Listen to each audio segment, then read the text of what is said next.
Howdy, howdy, it's your old pal, Tiki the Hut. Thanks for joining me again on another Too Late Tonight with Tiki. It's Tiki time. Sorry for being a little late, work ran over. Unfortunately, good news is I work from home, bad news is I work in a sector as a contractor of if I'm needed, I'm needed, you know? It's not exactly first responder, not anymore. It's kind of adjacent to that. But it's not like you can turn down the overtime. I mean, when people need help, they need help. So, but I'm here now. I'm a little late. I'm a little late, too late tonight with Tiki, which is ironically hilarious.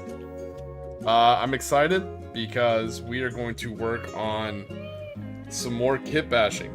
I was trying to decide what I wanted to do, if I wanted to finish up the mummies from Halloween, but I'm like, nah, people might be all Halloweened out. I mean, I'm not.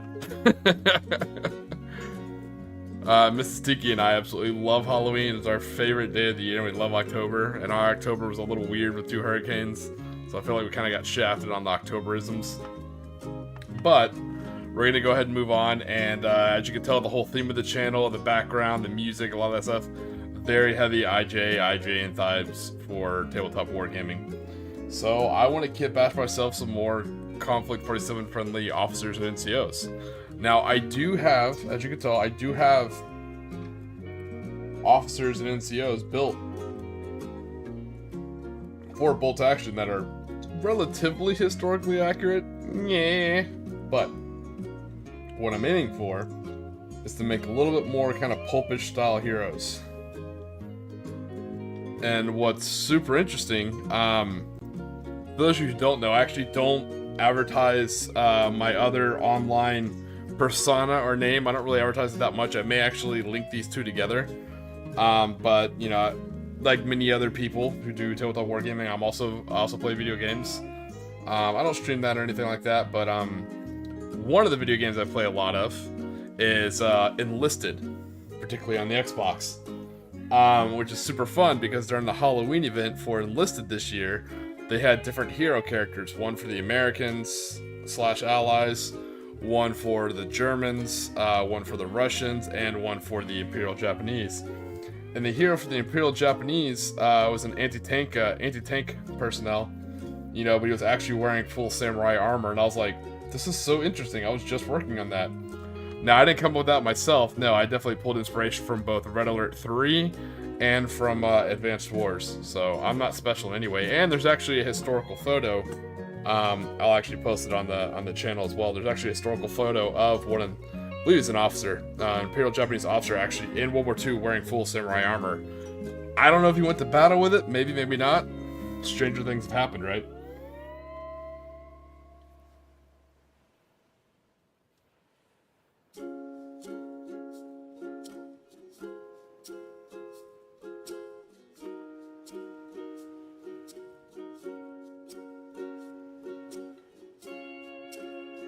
Alright, so again, what are we working on today? Well, we are taking your bog standard Imperial Japanese Warlord Games infantry sprue. So we'll be taking some parts off of that. We'll be using one of my new favorite, and I always advocate for it, the Warlord Games Pike and Shot Samurai. We pulled a sprue from there for the heads. And I always have to clarify, I recently put in an order at Warlord Games. It exceeded $80 US, so I could get free shipping. I got the 3rd edition rulebook and some other things.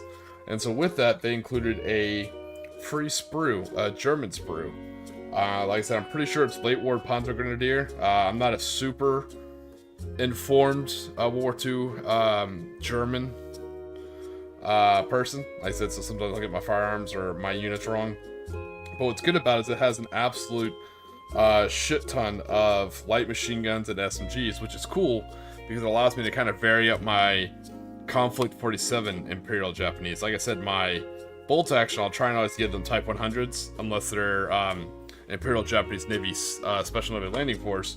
Those will have, you know, foreign SMGs because they did. But as you can tell, this guy right here is a one of my Conflict 47 officer models. You can tell he has the samurai helmet, and then he has what appears to be either an MP38 or an MP40, you know, kind of slung around his chest. Very atypical, you know, but very cool for bolt action. Alright, so unfortunately he's not complete. What we need to do is we need to put a pistol on him, we need to fix his sling, and then we need to put some you know, canteen and canteen and a S&G mag pouch on him.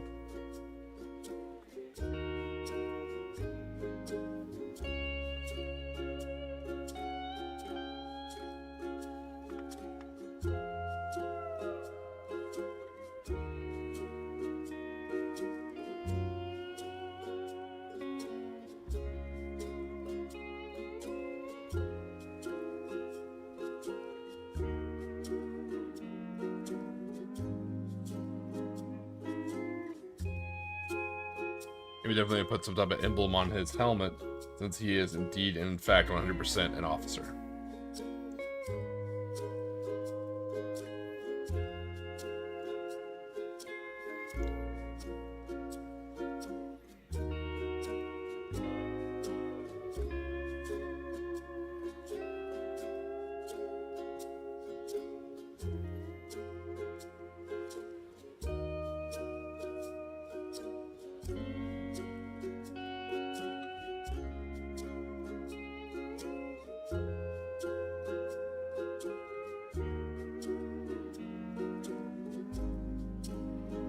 But hopefully everybody had a great Halloween. I had to work it, unfortunately, but I did still have a good Halloween, luckily. I'm hoping y'all did as well. Yeah, I don't plan on building any Germans. Like I said, I'll use some of the parts on my Cult of Imhotep guys, but other than that, now I'm gonna absolutely kitbash the hell out of this thing.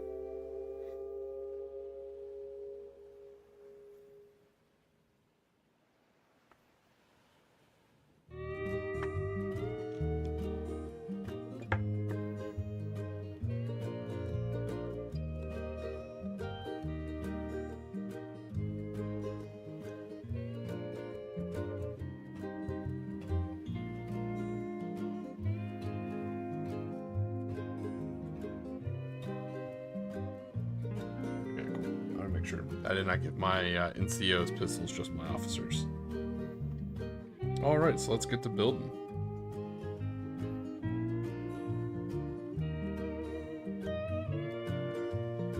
Right now I'm removing a MP38 or MP40 mag pouch. Like I said, I paint for like a 3 foot away quality. You know, but the one thing I am kind of big at is WYSIWYG, and not just WYSIWYG, but I always try and give them the needed equipment for them, you know, so I make sure they have canteens, pistol holsters, you know, ammo pouches, all that kind of stuff. One of my nerdisms, I guess.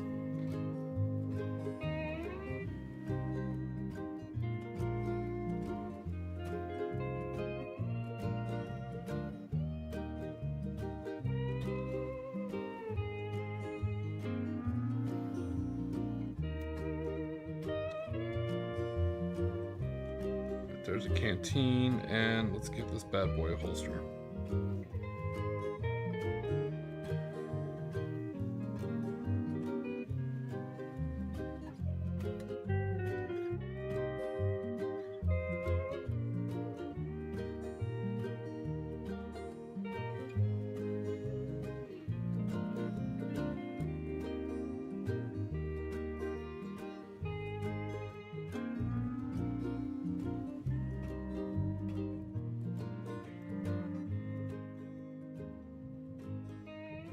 Alright, should I give him the Nambu holster or give him the...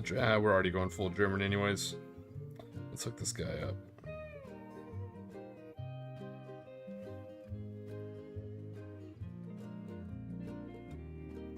Luckily, so far in the list I've built for 3rd edition bolt action, I haven't included any company commanders. So luckily I don't really have to worry about differentiating between a company commander and a platoon commander. If I do, I have the perfect way to do it, so it won't be an issue.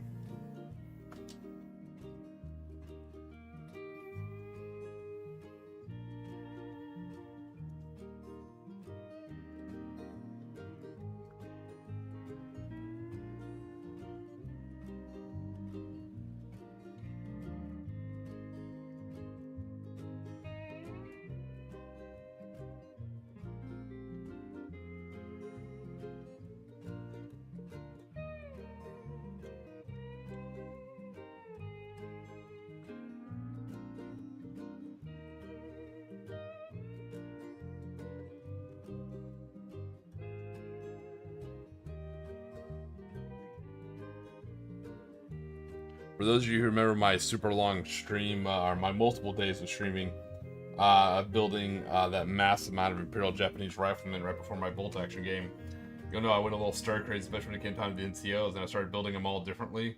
Like one of them was rocking 2 pistols, you know, stuff like that. So I think I'm definitely going to reincorporate some more of that type of mentality when I'm building these custom officers and NCOs. Alright, so samurai are right-handed, so they do draw their swords on the right hand, so their swords are on the left hand. So that means we're going to go ahead and put his pistol and pistol ammo pouches right here. We'll probably put his canteen back here. That way he can reach for his canteen with his left hand and still keep his right hand free for drawing his katana. And I think I'll put his ammo pouches maybe on the back. I'm not quite sure yet.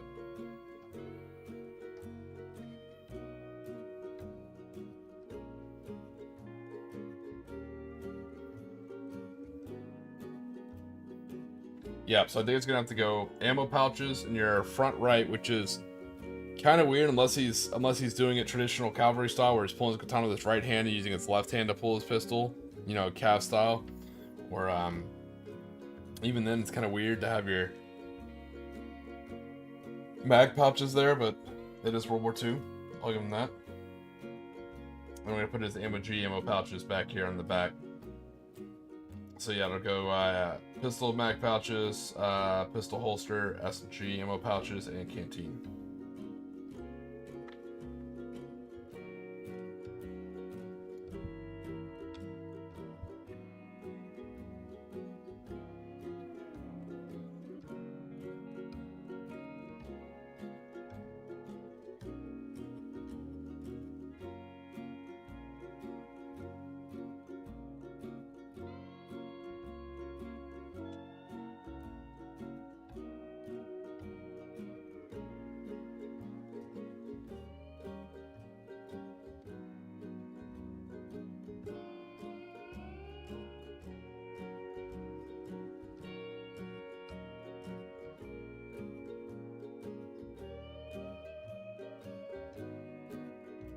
Alright, there we go. Quite the amalgamation. The samurai helmet, the MP38, and right up there, and it's 1 o'clock. He's got the ammo pouches for the probably a Luger or Nambu, and then in the back we'll put a.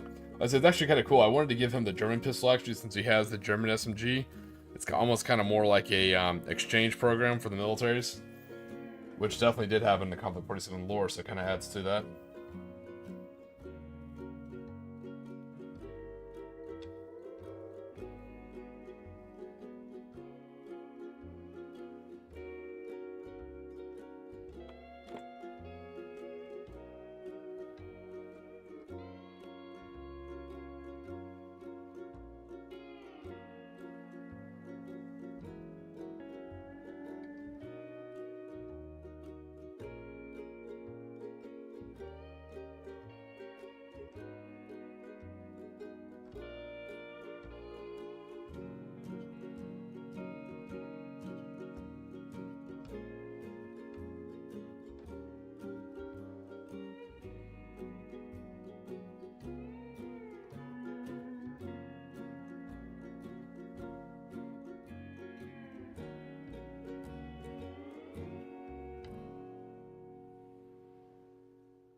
Alright, here we go. So now we have a fully kitted out Imperial Japanese officer for Conflict 47.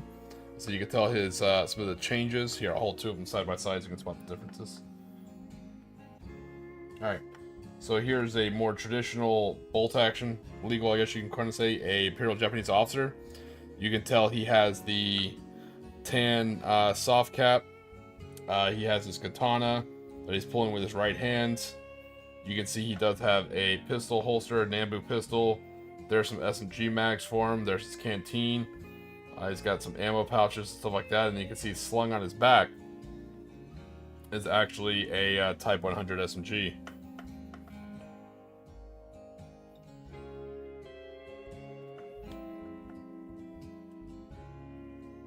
So now let's take a look at this Conflict 47 version of an Imperial Japanese officer.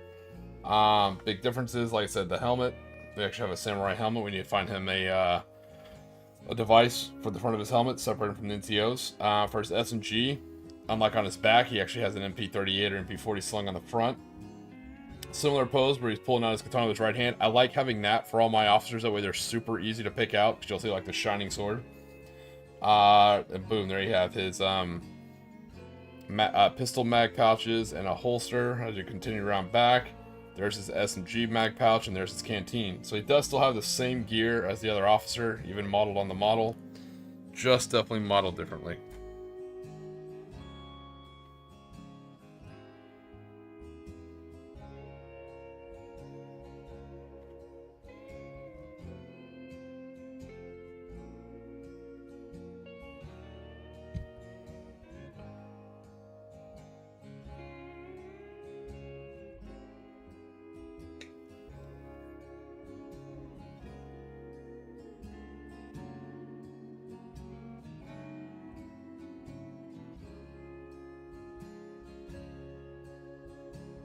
And ironically,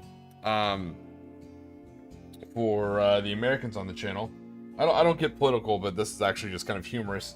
My first day off, my first full day off that I'll be having is actually November 5th, because I tried to schedule a demo game for Conflict 47, and the store's like, yeah, we may or may not be open. I was like, why? It's a Tuesday. They're like, dude, it's voting. I was like, oh shit. So hopefully I'll still be doing it. Hey, Sarah, what's going on? So, completely apolitical, but I'll actually hopefully be doing a demo game on November 5th for some Conflict 47. Hopefully I'm able to film it.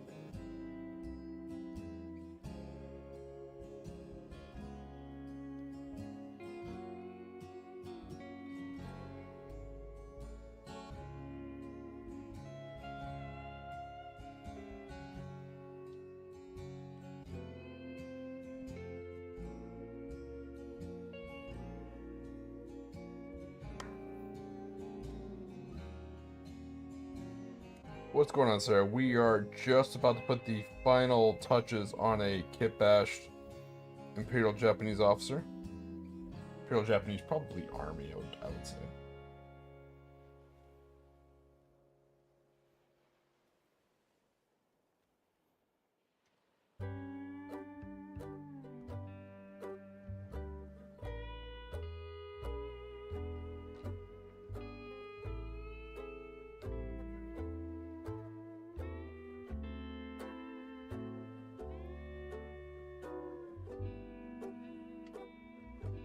Alright, and there we go. We put a nice little device on his helmet. And there we go.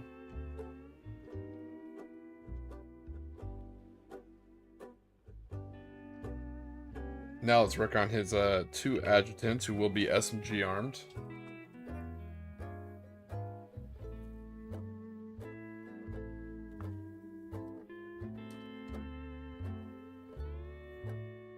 See what other fancy SMG things I have. Probably save that one for the other officer, maybe. Alrighty.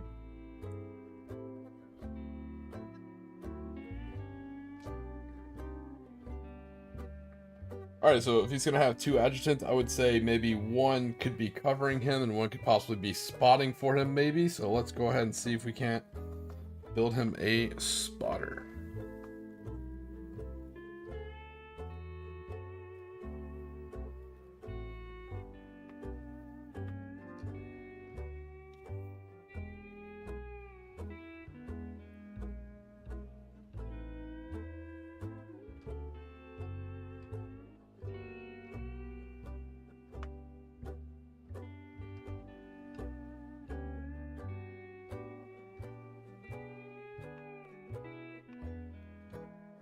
Yeah, the truck is just there to remind me of the color scheme.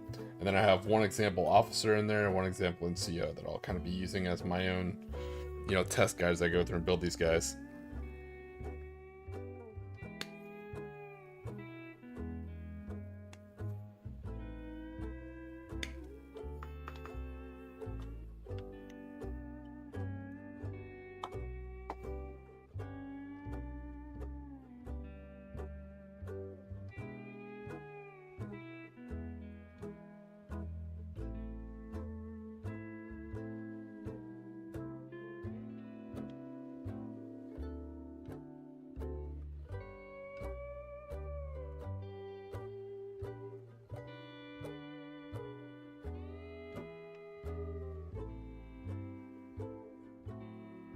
So what's kind of fun about it is uses of the instrument bits. Yes, I actually do plan on doing a battle report. It'll definitely be a teaching game, so hopefully to kind of maybe do like some still shots. I'm still working on the lore videos. They just take a while to edit, and I've been swamped at work lately. But the one thing I am working on, very similar to a battle report, it'll probably be the first big video to come out, like long form video, I guess, is I'm doing a full unboxing of a Conflict 47 Start Collecting Imperial Japanese box.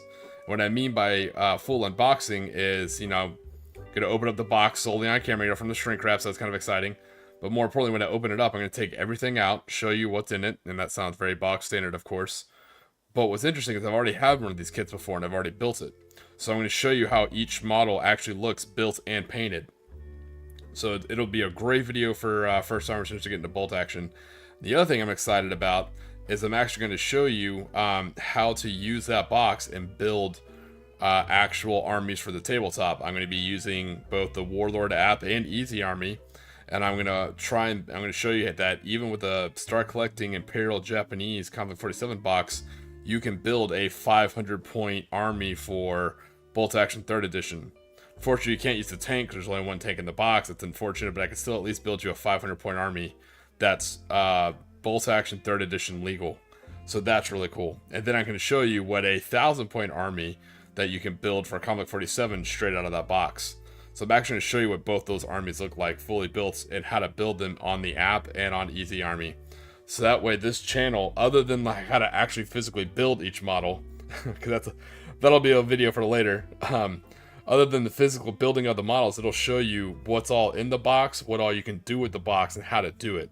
So to me, it's like the ultimate beginner's video for Conflict 47, and because it's my, I guess, time and money, I got to pick which starter sets. So of course I picked Imperial Japanese to further bolster my forces. It's kind of hard to say no to an extra Scorpion Light Walker, another Chi-Ha tank, and 5 more heavy infantry. So I do plan on doing bolt actions in the future.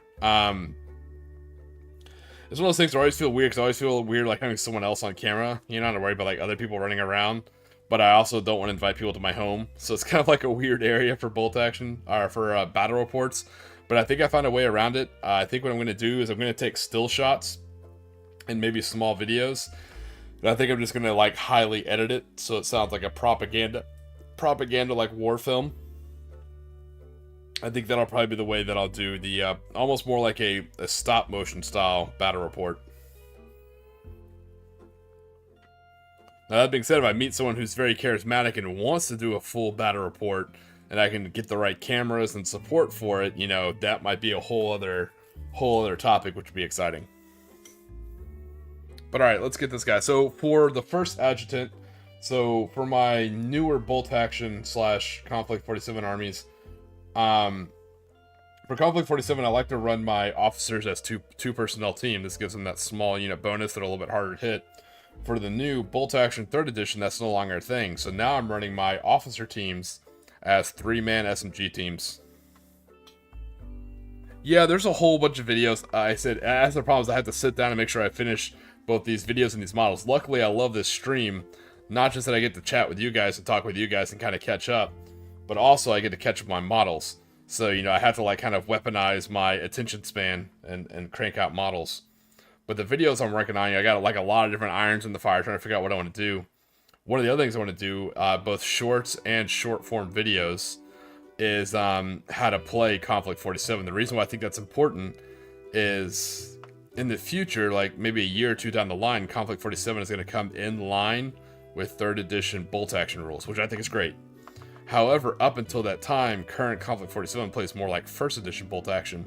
So there's a huge difference between Conflict 47 and bolt action. It's no longer as similar as it used to be. So that's when I need to start putting out videos that I know will rapidly expire when the new edition comes out, but that's fine. I want to put out videos on how to play Conflict 47. So I think I'm going to break it down Barney Rubble style. We'll be like, hey, here are all the order dice. Here's how you issue orders. Okay, here's how you make a shoot. Or here's shooting, Okay, here's how cover works. Another video. Okay, here's how mortars work. Here's how, smoke works. Like covering all the different types of form of play. I want to make short videos like that as well. So a lot of stuff to do here. Having a lot of fun doing it. I'm excited. I've been going like a year strong and I haven't been burnt out that much. When I built all those models for that tournament, that burnt me out a little bit. But other than that, it's been good times. So what I'm doing right now is I'm looking at my German sprue that I got as a gift from Warlord Games and I ordered directly from them. Trying to figure out how I want to build my my first adjutant. What I'm thinking is, luckily, oh nice. So there's a there's an arm here with a magnifying glass and a map out. I think I may actually use that.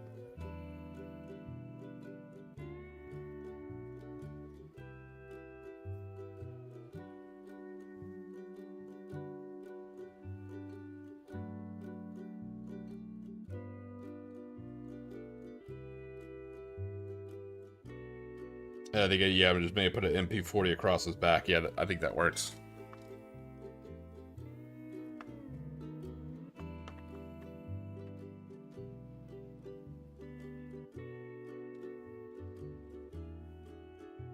All right, so let's see. So yeah, I think for this guy we're gonna do a crouching NCO with a binocular and a map out with a submachine gun across his back, and we'll give him his Shingunto factory made katana on his side. I think that's what we'll do for him. All right, so we're going to be mixing German late war Panzer Grenadier arms with a MP38 from the Panzer Grenadier kit with crouching Imperial Japanese body with a samurai helmet from Pike and Shot sprue. So same thing, we're mixing the same 3 sprues for these.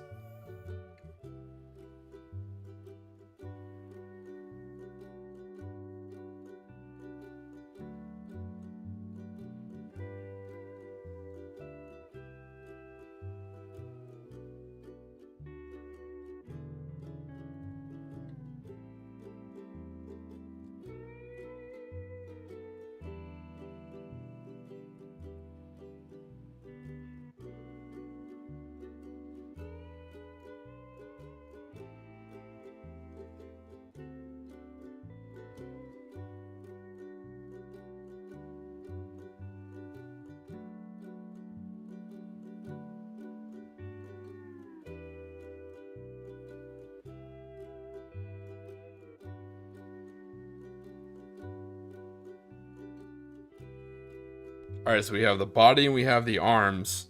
Yeah, I think they really are. So a lot of people ask, like, what kind of pulled me to Imperial Japanese for World War II. Ironically enough, my family history, I'm only like 3rd or 4th generation, actually, American. So my my first generation of my family that was born on U.S. soil fought in World War II. And they fought in the Navy against the Imperial Japanese, and they did see action, and they served with honor and distinction. So what's interesting is it's not like in no way do I side with them in any kind of way. What it is just being a service member myself, I can respect, you know, irregardless of policies and politics, I can respect interesting tactics and interesting weapons. So something I really enjoy, I've always enjoyed the idea of light tanks, you know, scout tanks, armor reconnaissance, stuff of that nature. And the Italians and the Imperial Japanese are the 2 factions that are known for their small tanks. And then they look more and more into the Imperial Japanese. You know, obviously I'm huge with the whole like tropical and Tiki music scene and stuff of that nature. So that was already kind of a natural fit.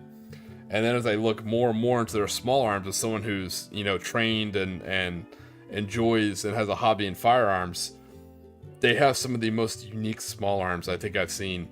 Some of their concepts are absolutely out there and bizarre, but some are like, that's different, but I see what you're going for. Because a lot of their stuff was developed in isolation from the rest of Western Europe.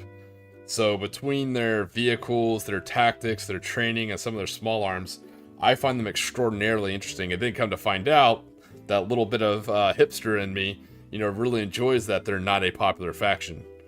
And it's one of my secret enjoyments for 3rd edition.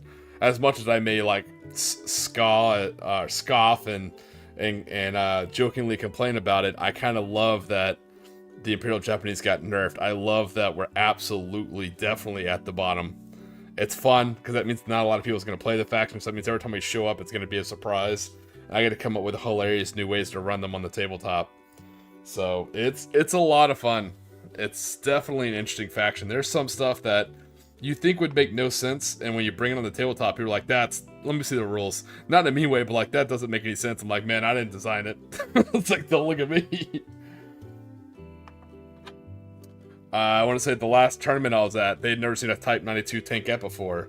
And what makes those unique is they have 7-up armor, but they have a heavy machine gun in the hull and a mini machine gun in the turret. And someone didn't understand that. I was like, all right, well, I'll just take a shot. It's like, okay, well, what are you going to do? I think I was shooting their transport, and I shot him with a heavy machine gun, and it just absolutely ripped into their transport. He's like, whoa, what do you mean +1 pin? I was like, it's a heavy machine gun. He's like, what do you mean it's a heavy machine gun? Yeah, it's got a heavy machine gun in the hull. He's like, are you kidding me? I was like, no. Absolutely shredded his transport.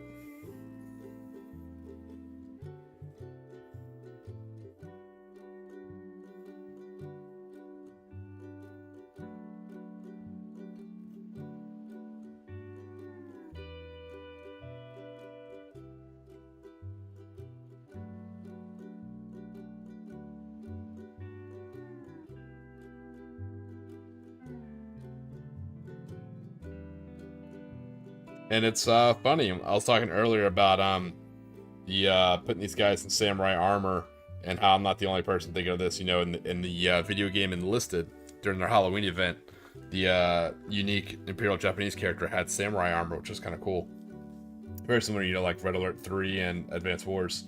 But I actually play a lot of Enlisted. It's probably my go-to de-stressing multiplayer video game. Like, I can play Call of Duty. I'm not the biggest fan. I'm more of a PvE guy. I've been playing Space Marine 2 with some friends. It's fun.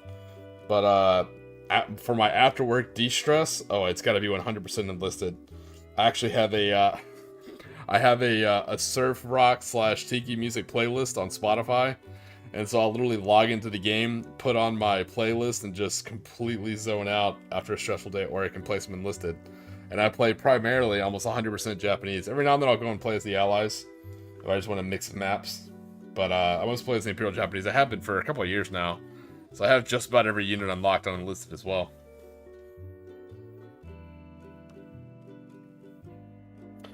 Alright, so we got the body, we got the ammo pouches, we got the arms. Let's get his actual submachine gun.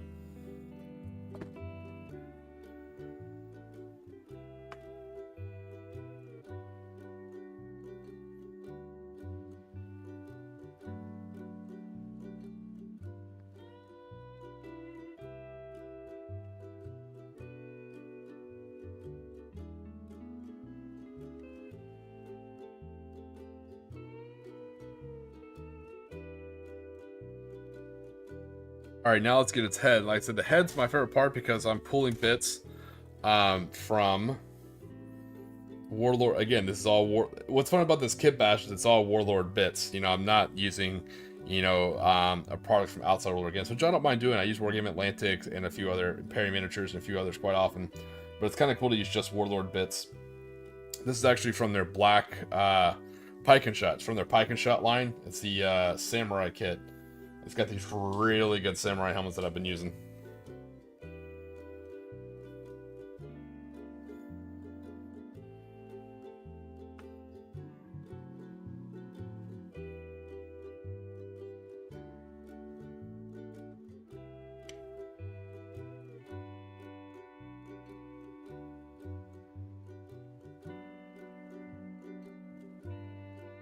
Yeah, like I said, I figured, especially when playing the what's considered as like the opposing force or the bad guy faction, I think it's a good idea to really kind of like ham it up and take the seriousness out of it. Not in a disrespectful way to those who actually fought in the war, but not in a like he's a little too big of a fan kind of thing, So that's why I make mine, the Tiki Tears or the Surf Ninjas. They have, samurai armor and stuff like that. I try and have a little bit of hammy fun with it, add a little bit of camp to it, I think would be the correct term, if that's still an okay term to use. Very hammy or very campy. I think it makes it a little bit better.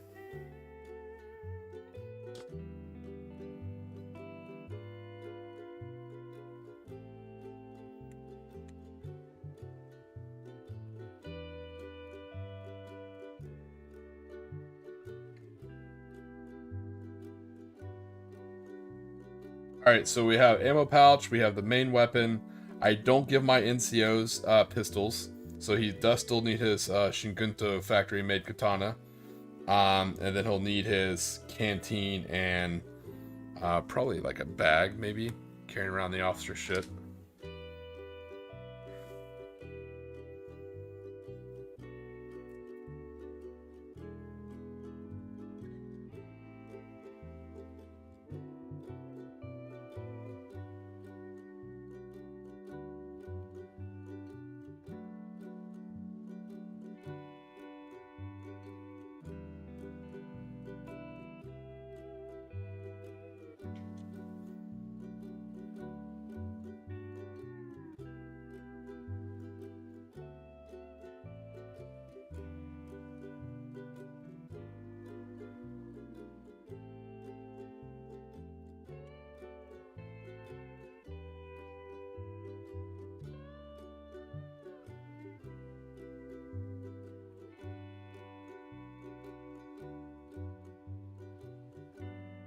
Yeah, I agree. And so, like I said, for this channel, you know, I know the Germans are the go-to faction for a lot of reasons. I can appreciate, especially people who like big cats. They have all the cool tanks, you know, the machine gun. And right now in 3rd edition, maybe other people won't say it. And yes, I know they're getting their first book first, but that's okay. They have some good rules, and I'm glad they do, because let's be honest, German models sell. Their tanks are very aesthetically pleasing. Like, I completely understand it. And Warlord Games is a business. Like, hey, a lot of people play Germans. At least everybody usually has one German army. I used to laugh at that. I'm like, psh, yeah, I won't. And then I built one, and I was like, fuck. I became a statistic. But German armies sell very well, and I totally understand why. The rules, the units, all sorts of stuff. So for my channel, at least, I want to be a little bit different. So my German army is all themed around, like, the Cult of Imhotep and Egyptian style. So I still do have a German army with rules. They just look a hell of a lot different. But I did that so when I do my demo games, I can play my Japanese that I love, and then I can supply my demo army. It could be Germans, which is probably one of the most popular factions out there. Hey, what's going on, Evolution of Gaming? Yeah, I had to work late. Unfortunately, I had some overtime, so I had to start the stream a couple minutes late, unfortunately. Sorry about that. Unfortunately, it is what it is. What we're doing is we're building some officers and NCOs, kitbashing them up using 3 separate sprues. We're just talking about the interesting units and the cool factor that is the World War II Germans and the World War II Imperial Japanese.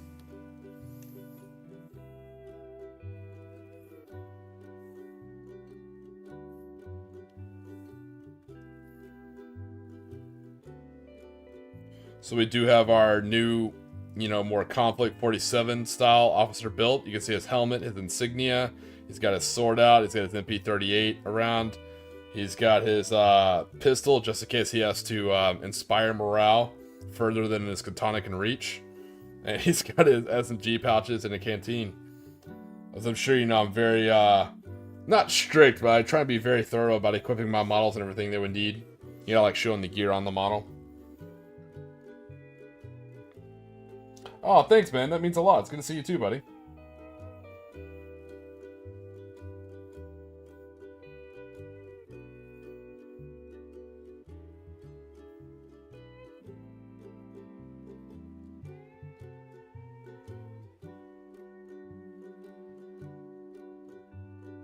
Alright, so we cleaned up the body. We cleaned up the head, the 2 arms.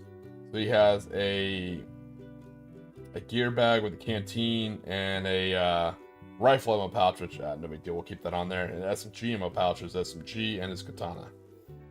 Probably put his katana across, probably do his SMG across his back.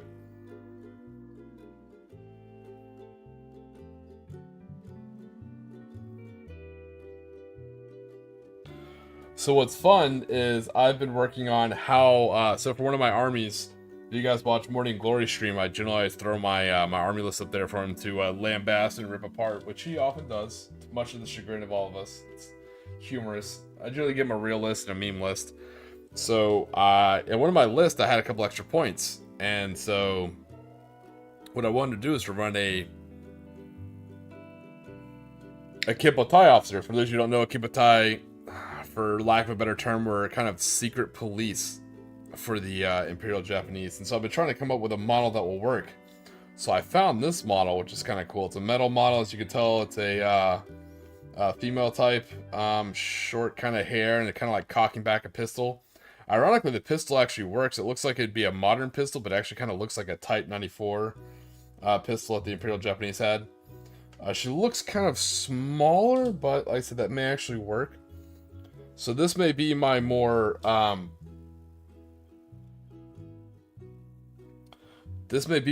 bolt action friendly Kippotai.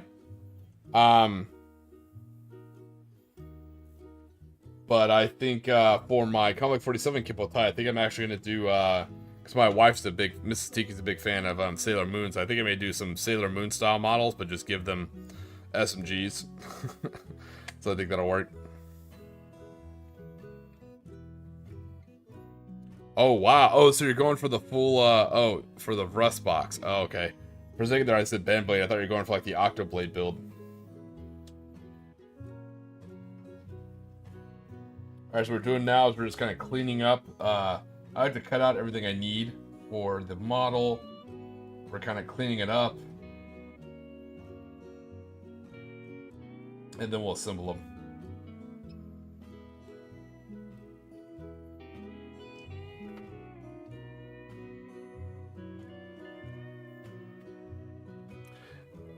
In unrelated news, I'm actually wide awake. Monster, which I don't drink very often, released a new sugar-free drink. It's Ultra Vice Guava. It's like targeting towards Florida man. I was like, I feel like I'm the target demographic, and it's highly effective. It is delicious if you mix it with Bacardi Tropical Rum. Yeah, so sugar-free guava-flavored Monster with tropical-flavored Bacardi Rum. It is a glorious combination.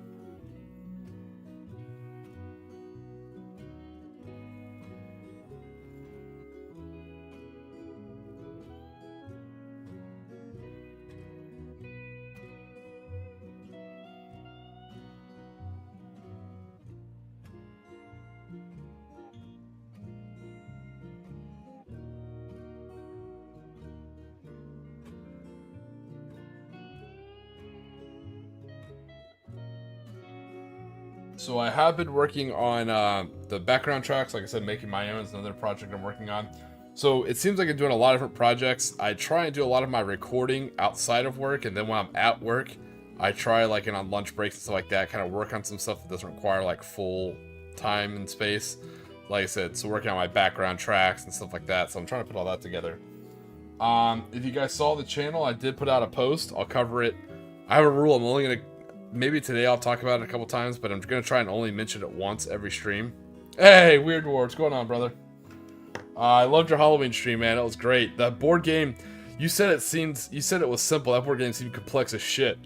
I tried to follow it, but it was complex. But I did put out a Tiki shop. So I wanted to wait till I hit 500 subs. But a lot of people really wanted, like, t-shirts and memorabilia.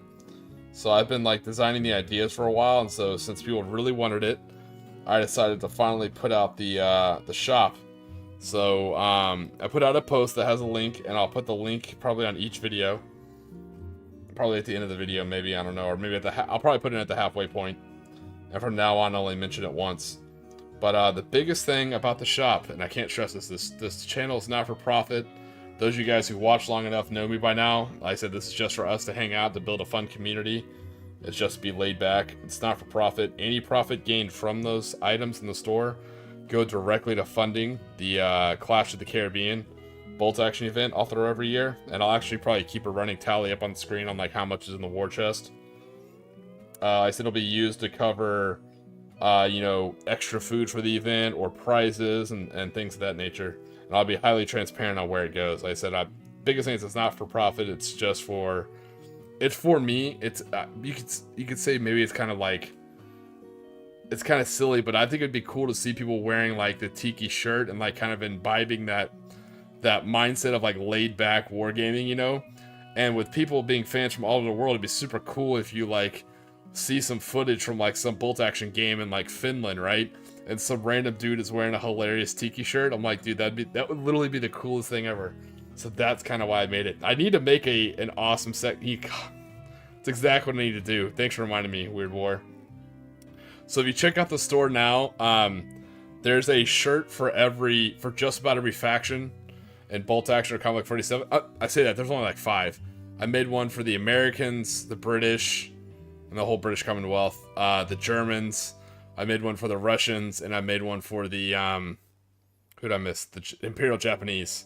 On top of that, I made a couple other shirts. Some of them are kind of, not spicy, some of them are kind of more, I guess like, not even raunchy humor. Some of them are just kind of very humorous, and I made sure to make a couple like tame ones as well. There's also a coffee mug, so if you need like a mug for your paintbrushes, there's one of those. And the one thing I'm actually kind of happy if I think it's supposed to be a makeup bag, but I thought it'd be a good like gaming bag. I'm probably gonna get one for myself.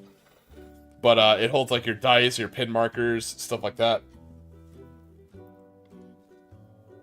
But yeah, I definitely need to make a sexy zombie hula girl shirt, 100%.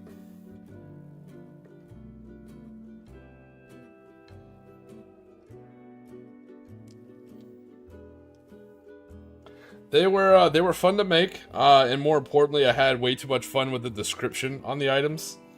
That was actually a lot of fun to do. I just tried to have fun throughout the whole thing, so hopefully that process kind of shines through, because that's my point. Is you can call it lame, but I'm kind of on a not a crusade, more like a fun-sade, I guess, a fun crusade, to just try and keep and bring back chill and good vibes to tabletop wargaming. All right, take it easy, Sarah. It was good catching up. I said we'll always be here Saturday and Sunday, somewhere between the times of 2 a.m. and 6 a.m. Sometimes I'm on time, sometimes I'm not. But take it easy, Sarah. I appreciate you swinging by.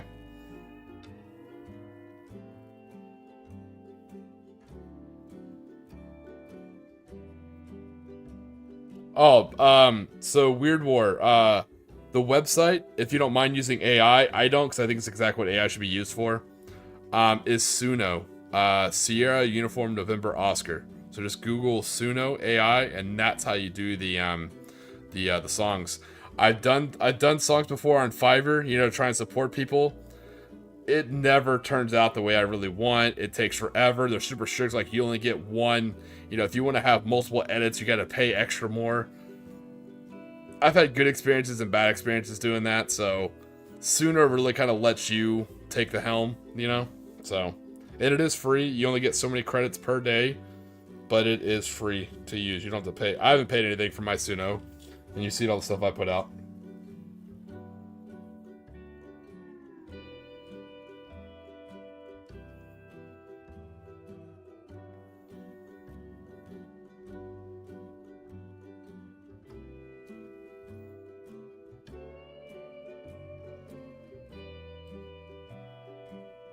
Alright, so we got everything kind of cleaned up. So what we're gonna do is probably can glue maybe the arms on the NCO first.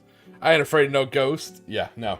I have no problem utilizing AI as a tool. I just don't want AI like using me, if that makes sense. But alright, so we know he's a crashing NCO. He has a map and binocular hands, because you can't trust an officer with a map and compass, most dangerous thing. He has his katana, his S&G, ammo for it, and okay, cool. Let's get him on here.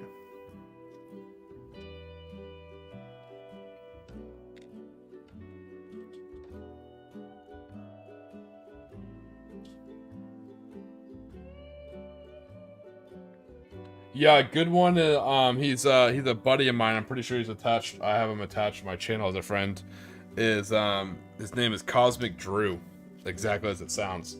He's the guy. Cosmic Drew and Mad Larkin are the two guys who got me into utilizing the AI, and I'm glad I did, because like I said, I made a couple fun songs with it, and then now I'm going to be using it to make full hour-long background tracks that are not copyrighted, so I can use them while streaming and not have to credit other people, which is nice, and only use my own in-house stuff.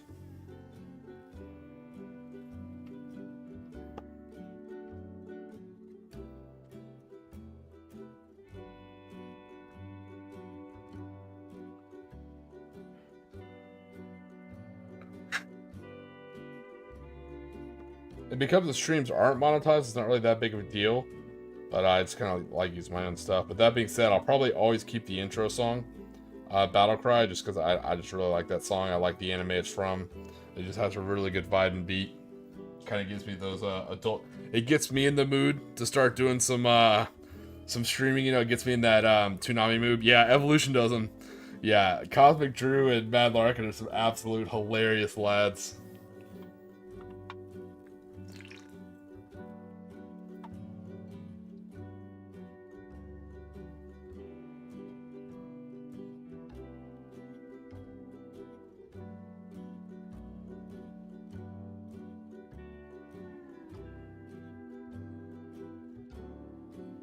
Yeah, hear me drinking in the background. That's my delicious new flavored monster. It's called, our sugar-free monster. It's called Guava. Oh, that mixed with some rum is delicious. Keeping me awake enough to build models, but relax enough to take my mind off work.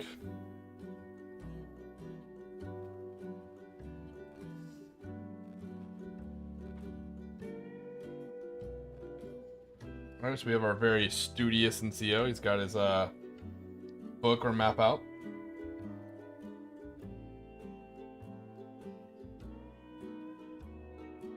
I definitely will. I'll throw it on the description. I definitely put a post out about it as well.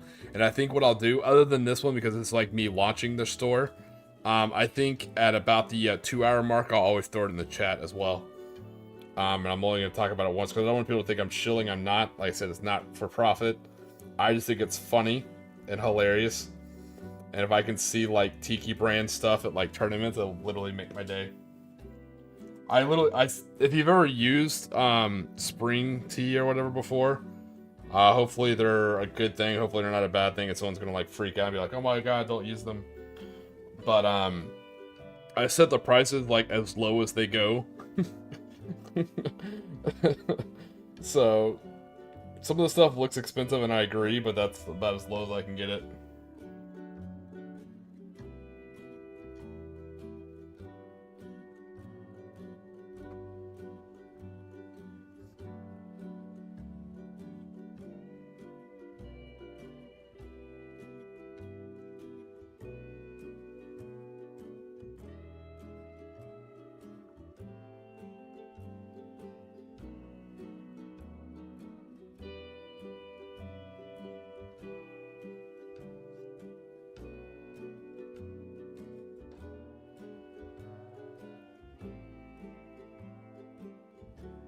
Mechanized guard. Ooh, that'll be fun, man.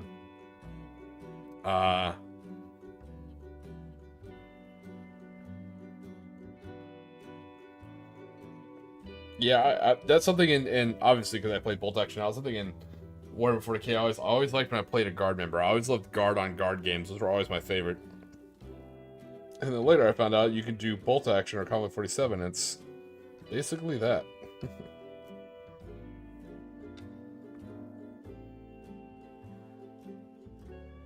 All right, so I know I do a lot of it off stream. It's not the super most interesting, but I'm having fun. So here is my NCO. You can see him kind of bouncing his map on his knee a little bit. He's got his samurai helmet on, and he's got his binoculars up to his eyes. So we're gonna put his katana on him first. Then we'll sling his SMG across his back, and then add on his other accoutrements. Yeah, man, I really do it for the fun. My problem is, to be perfectly honest, I almost feel like an imposter syndrome because I don't play enough. And that's my biggest deal. I love the hobby, I love the lore, I talk about it, I make videos, I build the models, but I feel like I just don't play enough, and it just gives me kind of like an imposter syndrome, you know, like if someone's gonna be like, oh my god, he's a fake, he's a phony. I haven't been to a tournament like in a couple months, or an event in a couple months. So, unfortunately with my new job, I work the weekends, and I have Monday and Tuesday off. So it really put a cramp in my wargaming schedule. So that's when I'm trying to like meet people on Tuesdays or schedule stuff a month out in advance, take some leave and go meet up with them. But I do truly love the game. All aspects. I like the building, I like the playing, and I like the painting. Alright, so let's get this katana on this bad boy. And as we know, the katanas go on the left side. They are all right-handed.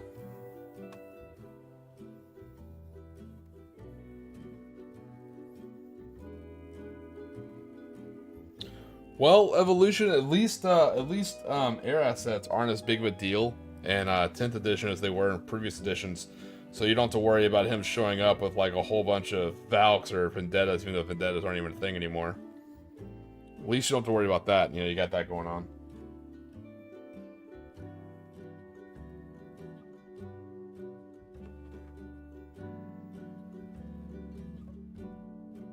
Alright, the katana actually looks good the way his hand is on his knee. He's kind of like brushing his katana back to the side. That actually kind of flows pretty well. That's the thing I love about kitbashing. Sometimes they don't turn out well, and sometimes they turn out better than you think. You're like, oh, that's awesome.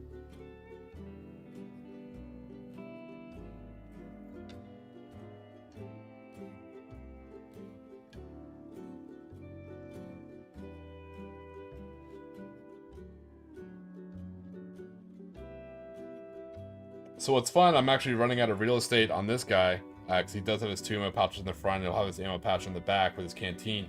So I'm probably going to give him like a modified drop leg style SMG holster for his mags.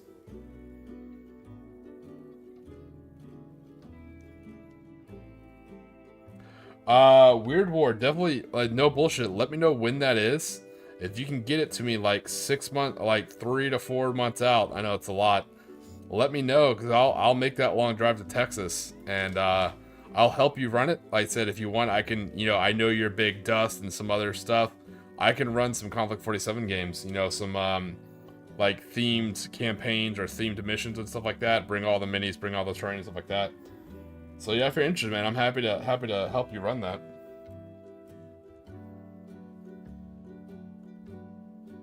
At the very least, I can help sponsor a few awards, like send some models and some merch and stuff like that to pass out. So definitely let me know, man. Like you said, we gotta stick together.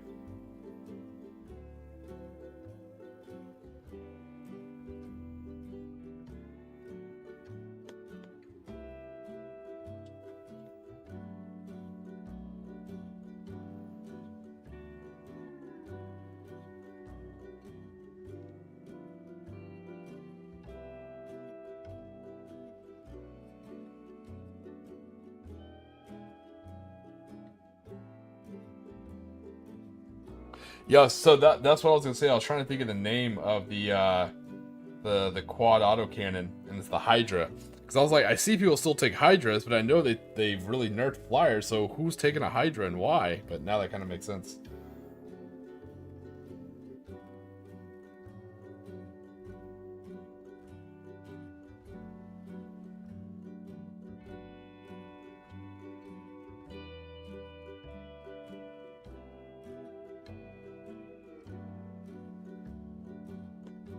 Alright, so as you can tell, we kind of ran out of real estate on this NCO, but that's fine. We're actually going to give him, which is 100% not very accurate to World War II, was drop leg mag pouches or drop leg holsters.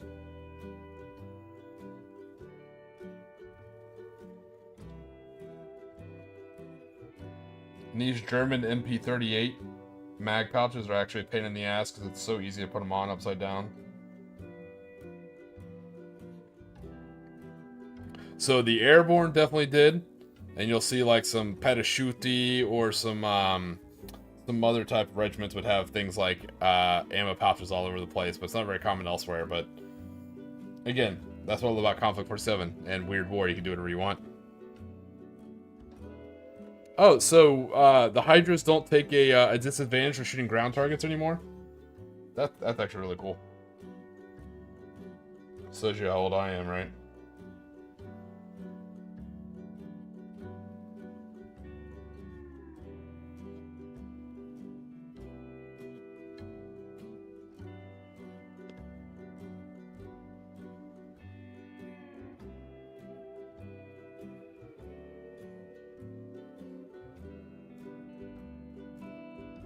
Alright, so yeah, he does definitely look loaded down with stuff. You can definitely tell he's kit bashed. But here he is. Now we have a non-commissioned officer. You can tell he has a samurai helmet, but he does not have any type of emblem on the front of his helmet. So he has a map out, which definitely means he's not an officer. He has his binoculars. He does have a kit bag with a canteen, multiple ammo pouches for a rifle, because it's always good to have. He has his SMG on his back, his katana on his side, and he actually does have his SMG pouches on his drop leg. So it definitely looks like a busy model, but now we do have an officer in one of his NCOs. Alright, let's get building the tertiary non-com for this little leadership team.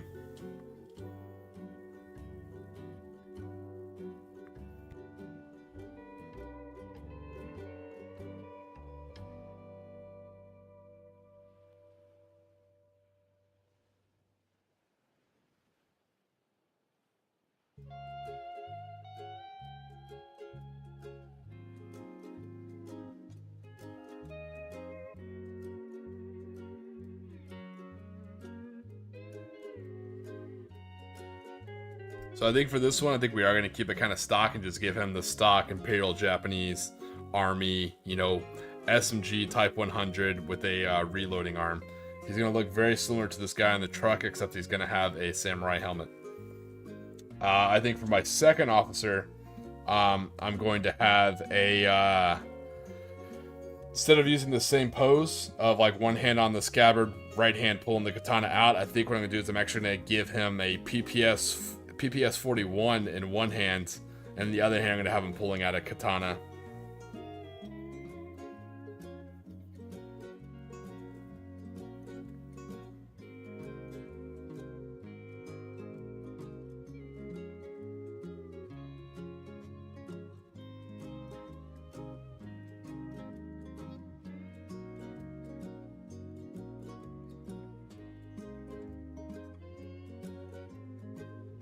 Maybe. We'll think about it. We'll figure out how we want to set this up.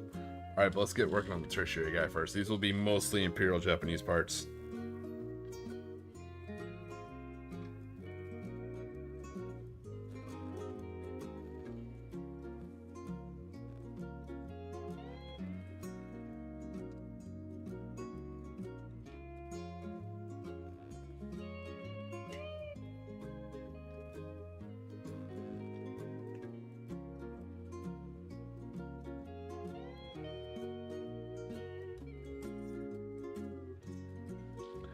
Yes, I actually have those bits. So, it's funny you mentioned that. I'm actually saving that Weird War for the company commander if I ever build him. So, on my Warlord Games Pike and Shot Samurai box, they come with these flags that you put on the back of their shoulder, or put on the back of them, which is super cool.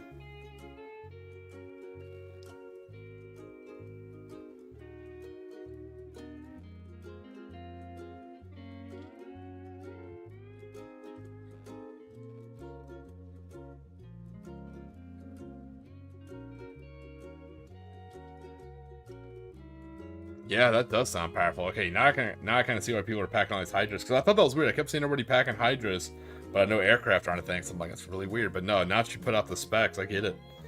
That makes a hell of a lot of sense.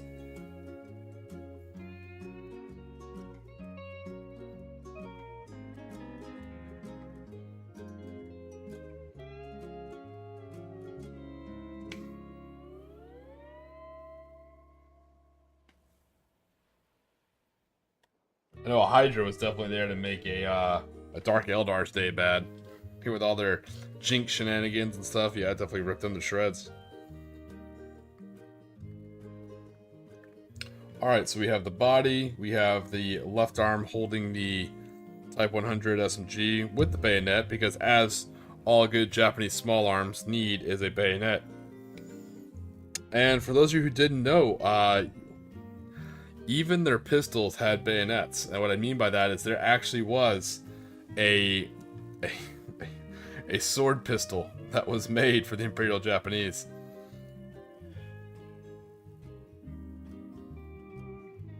Very odd, but it was 100% a thing.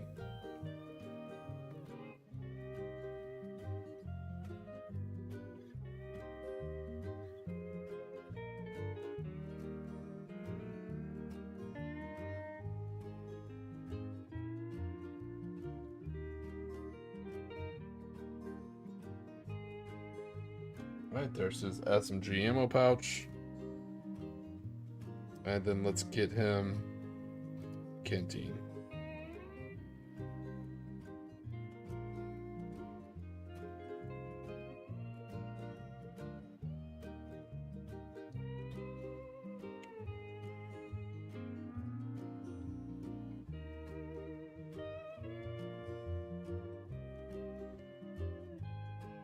Yes, I think Game Workshop has actually walked back on the chemical warfare. Actually, hold on. That being said, Evolution, let me know. I know there were Hellhounds, but are there still like Bane Wolves or Bane Hound? Not Bane Wolves, but Bane Hounds, like the chemical version of Hellhounds. Are those still a thing? Because I remember those were definitely around. And 7th, you could take a chemical Hellhound.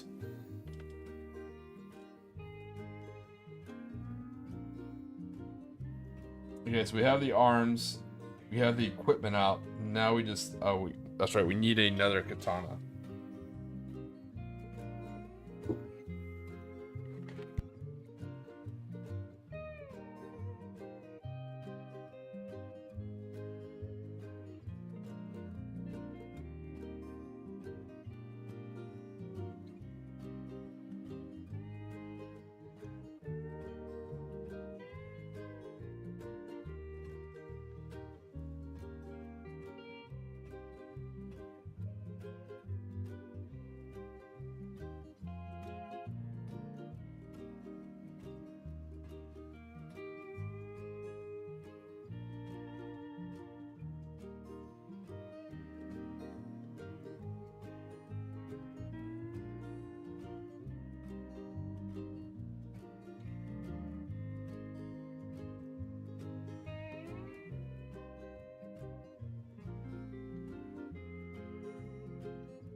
I'm still here. Sorry for that moment of silence. I was actually perusing furiously through my boxes of partially built Imperial Japanese. Oh no, what? It's Legends?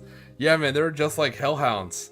Except they could cast like chemical weapons. They were great if you did like Savlar Kim Dogs as one of the regiments. Damn, I'll have to bring that up in the next MG stream. Yeah, I had a bunch of sprues. I was like combing through trying to find one that still had a intact sheathed katana.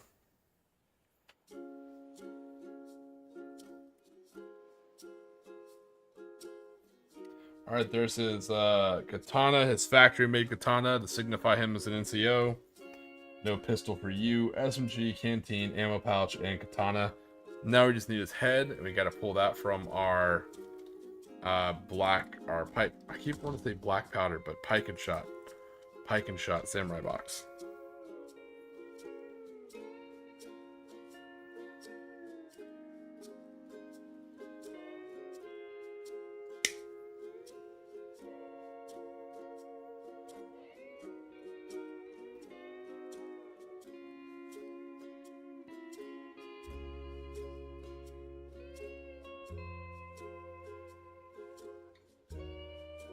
Yeah, the Imperial Japanese definitely had them. They were in their armored tractors. Yeah, they were ruthless.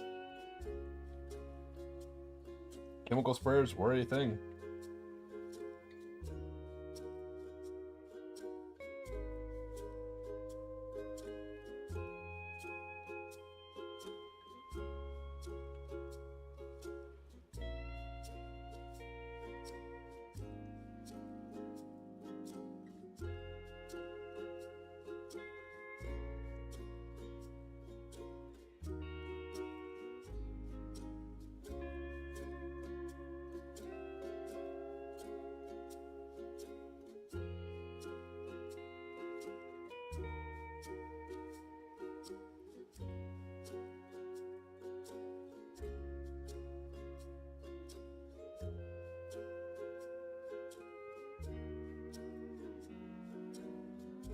Yeah, no, I know, yeah, I know it's definitely black powder. One of my hobbies I don't do near as much anymore, just because I don't shoot as much, so I don't really have a need to anymore, if that makes sense. But I used to do a lot more reloading when I was younger. That was a huge hobby of mine, particularly when I was still in the military. I did a lot of reloading. But yeah, you find out very quickly the difference between black powder and smokeless powder. Oh, that's awesome, man. It's a good thing you're at a gaming con. I missed the last one here in Florida. It was actually called Hurricane, which was, I think it kind of, I'm a superstitious guy, so I think it kind of mocked it. And we got 2 hurricanes, but it's great you're at a con, man. I hope you guys are having fun. That's what I'm excited for, and I'm still setting it up. I talked with the cruise ship company, and we kind of put everything on hold until after hurricane season because they were a little bit busy, as you can imagine. So that's one thing I'm kind of excited about. Clash with it. Oh no, I just lost it. Nice.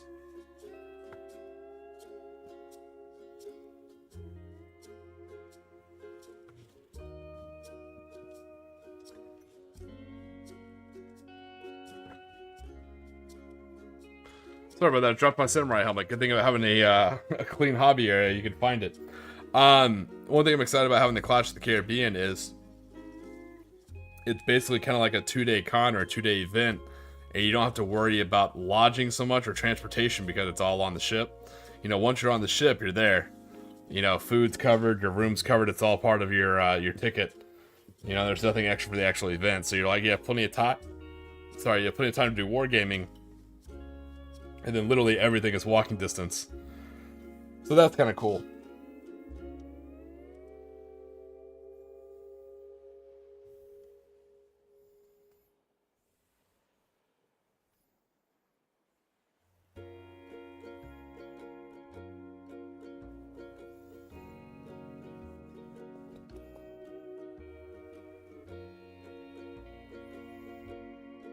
But I think I definitely do a couple local tournaments to get some more experience under my belt.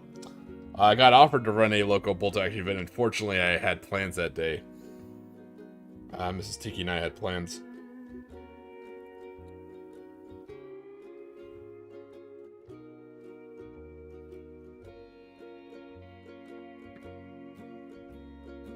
Yeah, so if I haven't talked with you about it, I'm sorry. Yeah, it's called Clash of the Caribbean. So what it is, it's a very, how do I say this? It's a very approachable cruise. It's not like a crazy 8-day trip. No, people get crazy in 8 days.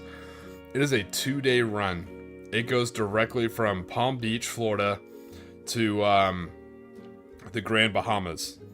So you hop on, you take off like around late afternoon, evening, and you sail throughout the night. In the morning, you wake up in the Bahamas.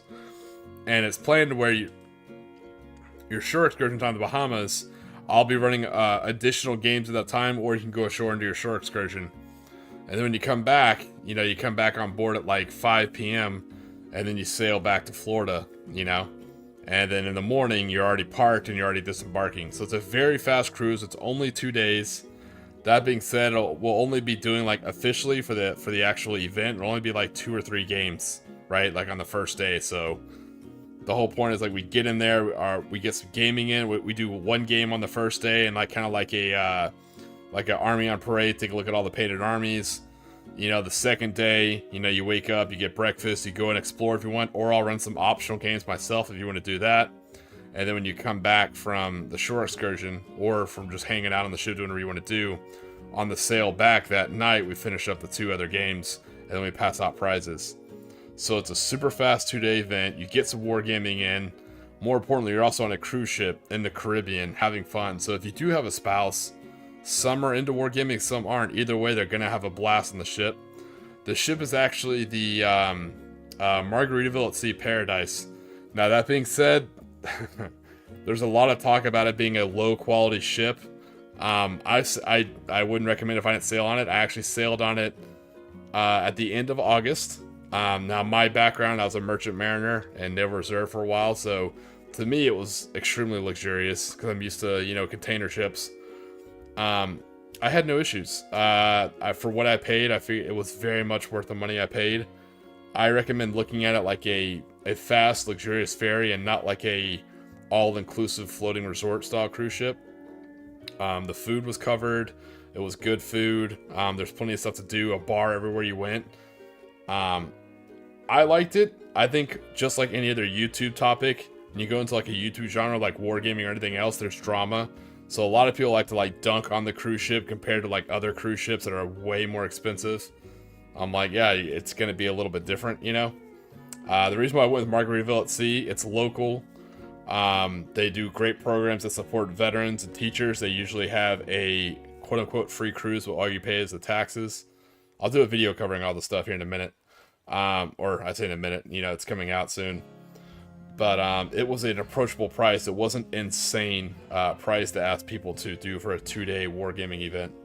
So that's why I went with the Margaritaville at Sea Paradise. And also it added to kind of the branding of Tiki. It's a extremely laid-back cruise. Like the sit-down nice dinners you have at night, there is no dress code. You can show up in a Hawaiian shirt and shorts if that's what you want. You know, so it's a very laid-back cruise, and I love the atmosphere of it. So that's why I went with it, and I've been in talks with the company right now on how to set up this event. But yeah, it's going to be a year in advance. I plan on doing it either in early September or late September or early October. So yeah, that's exactly what I do. I wanted to get people like a year in advance to kind of like save and put in their leave for it, or put in their PTO. So I had to put the planning on halt for a little bit just until after hurricane season at the request from Margaritaville at Sea, and now I'm back in talks with them right now.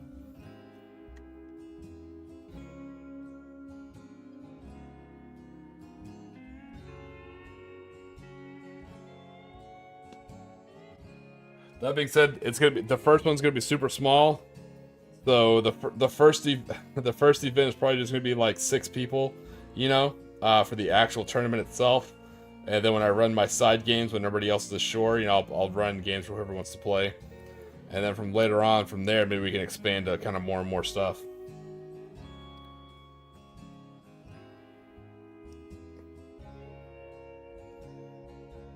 I think like 6 or 8.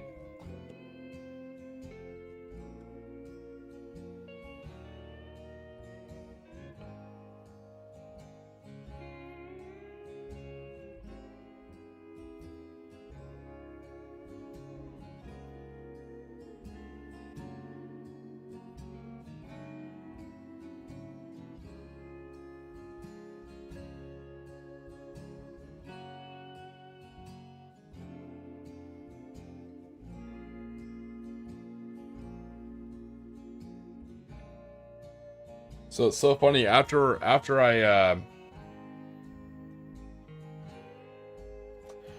no, so some of the bases are actually flat on both sides, but then I also have some bases that are not, that actually have rims. So I like to have my rims up usually. If that's your question, I like to have it more, I guess, rim up.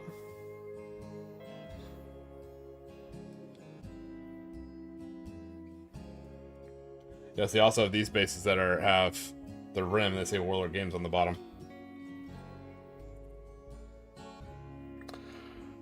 But yeah, I love talking about that event. I think it's gonna be super cool, super different, super laid back. And each year I like for it to get like a little bit bigger, a little bit bigger. You know, I think it'd be kind of cool. But I definitely do it start small for its first event. But I don't know. Like I said, I think it gives the aura of like laid back, chill gaming at its most. And it would be really cool to have like that yearly event to look forward to. You know, like, oh, hey, are you going to Clash of the Caribbean this year?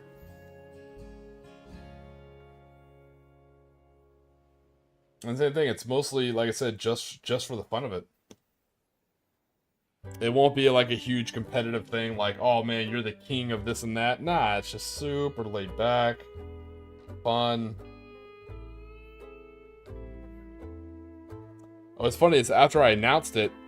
So I've been thinking of the idea for a while, and I worked on the idea, and I wanted to go on the cruise first. I actually announced it while I was on the cruise. And then a few days later, someone's like, hey man, and they showed me a post. Now, I'm not saying they took my idea, they probably didn't. But another company, and this is like a professional cruise ship event company, is doing a Warhammer 40k cruise out of Houston or Galveston, I want to say, but it's like on an 8-day ship. And they're doing like painting events, Warhammer 40k tournaments. It sounds fun, but it's expensive. It's an additional like $500 for the event on top of your cruise fare already, which I think is insane. For my event, there is no event cost. If you get the room for the cruise ship, that covers whatever your ticket would be for the event. and my event will have plenty of prizes, you know, to kind of make it worth it, you know? Yeah, I couldn't believe that. $500 for their event on an 8-day cruise on like a big cruise ship. I was like, that is insane.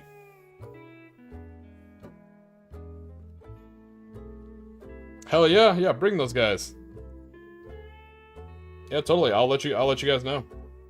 I say you can already go ahead and look it up. You can already go ahead and look up Margaritaville at Sea. Margaritaville at Sea, so Jimmy Buffett. Margaritaville at Sea Paradise, that ship. And you can look up, you can already start pricing out what the rooms look like. And you can look at September/October of next year.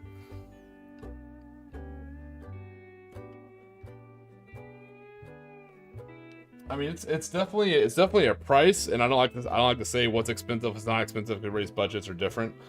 But for what you get, I like to say I think you can definitely get your money's worth, just from the food and the scenery and stuff like that. And you don't have to do shore excursions. Like I said, you don't have to sign up for those. When the ship docks, you can just hop off and just walk around Bahama if you want. Like I said, the drivers there are super friendly. They'll take you wherever you want. It's super chill. Don't feel like you gotta pick that either. I think if you just stick to the normal stuff, especially if you really want to like share a room with one person, you know, if you want to share a room with another person, it's super approachable. But you don't have to go wild in and go all out and get all sorts of packs, stuff like that. If you keep it pretty simple, I mean, it really is a lot of fun. But I'll stop. I said I'm not a salesman, so I don't want to like harp on about it. But I think it's cool. I think it's a fun idea, and I'm super excited about it.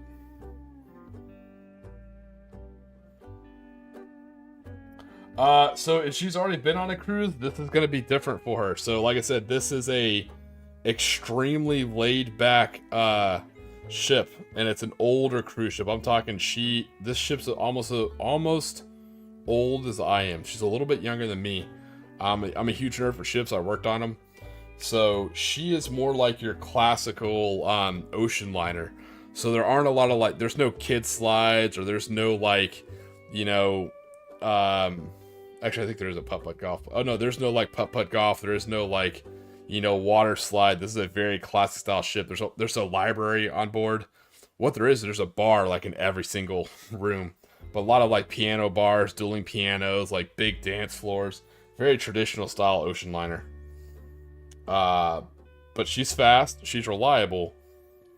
I said, I can only tell you off my experience, I had an absolute blast. Mrs. Tiki and I were very, very big fans. And because they give specials for teachers and military and like first responders, a lot of the people on board are, you know, teachers, firefighters, police, military. So it's definitely a really fun crowd too.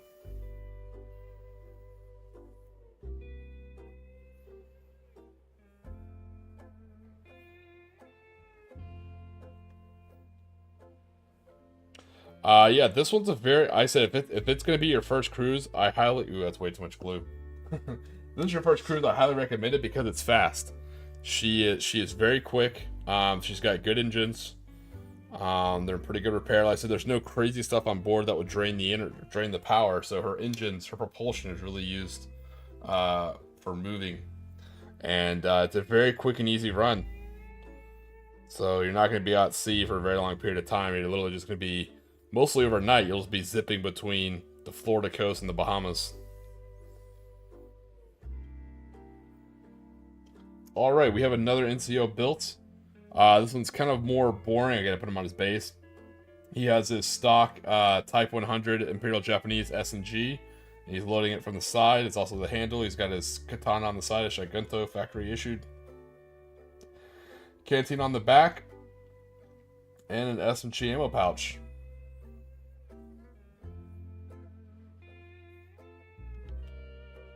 Let's get him on his base. Yeah, man, definitely think about it. I wanted to tell everybody, like I said, that's why I made the announcement on my YouTube channel on the posts. I want to put the announcement out at least a year in advance to roughly the right time. As soon as I can get a date locked in with the company, I'll get that date out, and I'll do a video breaking down how all the price works, because you really have to understand how taxes and fees and certain things like that work. So the price advertised isn't exactly the price, and I'll show you how to calculate that.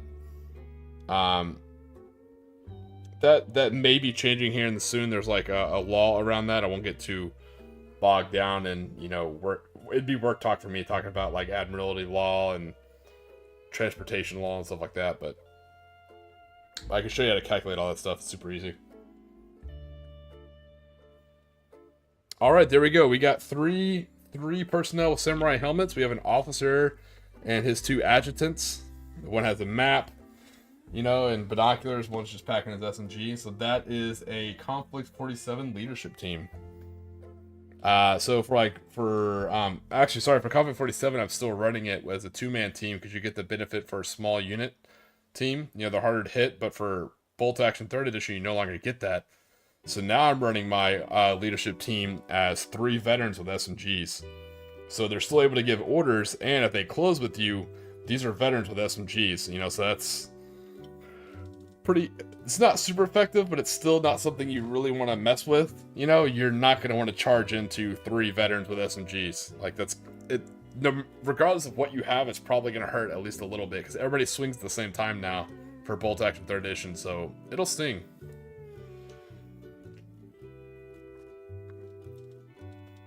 Alright, so now let's build the second 3-man team.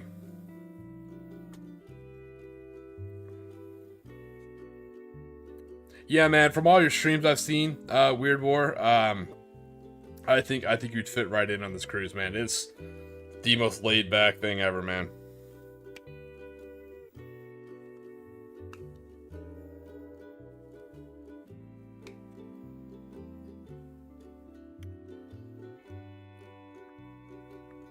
So the way I'll host the actual, for people who are interested, the way the campaign will work is it'll be an escalation campaign.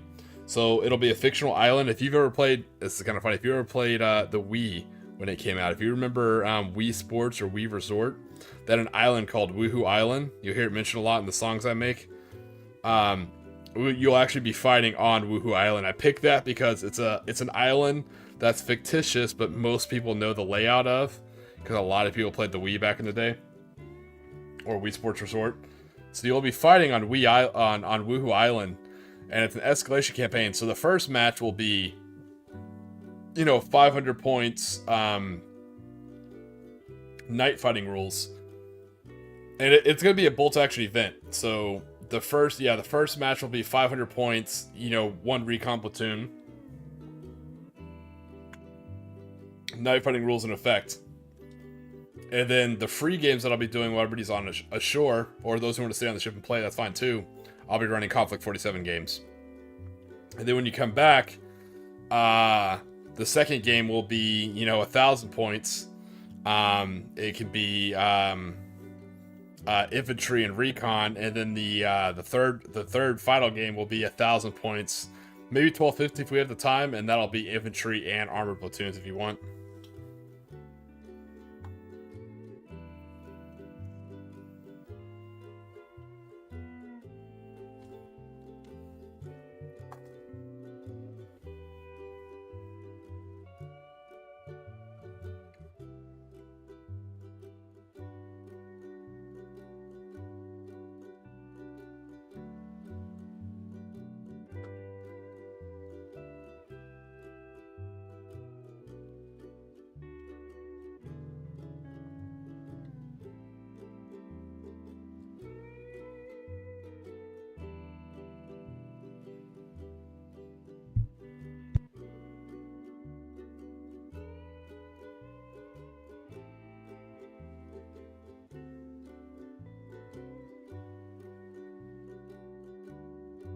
Alright, sorry about that. Probably me rooting around my boxes. Just looking for some more bases. I think I'm going to actually use some of those rimmed bases now.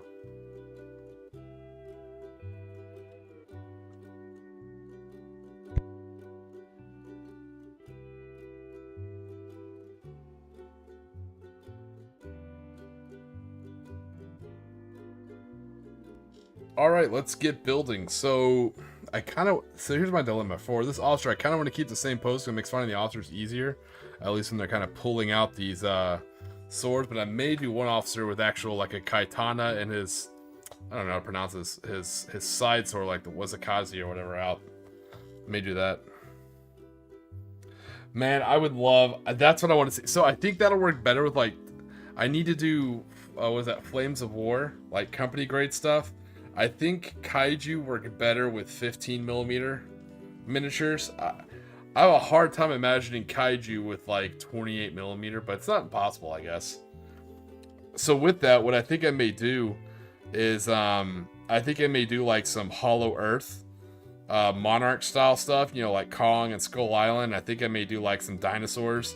So I may have like a lost expedition, you know, where you have like kind of like a narrative game where you have like a couple Imperial Japanese units, you know, no resupply, and you're supposed to kind of like clear a beachhead for the island and maybe clear and build an airfield for your own rescue. But, you know, we keep getting attacked at night by like dinosaurs and local tribe people, and escalation just keeps rising and rising. I think that might be fun.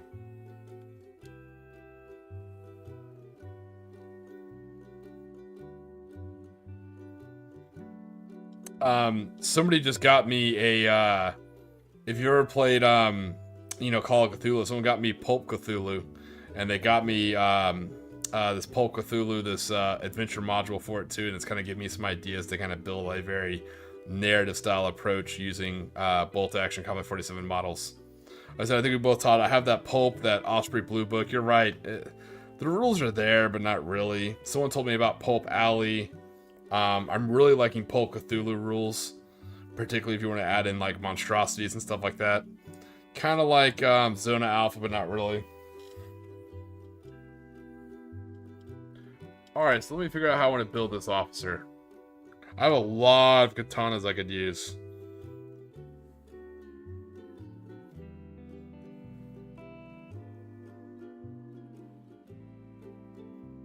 Let me see what kind of arms I have. If I have a left and right open arm, I think I'm going to go with a officer with 2 swords.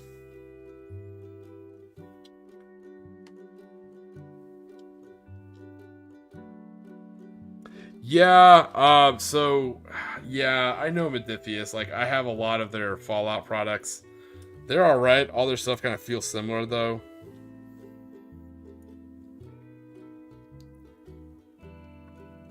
TTRPG-wise, I like using Savage Worlds. I've used that for Crimson Skies campaign.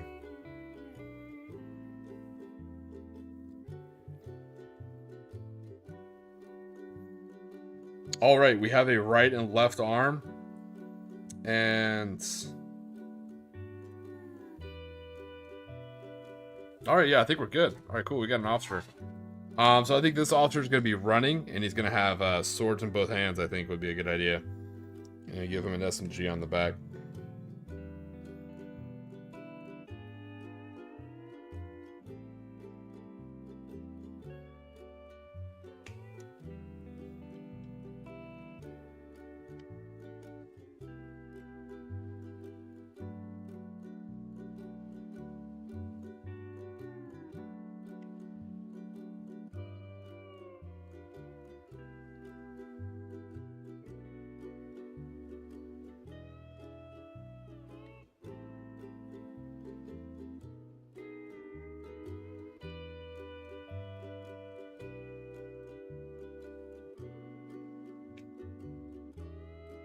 Hey, HS, what's going on, buddy? Welcome to the chat, man.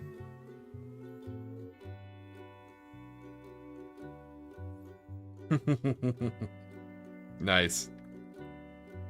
Yeah, Cthulhu's not bad. Sometimes it can go off the deep end. Like, pun intended, it's the whole point of Cthulhu. I just like the rules of,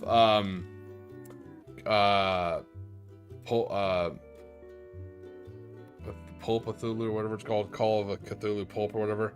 I like those rules. They're not quite as crunchy as like cyberpunk style rules, but they're still pretty good. Hey! Look who it is, man. What's going on? Long time no hear from my favorite Canadian.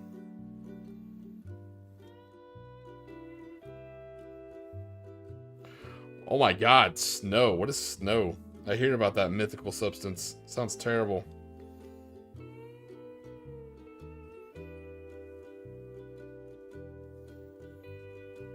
How you doing, astronaut? It's not too crazy of a time for you up there. I know you're on the same time zone as me.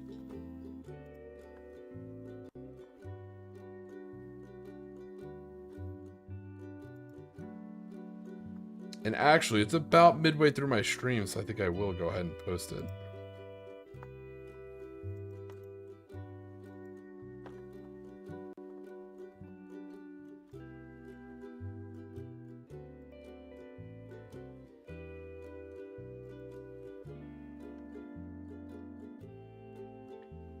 So I have been busy. I've been working on background songs and some other stuff besides just models. I'll go ahead and post a link in this chat as soon as it loads for me. There we go.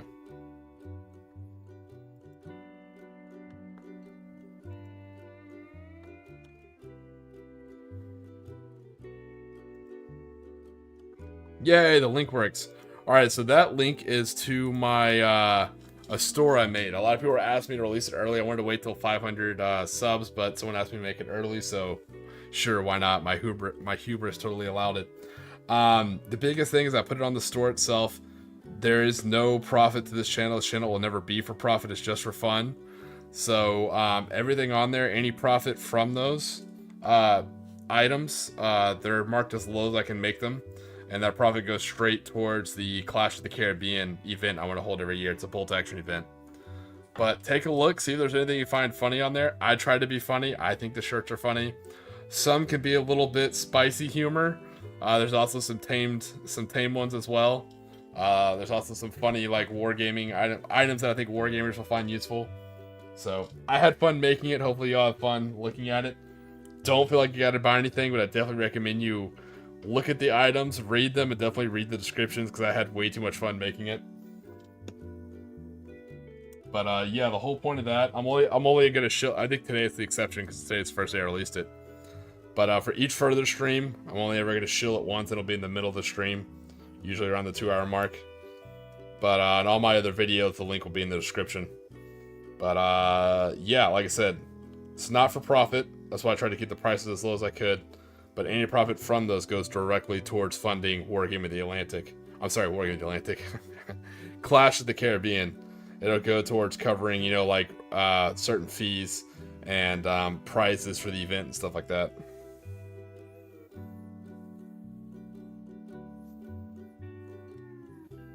So I said my goal for Clash of the Caribbean is to never have to charge a ticket price.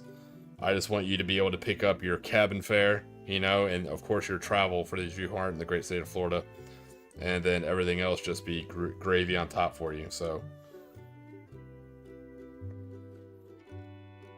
as far as the t-shirts, like I said, there's some funny ones. There's a pretty tame, like chill one, and then I try to make a t-shirt for most of the bigger nations for Bolt Action and Conflict 47. They have like kind of humorous sayings on the back. Hopefully no one's offended. I try to make them funny, but you know how that is. Everything is in good humor, but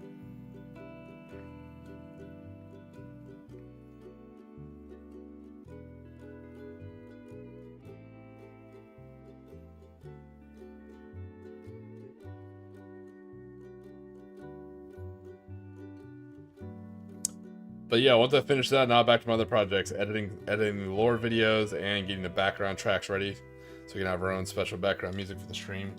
But luckily, I love this stream because it's fun to chat with you guys, truly. And then also, super importantly, I get to catch up on all my models, which are an absolute shit ton.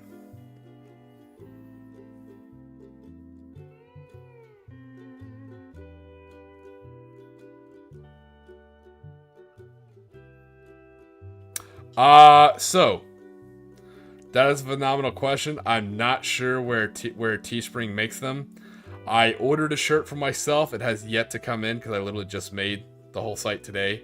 So if you want to hold off like 2-3 weeks, you know, I can let you know how the t-shirt fits.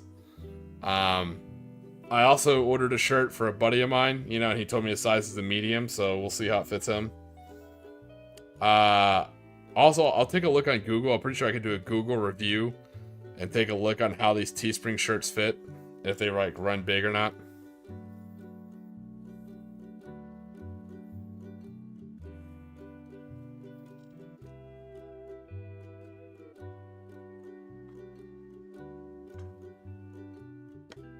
Yeah, actually, that'll definitely be something I'll do. I'll get with you offline, Weird War, and if you're into it, man. I'll make a model. I won't paint it because I'm not very good at painting.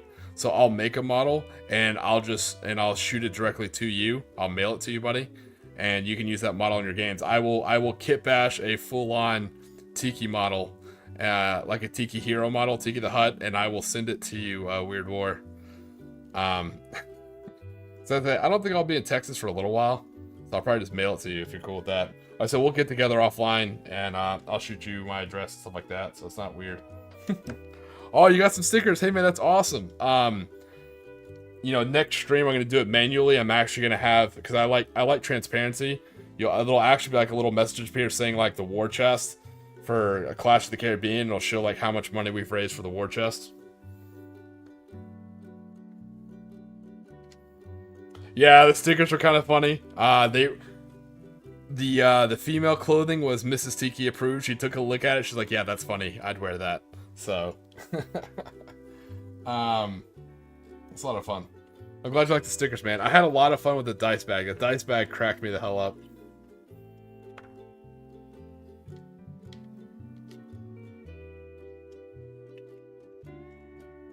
But I appreciate you taking a look and get some stickers, man. I definitely love to see some Weird War merch. I'll have to get one of your bumper stickers. But yeah, man, I'll totally send you a custom Tiki model. And for what you're talking about, HS, yeah, I'll find out some spruces that I like, and then I'll figure out like a recipe to build like mass-produced Tiki models. Or I may work with someone with 3D printing. I may design, like maybe with like Hero Forge, I may design like a Tiki model.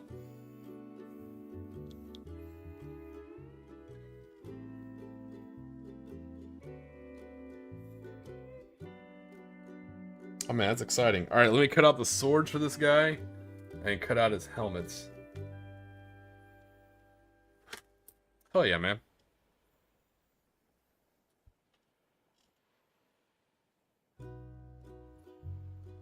Hey, what's going on, Matthew? What's going on, brother? Good to see you, man.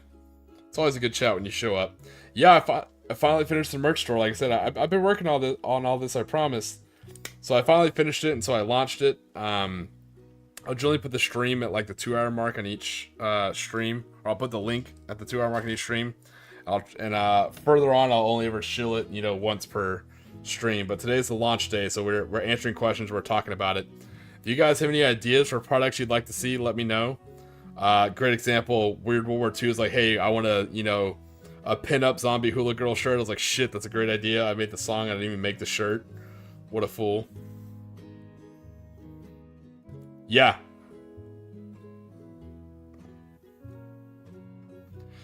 It's funny you mentioned that, HS, because I have 2 armies I'm working on. So I have my Tiki Tears, and I'll show you why they're called Tiki Tears.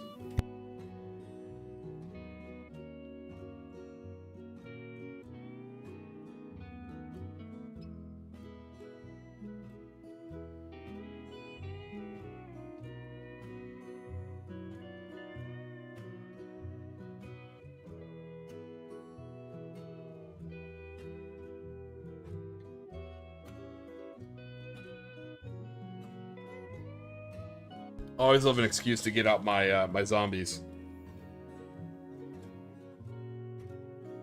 So these are my my Imperial Japanese zombies for my Tiki Terrors. You can tell they're zombies, but they actually have Tiki mask on. And there's actually a song about it. If you look at my channel, it's the my zombie girl, or my hula girl's a zombie hula ghoul. So yeah, my zombies actually have Tiki masks. So that's why I call them Tiki Terrors. For my Imperial Japanese Navy, I'm thinking more like a surf ninja style look, so they're going to be kind of more shinobi based, and they're going to have like surfboards and stuff like that, and tank tops. Hey, what's going on, Peyton Games? Yeah, definitely a zombie pinup is what I'm looking at. That's definitely going to be one of the shirts.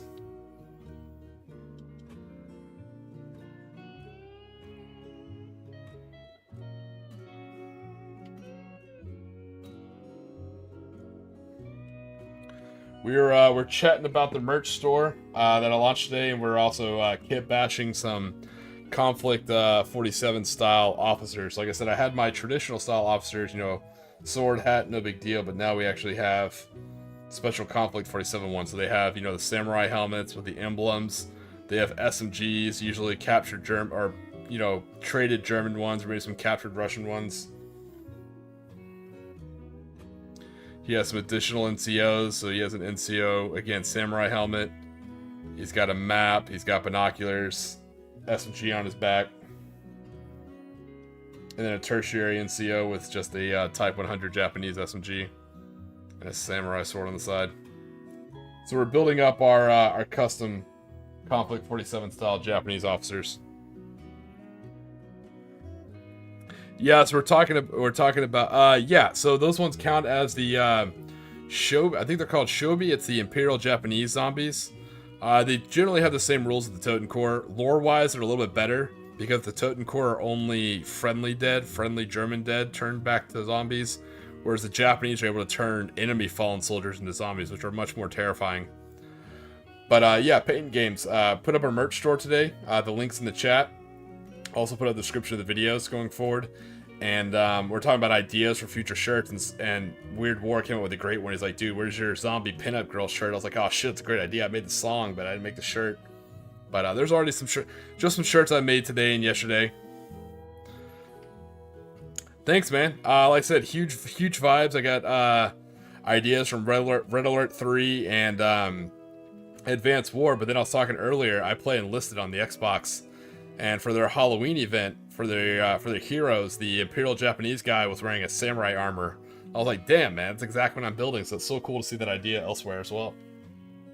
So for this one, giving him a samurai helmet. He has 2 open arms, so we need to give him 2 katanas.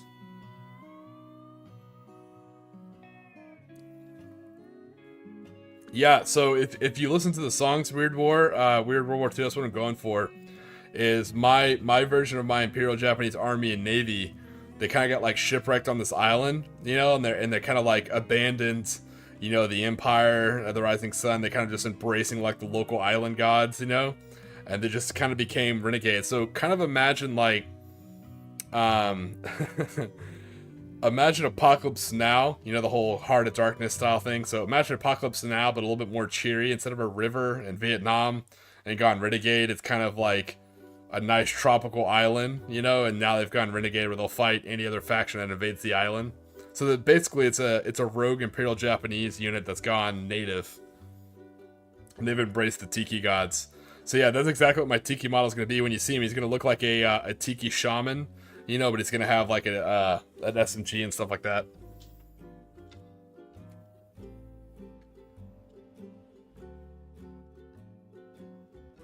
Alright, let's cut out some katanas for this guy.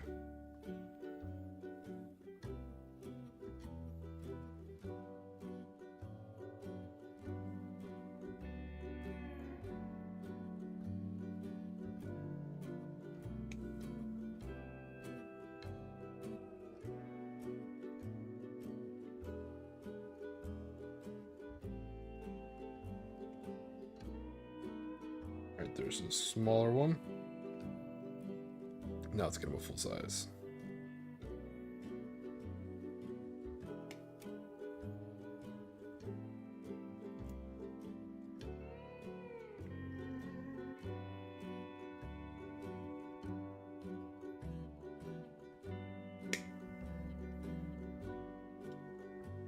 Alright, definitely gonna have to trim that one up.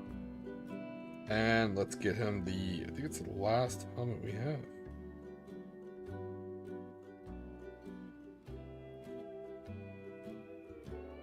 Okay, good. Yeah, we already had that one cut out. Nice.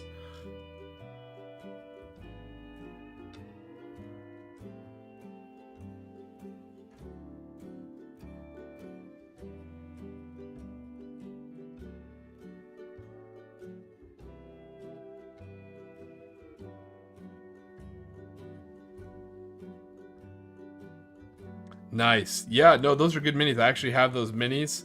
And I'm actually planning on doing like like trader guard with them, possibly like space crews. They come with good space helmets too. Those prison uniforms also make good space suits when you put the helmet on, like a vac suit. But yeah, man, I like that lore. I kind of came up with it for a little bit. It's kind of like super laid back and chill. When you listen to the songs and watch the videos I made, you kind of pick up on that vibe. You know, they just land there like, well, shit, let's just fucking stay here. And as they explore the island, explore a little bit deeper, and that's when they run into the zombie hula girls on the island, like, oh shit. So.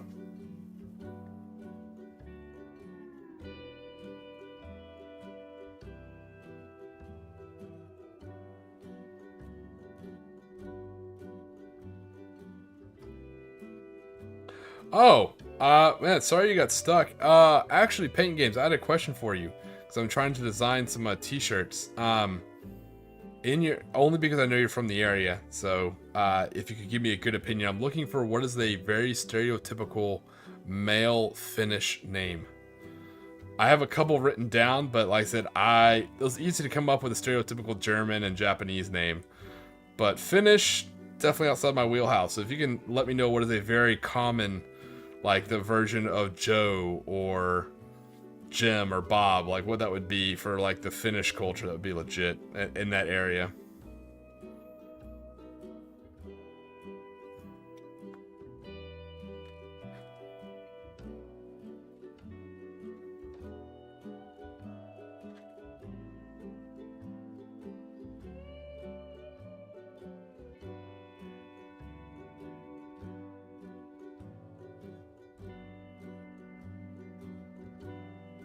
Sven. Damn it, yes, Sven is fucking hilarious. Why did I not think of Sven is funny? Sven is very funny. I think I had like Johan down in my writings. So as you can tell, if you look on the store, I do like a shirt for every faction.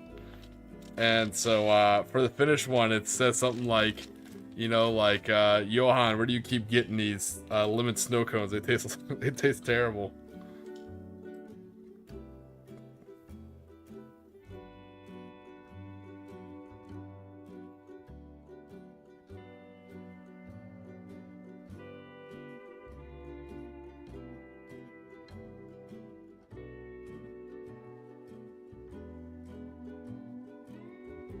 Yeah, so I'm joking around. I'm trying to come up with like different funny lines for different factions. I'm not going to do every faction in Bolt Action. Some of them are just hard to come up with very localized jokes. Like some jokes are easy to come up with. Some are like, oh, I don't fucking know, you know? So I think just the ones that kind of pop. I know Finnish is a very popular faction, so I kind of want to do one of theirs.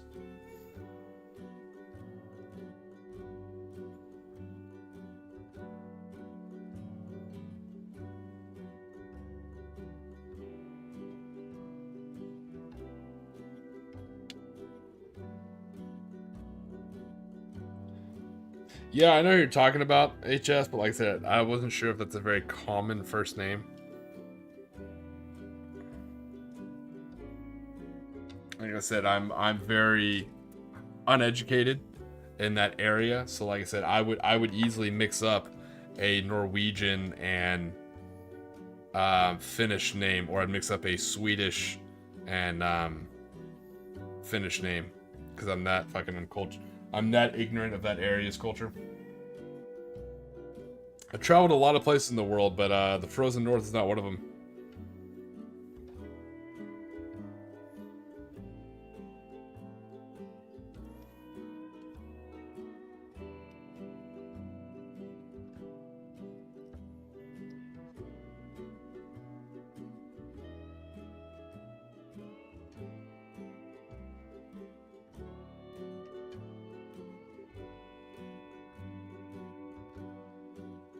So I try and design the shirts. Like, if you've ever been to a big gaming event, you know, a lot of times it's like people kind of like bent over at the waist, kind of leaning over their table, you know, rolling dice or looking at stuff. So that's why I try to put like the humorous stuff on the backs. That way, if you're like looking around the gaming hall, you can see something funny and it'll make you laugh from like 2 tables over.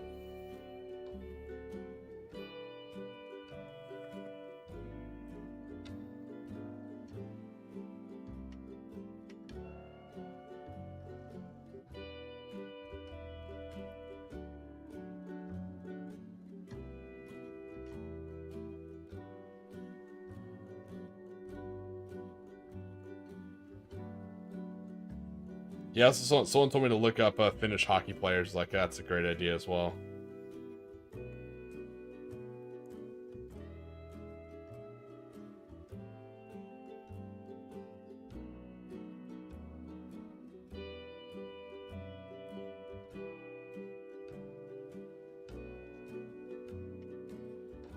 Alright, let me neaten these up and glue them on his base, and we will get him underway. Right.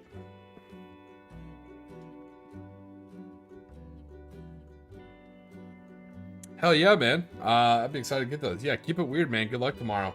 Thanks for getting the stickers, man. I appreciate it. And I'll I'll get to kit bashing your own custom Tiki the Hut hero model for your games. Best luck tomorrow, man, and have fun.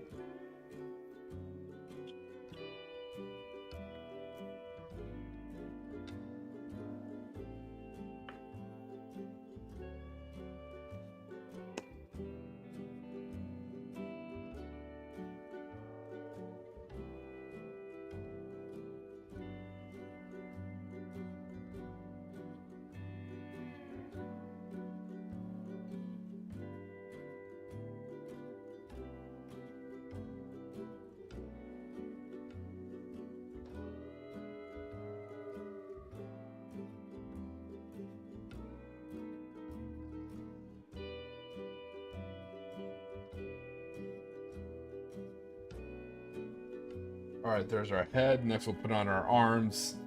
Put his swords in both. We're going to do this officer with a sword in both hands, like he pulled both his katana and his side sword. I'm not even going to try and pronounce it. We'll put an SMG on his back. We'll give him his canteen and his pistol holster. And his ammo pouch will be good to go.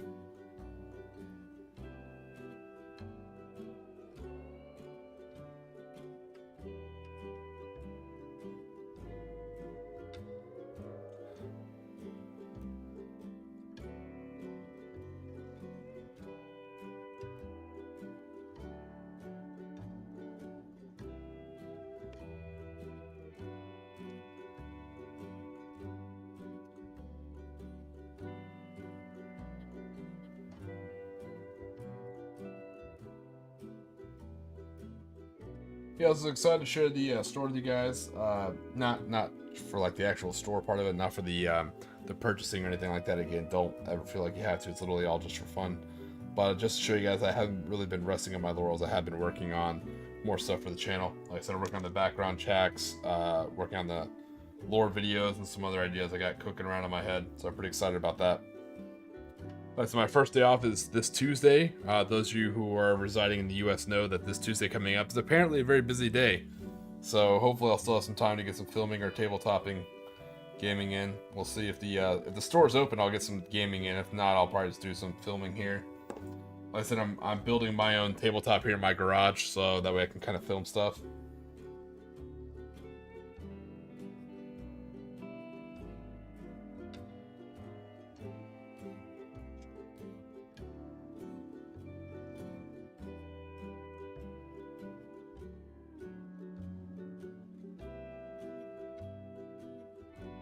Yeah, or yeah, a really good lore for that is, you know, Blood Angels are notorious for borrowing things without asking. So you can say that Blood Angel started like pilfering Necron tombs looking for some relics and shit to steal. That's actually super good lore.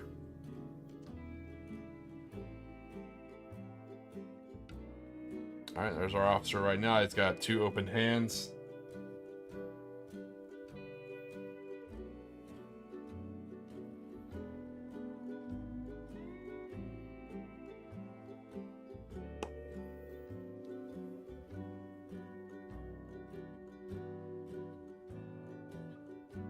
Oh, I'm so sorry. Thank you, Evolution. I'm sorry. You're exactly right, man. Fucking lambast me. That's how tired I was. I completely zoned out. I saw blood and went with it. Yes, thank you. That is the Blood Ravens with Steven Bastards. Thank you. Thank you so much. Yes, I was 100% wrong with that one. Phenomenal call, Evolution. Thank you for listening and thank you for catching that. He's exactly right. Ooh, Red Dawn campaign. Actually sounds fun. Are you using Team Yankee models or rules for that? For like Cold War, World War III? Great catch, Evolution. Thank you.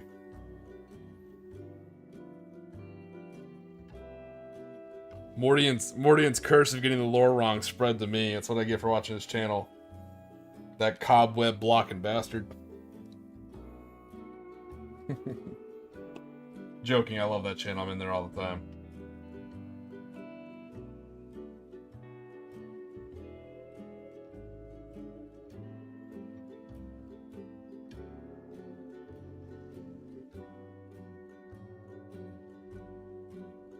All right, here's our officer packing both blades. He's coming out swinging.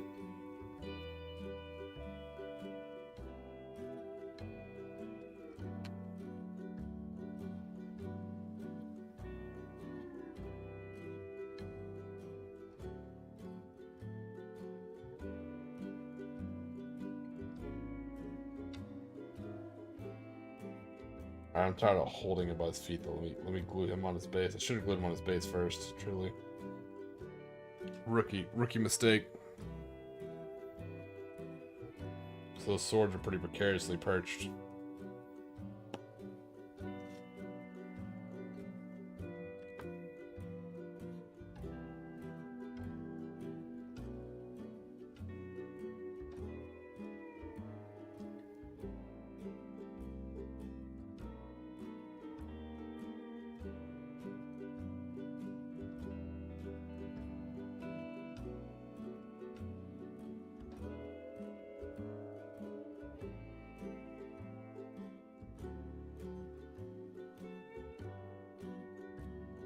Nice Soviet paratroops. Yeah, that's gonna be great, man.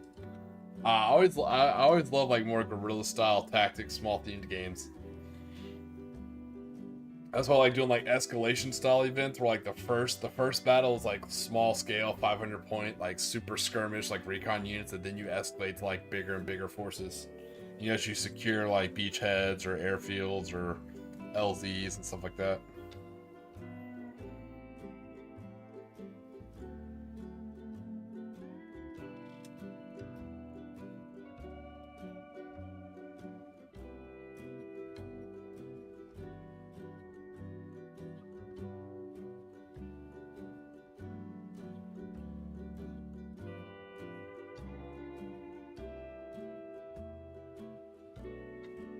So, I understand I may lose your support here, HS, but I don't mean to alarm you. I also use one. Mine is because I got tired of drinking Nolan oil. That's why I got one. I bought one. I did. Judge me. That's fine. I 100% got one.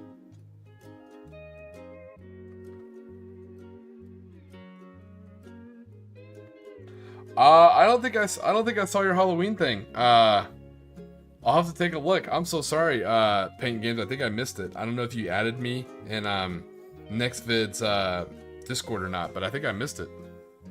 Halloween was a blur. I woke up early. I did the stream. I got some sleep. I got called into work. I worked a lot, and then I racked out. So I think I might have missed it, buddy. I'm sorry. Well, you know, I used the coffee cup for the longest time,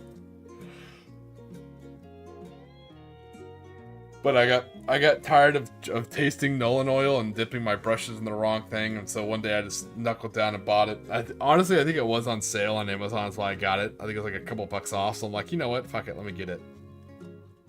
But it does, I'm not gonna lie, it does have those little grooves notched in the side, so you could run your paintbrush up it, and it kind of like pulls your things back together on your brush, or your thistles. If you can find it for a sale, I highly recommend it. Like I said, I don't use GW products, quote unquote, but I do use a lot of Citadel products. I like Citadel paints. I like Citadel paint pot. I use their spray primers. I use Citadel except for their brushes. I use Army Painter brushes usually, but I do like Citadel paints. Yeah, I'll go take a look, man. We'll take it off here.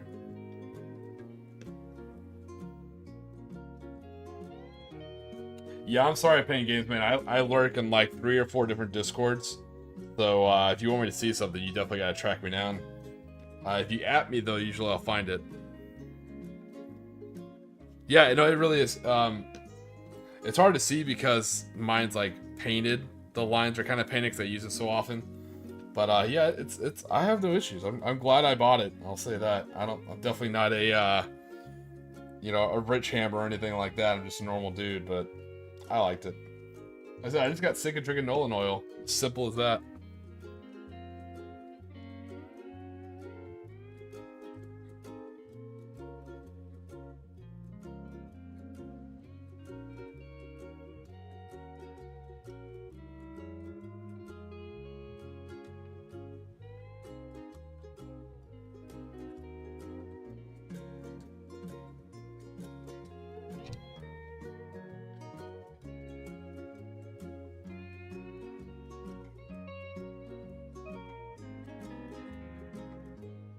Right? Like, why does this coffee have such a weird aftertaste? Oh, god damn it. Ironically, sometimes, like, that little bit of coffee gives you, well, that's the thing. So, I don't play 40... Yeah, I don't play 40k. I definitely don't do, like, 40k prices. I did buy a Space Marine tactical box. I think I got it for, like, 35 bucks. 35 or 40 bucks for, like, 10 Space Marines. And I used that to build my kill team. So I think that's, like, the last Warhammer 40k model I bought.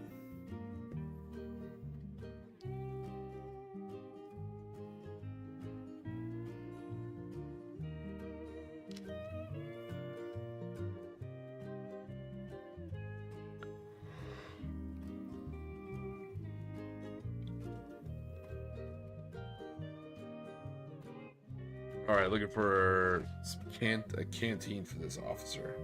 Ooh, and his holster. Nice, there's his holster.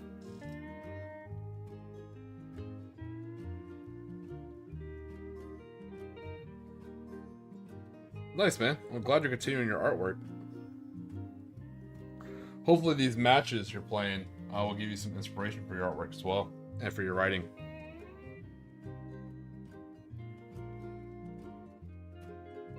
My kingdom for a canteen. One of these sprues has gotta have a canteen on it.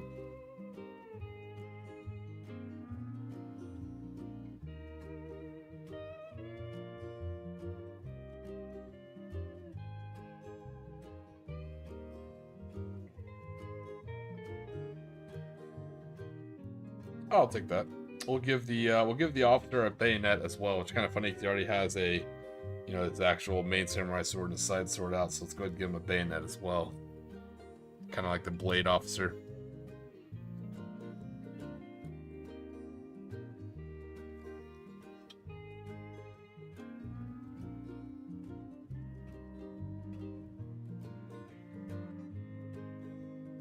All right, let me clean up his gear, get that glued on him. Then we'll cut out his emblem to match the other officers. Those are both infantry platoon officers. And that'll be the officer done. I'll move on to his 2 NCO adjutants. This is why I love streaming, man. I'm getting so much done. I was like, man, what am I gonna do on stream? I don't want to like finish up the mummies. We worked on that on Halloween. You know, I'm like, oh.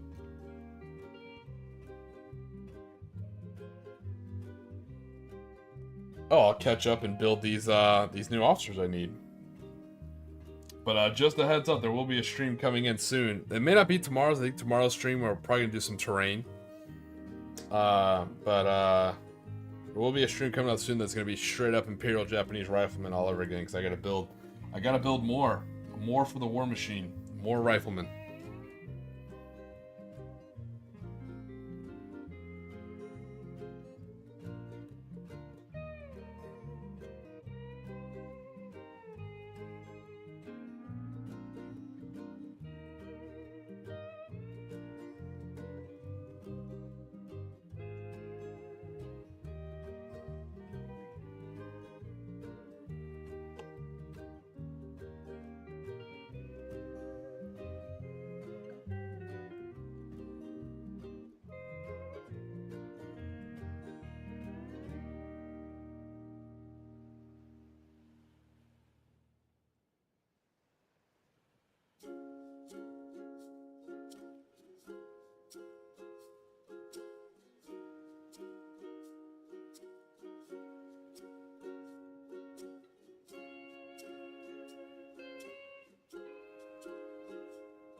Yeah, that's the worst, man. You settle down. I've done it too, where I settle down, I get everything built, then I look up and I either have no super glue or ran out of spray primer, and I'm like, damn!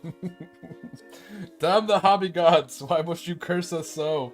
I finally had time off. Sure, hey, Jess, what you got? What's your rules question? I will give you my first guess, and then I will look up that question for you, and I will give you the page, number, and book that it's in.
All right, so still got some trimming to do on him, but there is our second Conflict 47 Soul Officer. I still gotta put his emblem on his head.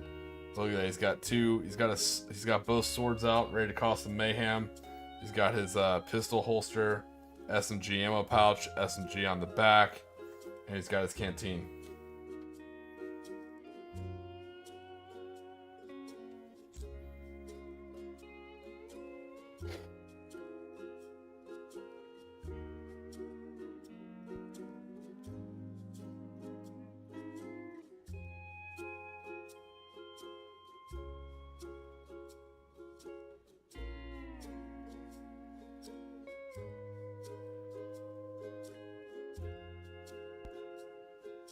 Oof, man, that monster kicks.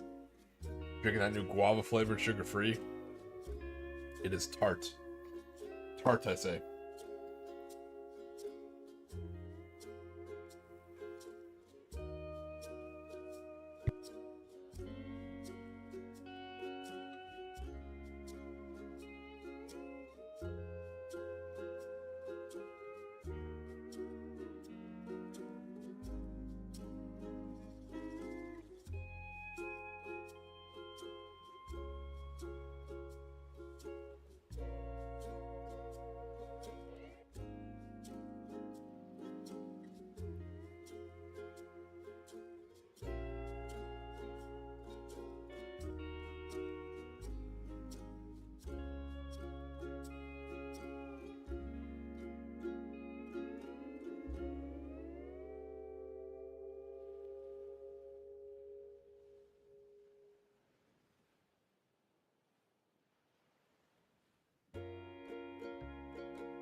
All right, so HS is going to be on page 79 of the version 3 rulebook.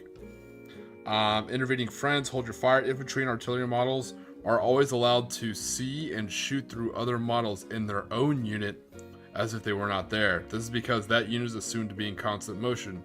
Troopers working as a team is not getting in each other's way. Sometimes you will find it convenient to momentarily lay down a model or place it aside whilst checking line of fire, and that's perfectly fine. On the other hand, models are not allowed to shoot through other friendly units or draw a line of fire within 1 inch of a model from another friendly unit. Even though the shooter may be able to see the target, the shot is not permitted. Note this applies vertically as well, which means you can't have a mortar team behind your infantry squad, have them shoot over your infantry squad.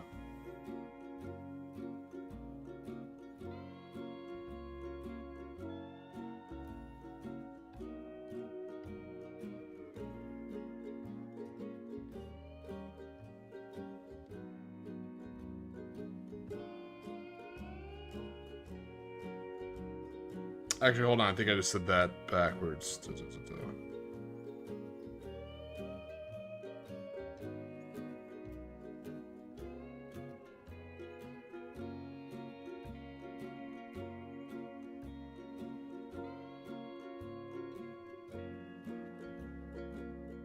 Okay, yeah, so hold on. With indirect fire weapons, yeah. The same exception also applies when shooting over the heads of friendly units using indirect fire. As explained later for mortars, howitzers, etc., these weapons fire at a high arc or trajectory, lobbing shells high into the air so they fall onto the enemy from above. When units shoot using indirect fire, they can therefore shoot at any enemy they can see without interfering enemy blocking the fire. Okay, that sounds a lot better. So, okay, so within the 1 inch, so the way it's working from what I read in version 3 is you can shoot within 1 inch of a friendly unit. The only time you can do that is if that weapon cannot possibly damage the unit. A great example is you can shoot within 1 inch of a friendly tank if you're shooting with small arms, because there's no way you could damage the tank, if that makes sense. So those were the only 2 exceptions as far as shooting within 1 inch of a friendly unit, either using indirect fire such as mortars or a howitzer. I'm pretty sure flak as well if you're shooting at a plane, or if you're shooting at a unit that you can't possibly damage. So, you know, if you're shooting submachine guns, you know, within 1 inch of your friendly tank, you should be perfectly fine. Per the rules, and that's page 79 through page 81.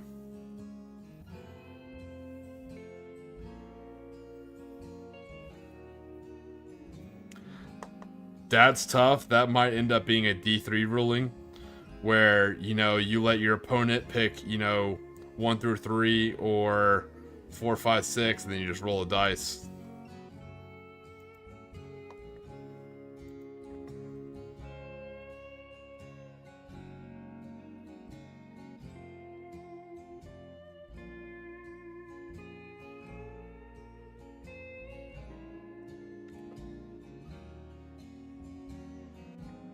It's a very good question, though.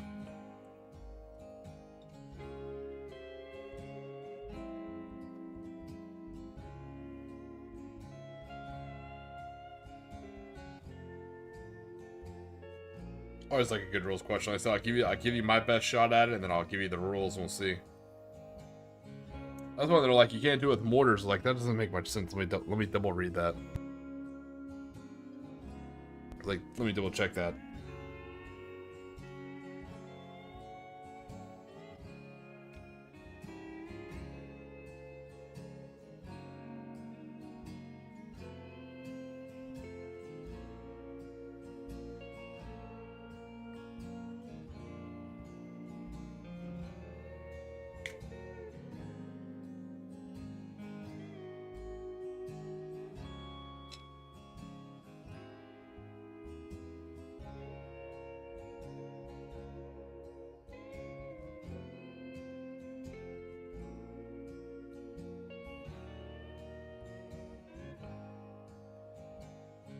Surprised you just use the ambush rule, maybe, for that situation.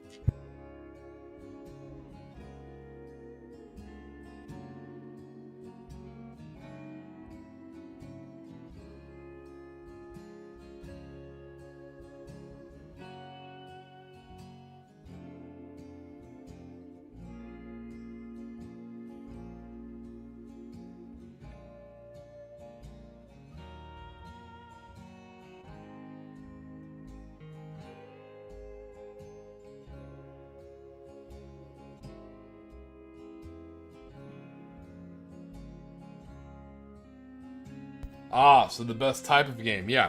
That's what I said. When in doubt, always go with the D6 method. Let your opponent pick whether they want 1 through 3 or 4, 5, 6, and then just go from there and roll the dice.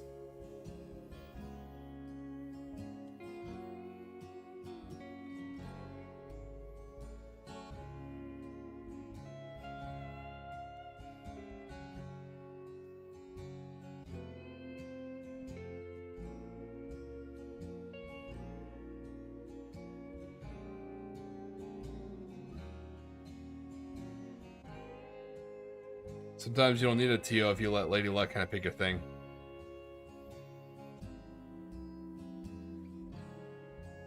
Oh, nice, man. That sounds cool. I'll have to give it a look after this stream. Always excited to see art from new sci-fi. I think it's kind of cool. I grew up reading and watching a lot of sci-fi.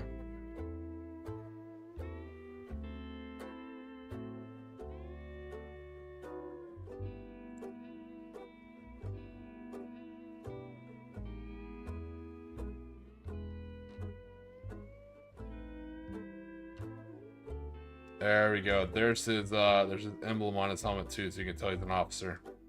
If running around with swords isn't already revealed enough. All right, now let's work on his NCOs. So I think for his second in command, I think we're going to give him maybe a trumpet in one hand, like a bugle, and maybe a PPSH 41. And then I think for his tertiary guy, we'll do another stock Japanese Type 100.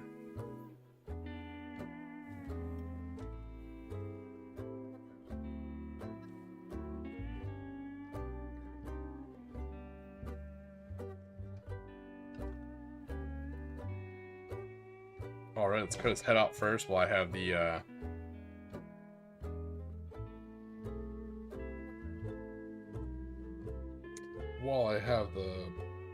pike and shot samurai kit out.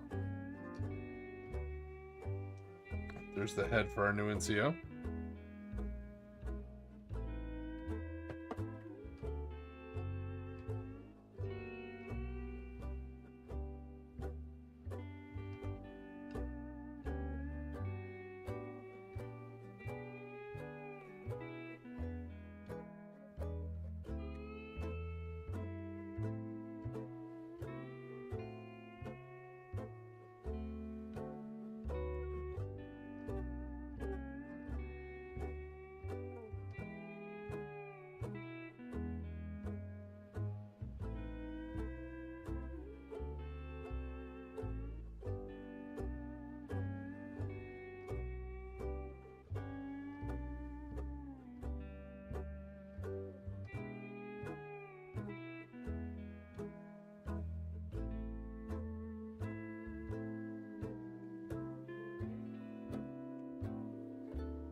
Alright, there's the NCO's body. So we have a head, a body, and an arm with a bugle.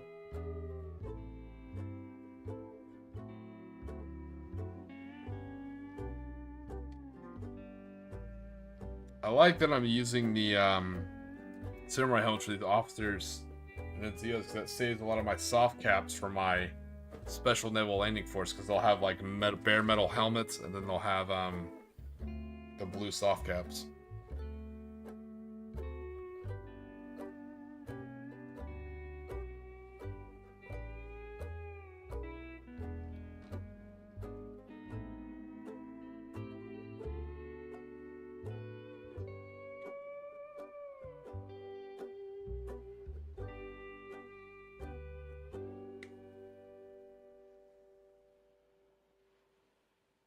Give him a knife captured PPSH 43. Let me take a look and see what hand is that bugling. So it looks like it's going to be his right hand, so I need a left hand.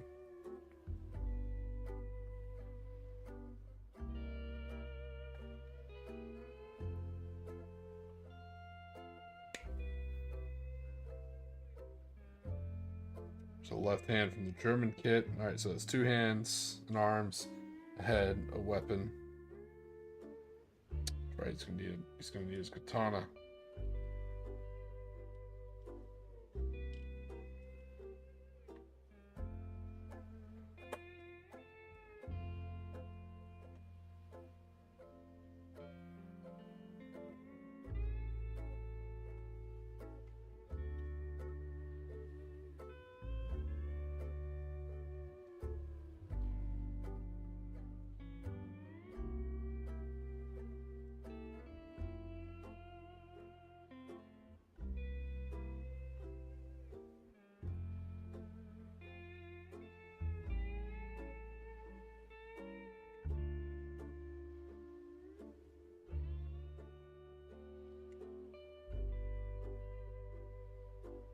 Alright, there's that NCO's katana.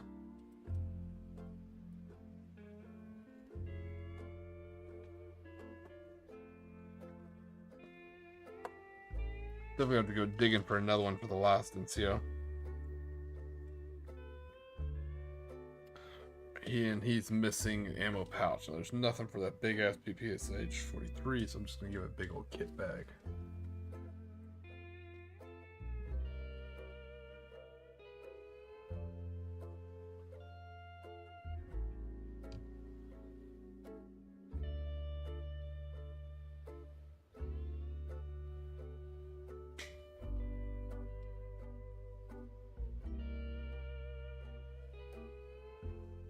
And it's got his canteen on it. Nice. All right. So that will be everything we need for the NCO. All right, Evolution. Take it easy, man. I appreciate you staying up and chat with us. And thanks for catching my mistake about the Blood Ravens and Blood Angels. What a terrible, terrible touristy take on my part. Thanks for catching it, buddy. Get some sleep, brother.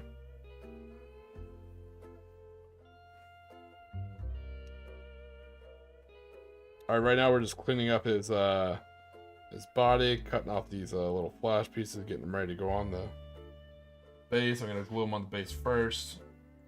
Then we'll probably do the arms and the head. Working that PPS 43 is gonna be kind of interesting. Yeah, I think that's exactly what I did. So I gave him the double bag waste equipment for the ooh man, I lost across the thing for the Imperial Japanese.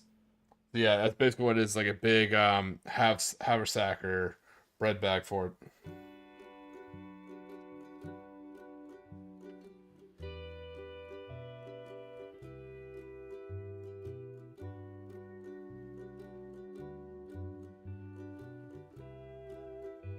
I notice I use a lot of filler words, a lot of ahs, and stuff like that on these streams. You guys remember it's definitely like late where I'm at too.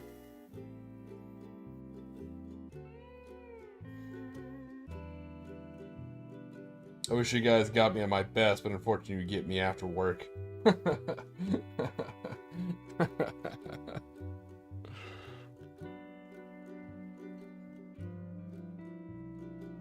why if you ever see my jokes like in other people's streams and stuff, I'd be like, man, he seems funnier. I'm like, ask. I have sleep. I'm still awake.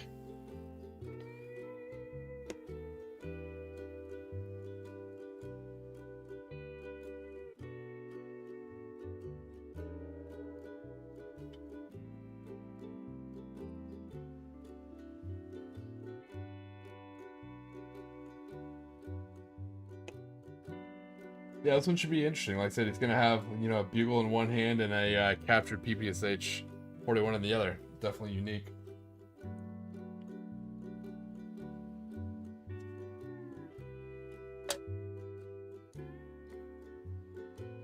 Yeah, what is sleep? That's when the coffee IV runs out.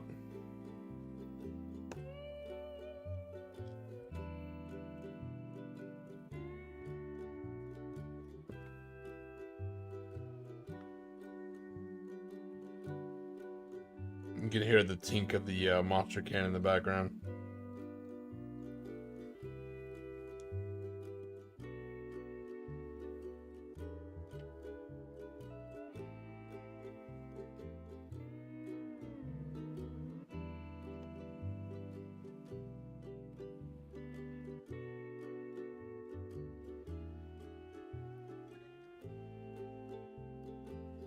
But I'm excited to either run a demo game this Tuesday or get a lot of filming in on my own tabletop in my garage. Either way, it'll be content for the content gods, you know?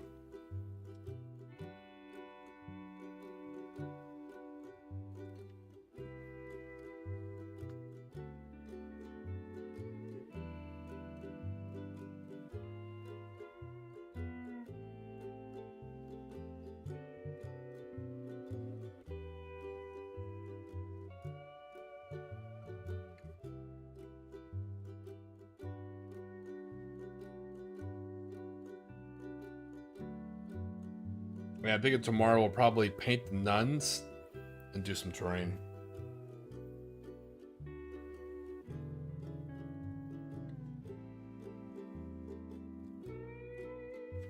Yes, you heard that right. He did say paint the nuns.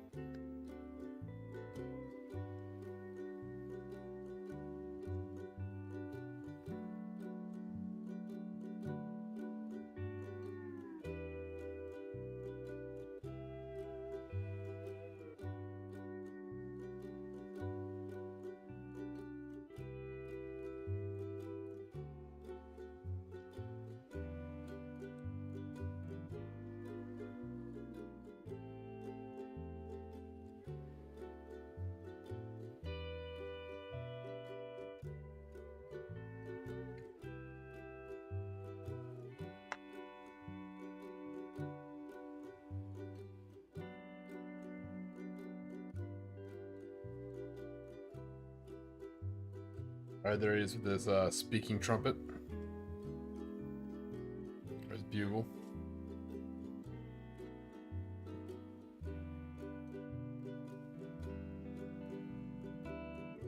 I think I already broke the sling for the PPS-41, so I'm going to do it without sling.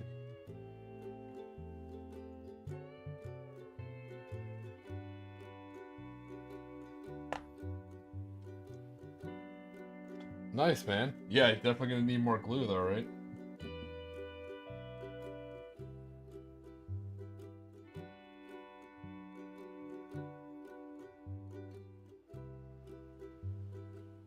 Alright, so this is kind of funny. You might be able to tell. It's a little noticeable. There's a Japanese right arm, right? Look at his German left arm. It's got like Arnold Schwarzenegger. So his left arm, like he's been skipping, mixing up his workout. So his right arm, his left arm is jacked compared to his right arm. So what happens sometimes when you mix kits. So it's kind of funny.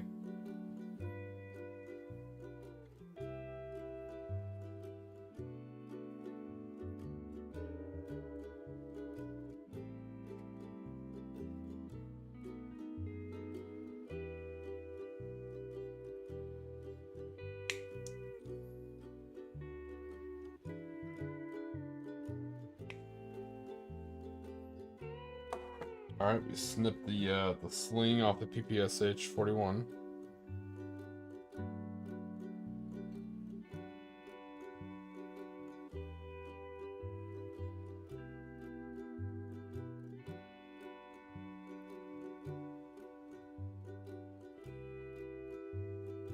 It's exactly what it is.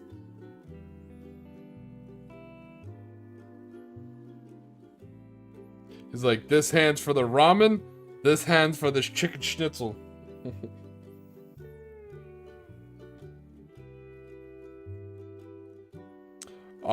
You know what? That would be really cool. I think I want to do this. I think I want to do like a cross train unit, like a group of IJA in like full German uniform and German weapons, you know, but using some of their IA stuff. Yes, they were. So, without getting down a terrible rabbit hole that would get me canceled if it was a bigger channel, genetically, yes. Genetically, Imperial Japanese soldiers were usually smaller in stature than German soldiers. That's how they're able to get away with their smaller vehicles, and you'll notice a lot of their small arms are sized a little bit differently. So...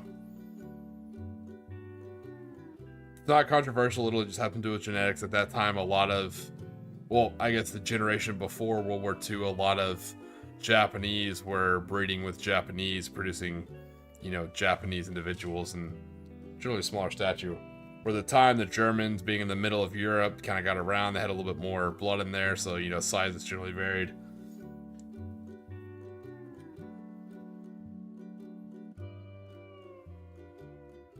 So it's actually kind of a, I'm glad you asked that question, Matthew. It's kind of a cool topic. That's why I always kind of point to the novels, which I always recommend you guys pick up on Amazon. Yeah, also, well, not, if you were to get into it, not just, I almost said eugenics, not just genetics and nutrition, but also form follows function also has to do with the work. You know, working in rice paddies and smaller vegetation, and, you know, more, that style of work is different than running larger farms, and even the domesticated animals are different. You know, like the domesticated animals used in Japan are smaller and different than the animals used in Europe. So you kind of like fit into the area you're around, if that makes sense. Yep, that's also very true. But the reason why I'm glad you brought that up, Matthew, is in the books I always recommend, Seaforth Ladies and Going Dutch, the Conflict 47 novels. That's why they introduce females into the universe. And it's not done in some like really terrible Mary Sue way. It's done in a very like, hey, you know, it's 1947. We are running out of dudes to draft. It's like, hey, women, thanks for helping factories, but it's about time to have the metal meet the meat. And so when they start creating these walkers, you know, it's hard to find guys small enough to fit inside the walkers because most of those guys are either tankers or pilots. So genetically at that time, women were smaller. The average woman was smaller in size than the average male. So if you crewed these walkers with females, you're actually able to get more crewmen in there. Yeah, the lactose tolerance thing is very interesting.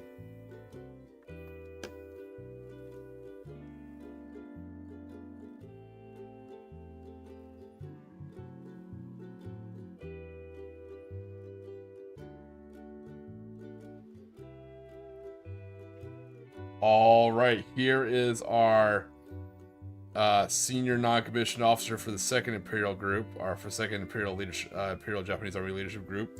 He's got a bugle in his right hand. He's got a PPS-41. He's got grabbed by the rifle grip there. It's actually kind of cool. And it's actually pretty common for him to have that because it could either be captured from the Soviets, or it could have been captured from Chinese forces who got it from the Soviets. I think that's exactly how it is. And the characters are written, so there's a lot of typos in the books, but the characters are written kind of well. The main character, you can definitely tell he got his inspiration from War Daddy and Fury, even to the point where she carries a Stig 44, but it's still pretty badass. I like it. Well, it's funny you mentioned that, HS. So the British and Conflict 47, with their Rift Tech, they lean more towards automation. So the American heavy walkers, you know, look a certain way, but the British heavy walkers are actually a combination between automation and human crew. So instead of having like a full 4-person crew for a heavy walker, the Merlin British heavy walker actually has, like, you know, 2 human crew and then big old automated like program built into it. So it's kind of a combination. It looks very much like, if you like Titanfall 2, that's what the Merlin mech looks like for the British. It's really neat.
Alright, Glenn, the last bit's on this officer, and I'll show you what he looks like.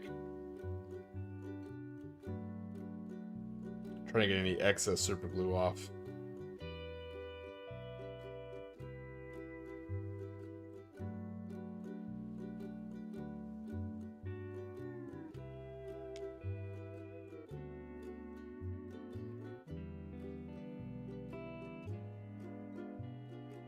Actually, I got to clean a piece of me.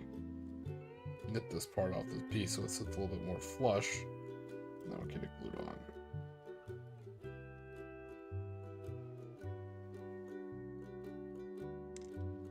So the NCOs can be kind of difficult because that katana takes up so much real estate on the model.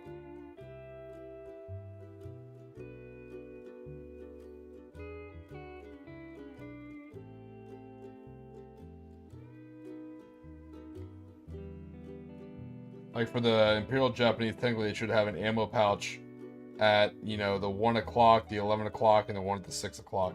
This one's going to be kind of swapped over a little bit just because of that katana on his side. But again, he's an officer, so I don't really think it matters. I mean, he's a non-commissioned officer. He can kind of do what he wants.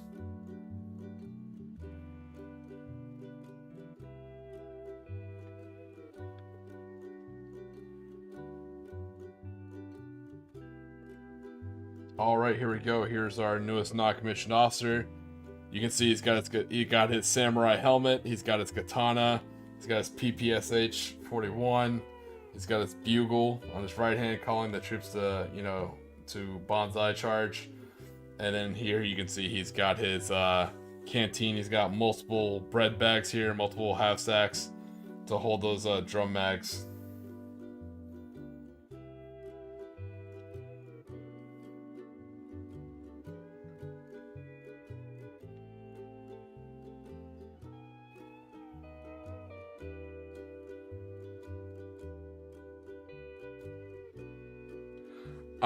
Well, like I said, I haven't painted one yet. I think you guys saw I built a Locust medium mech for the Imperial Japanese on stream. Yeah, there's no way around that, HS. I'm sorry. Right now, Conflict 47 models are extremely expensive. As it being my go-to game, I wish I could tell you some clever story or a reason to get around it or why it is, but it just is, unfortunately. I know it sucks to hear. I know they're working on plastic kits, but until we get plastic kits, man, these Conflict 47 models are just going to kick our ass. And unlike zombies, like these guys, you don't have to buy the Conflict 47 zombies. You can just make your own. But those walkers, there's nothing you can do. But right now with the rules, you can't take 5 walkers in a regular game unless you're doing like Tank War or something like that. So if you wait until the update for Conflict 47 comes out, where they kind of put it in line with version 3 of Bolt Action, then you might be able to take like an actual walker platoon. Hopefully by then they'll have the plastic kits out.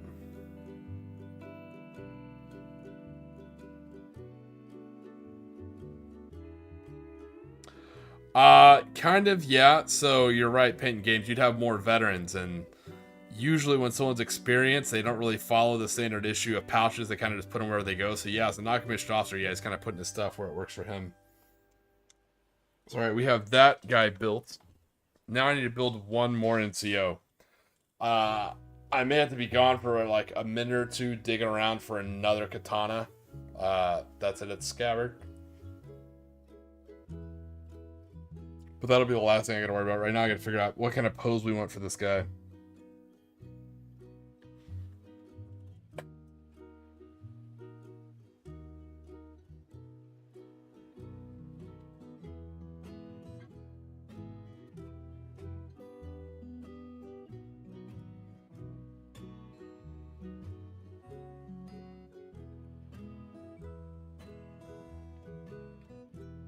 Yeah, that makes sense. Yeah, I've already heard good things about Dust designs. I've heard really good things about them.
Aha, yes, we got lucky. Oh, such luck. I found a partially used sprue that actually had the katana piece that I was looking for. I thought I was going to have to dig in a different box. Like tear through my whole model cabinet looking for it. So I put everything up very, very safely, but very quickly when the second hurricane came. So, yes. All right.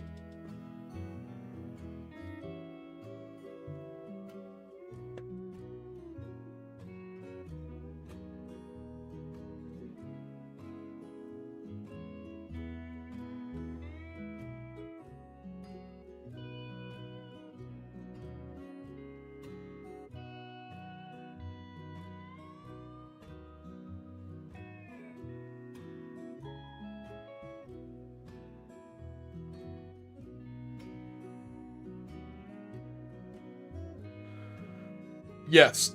So depending on which game you're playing, so for version 3 of Bolt Action, they give you Tough Fighter, and same thing for Conflict 47, and second edition Bolt Action.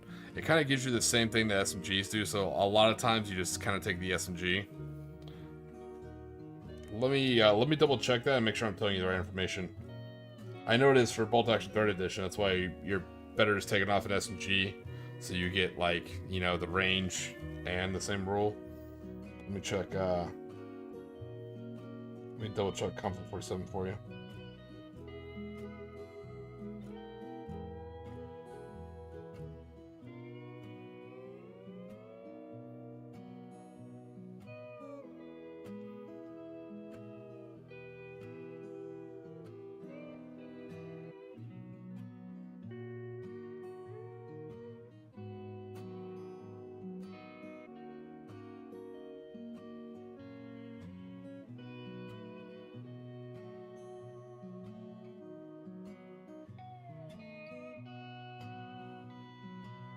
Yeah, so the sword gives you Tough Fighter, and then I'm pretty sure SMG also gives you Tough Fighter. So it's kind of like more like style points, I guess. I do it as the officers actually have their swords out, and then for, you know, the NCO they're going to attach.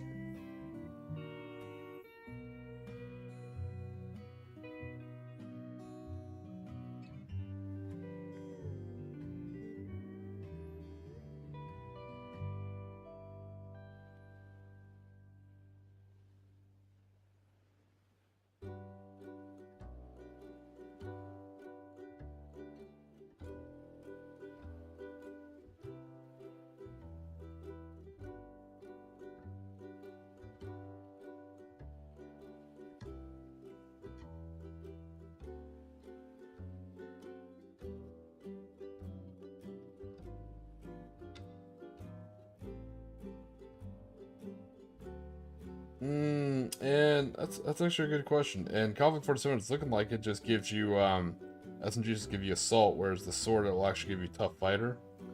So I'll have to do some more digging into that and look that up. That's a good question. I'll definitely look that up. But yeah, officers. If you look on this model, officers were using heirloom swords passed down amongst their you know, warrior family generations. That's why his, if you look at his is a silver blade, silver handle with like a red grip, and he has like a nice black scabbard with metal end caps. And then NCOs were issued with government-made katanas made from factories. Now they're not as impressive, but they were still able to cut very well. So as you can tell, his katana is OD green, both the handle and the sheath. You know, with like little black metal end caps and fittings and things like that. So not as nice, but still extremely effective. So yeah, the NCOs wore those factory-made Shingonto katanas as like a badge of their office as non-commissioned officers.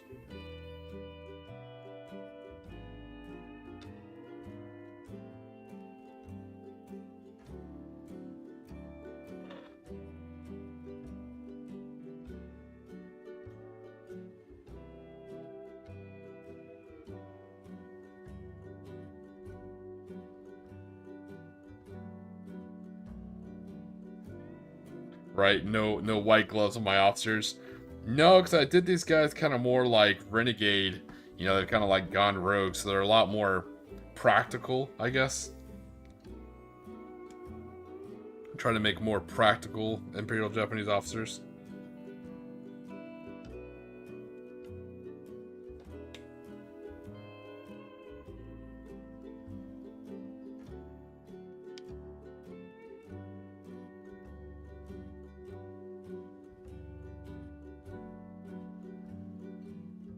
Oh, nice. There's an SMG arm right here. Let me cut that off.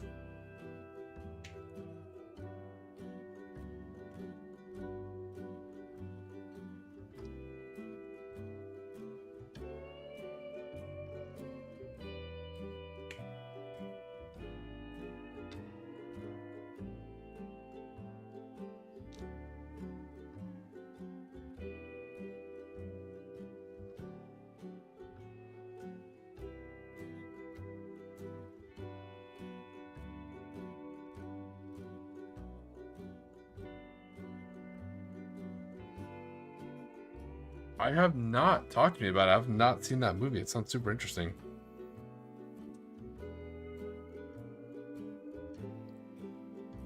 It does sound interesting. I'll check that out. Farewell to the King.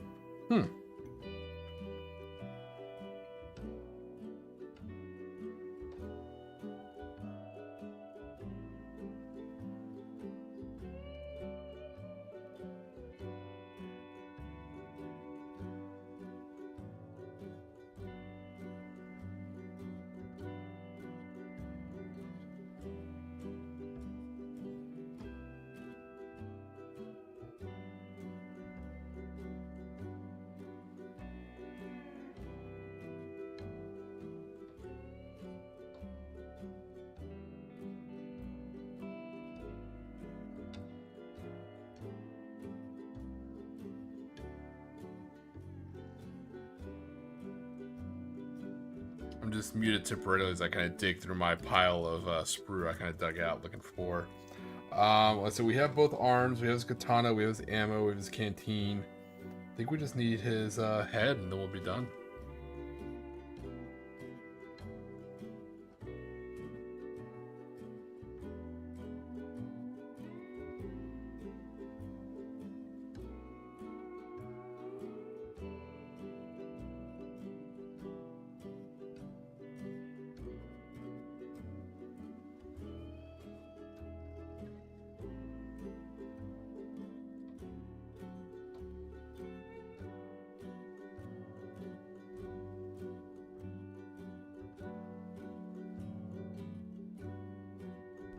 I'll definitely give it a look, man. I'll let you know what I think about it. Always like a good movie recommendation. Thank you. Like I said, we're looking for a good movie to get you in the Conflict 47 vibe. It's a video I plan on making the top 10 movies. One of the best ones I can think of is probably Overlord if you haven't seen it. Overlord is a really good quote-unquote Conflict 47 video. Or a Conflict 47 movie.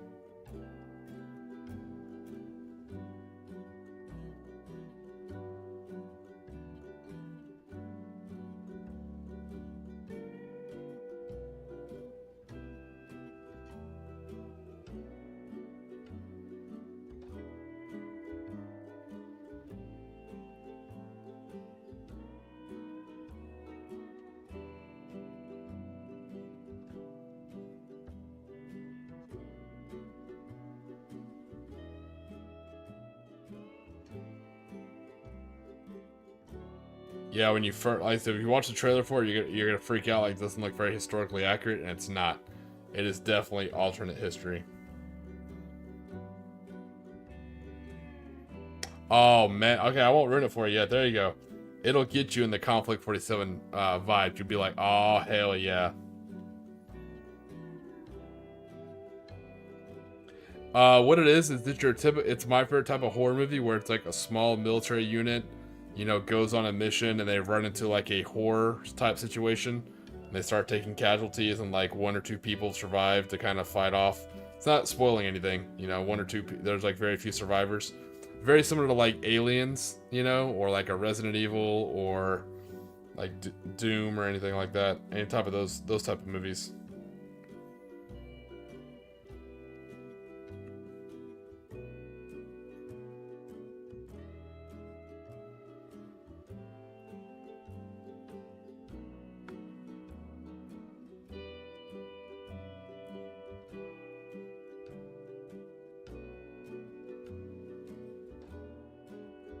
So yeah, I'm glad you pointed out. It's one of my weird pronunciations. So I grew up in deep East Texas, and I was that's where I was born. I was raised in South Texas, so I have a very I have an accent I fought my whole life, like my Texan drawl. So as I get tired, it comes out worse and worse. So horror is one of the words where if I say too fast, it comes off as horror. So cracks me up. Yeah, that's definitely one of the words I'm terrible at pronouncing, especially when I'm tired. I will say horror, which is funny because I do Conflict 47, so I talk about horror units, you know, but it always comes off as horror units.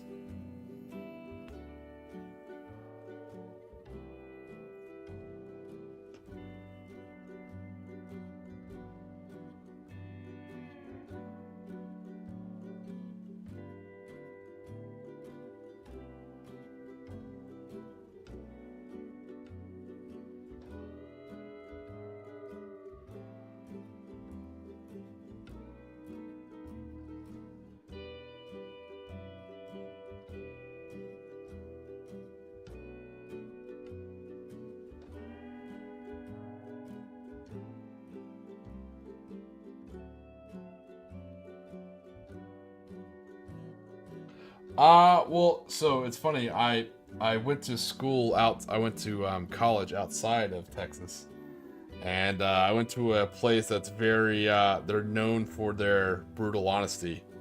So I used to talk very slow. I always thought I was decently smart, but I talked slow, so everybody just thought I was very dumb.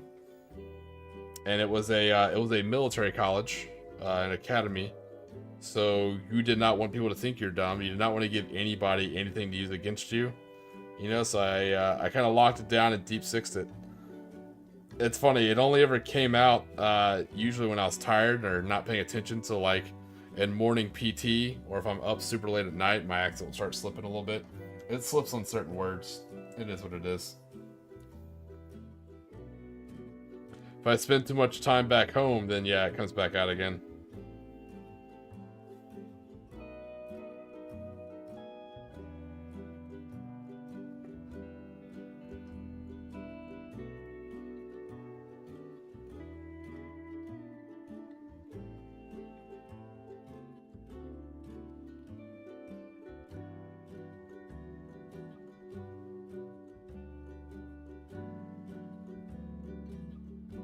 I'm just neating up the gear pieces we cut off. Ammo pouches, canteen, katana, all that fun stuff.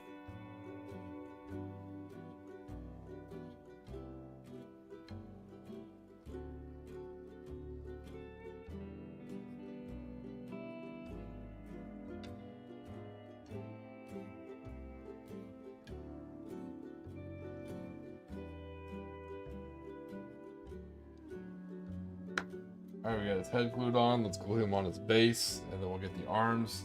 With the Type 100 submachine gun, the arms are kind of be a pain in the ass because it doesn't come with the submachine gun with the mag in. It's an arm with the submachine gun with an empty mag well. So the other arm is jamming in the magazine. And with the Type 100 SMG, it's actually built to where you hold on to the mag as your forward grip for the weapon system.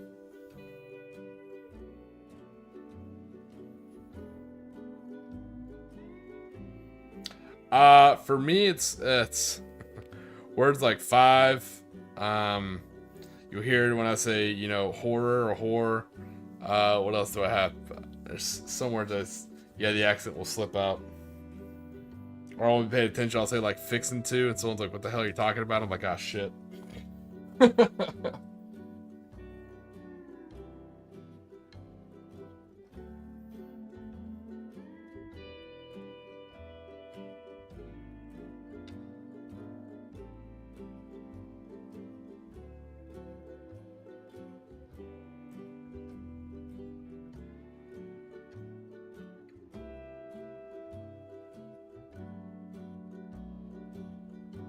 Nope, I refuse. I hate the cold.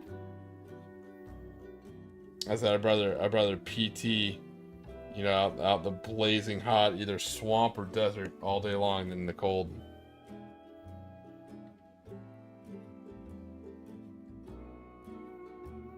A lot of people don't understand the sheer willpower it takes to get out of a warm, like a warm hooch.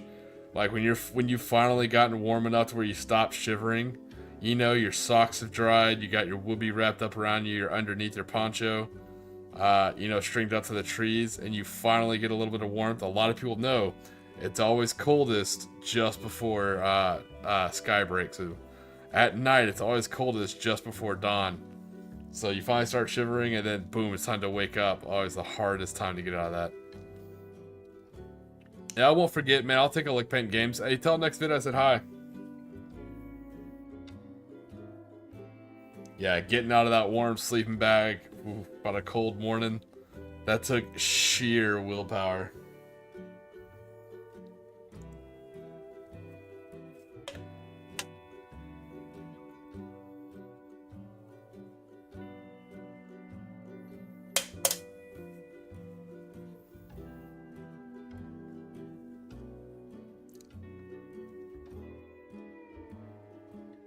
Yeah, the military taught me to hate the snow.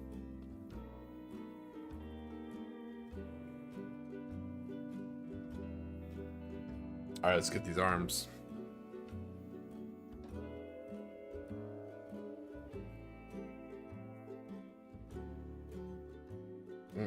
Nope. Hard pass. That acidic, because I was always a big runner in the military. That's what I enjoyed doing. So like that weird like acidic saliva you get from running in the cold. No, you guys can have that.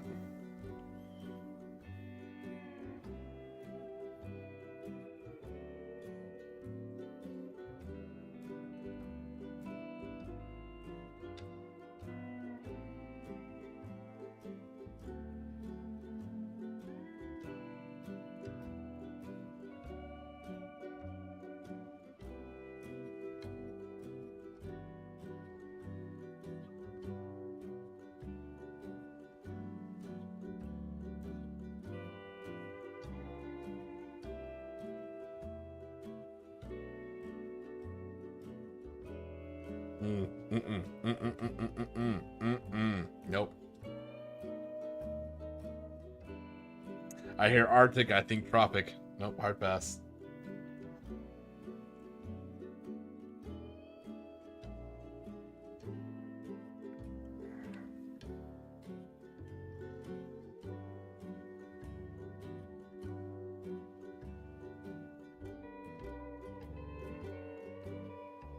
Oh, Blackwater, then they became Academy, then they became like She Solutions. Those guys. They weren't, so they were bad, but they weren't near as bad as me. They're more crooked outfits. I worked with guys from like Aegis and shit like that. There's worse companies than Blackwater out there. Believe me.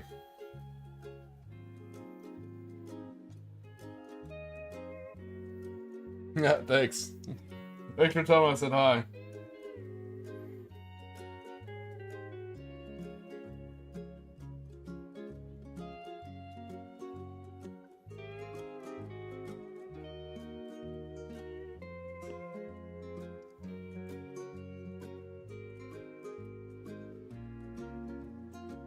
Yeah, but see, that's the thing. You don't have to take enough off, man. It's a frame of mind. You just gotta drink water and relax.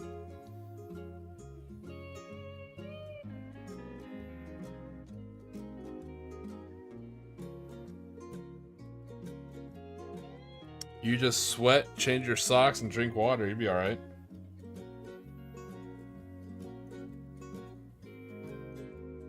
Just like Doc said, it's all about drinking water.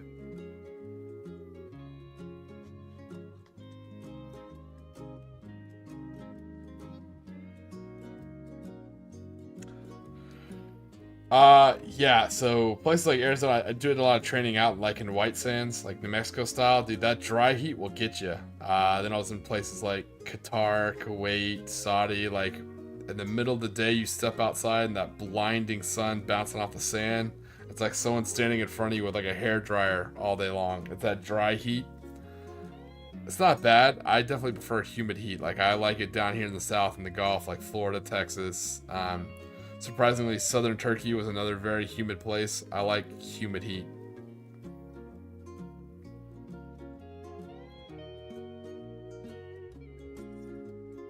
Yeah, a lot of war gamers in the military. I definitely noticed that as well.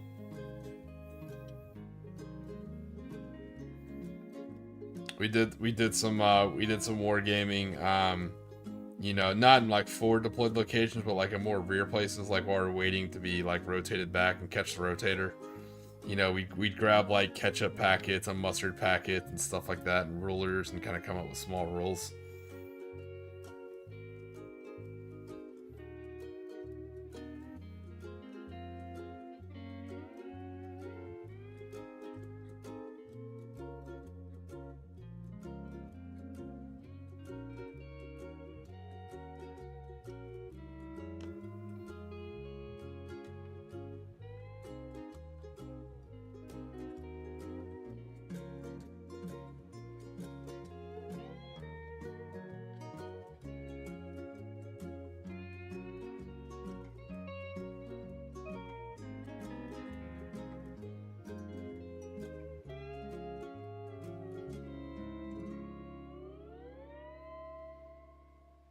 Alright, let's get the stuff glued on this guy, and then this NCO will be just about done.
Yeah, that's exactly what it is. Like, I'll just come back and buy more, you know, with my extra pay and stuff like that.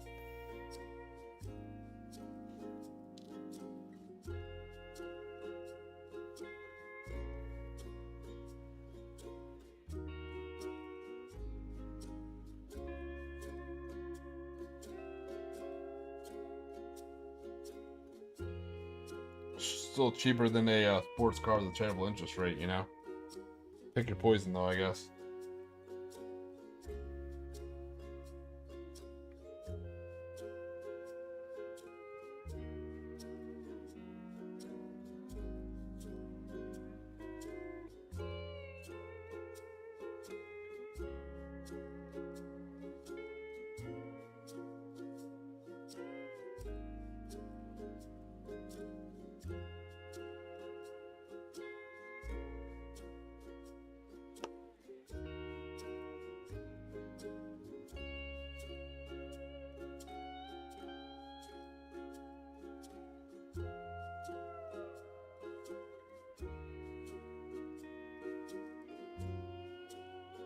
All right, here is our sixth model built. Here is our tertiary NCO for the second leadership team. As you can tell, samurai helmet, which is kind of cool.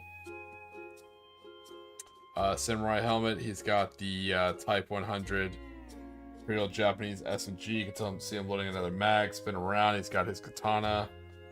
He's got his SMG magazine plus another canteen and a bayonet just in case.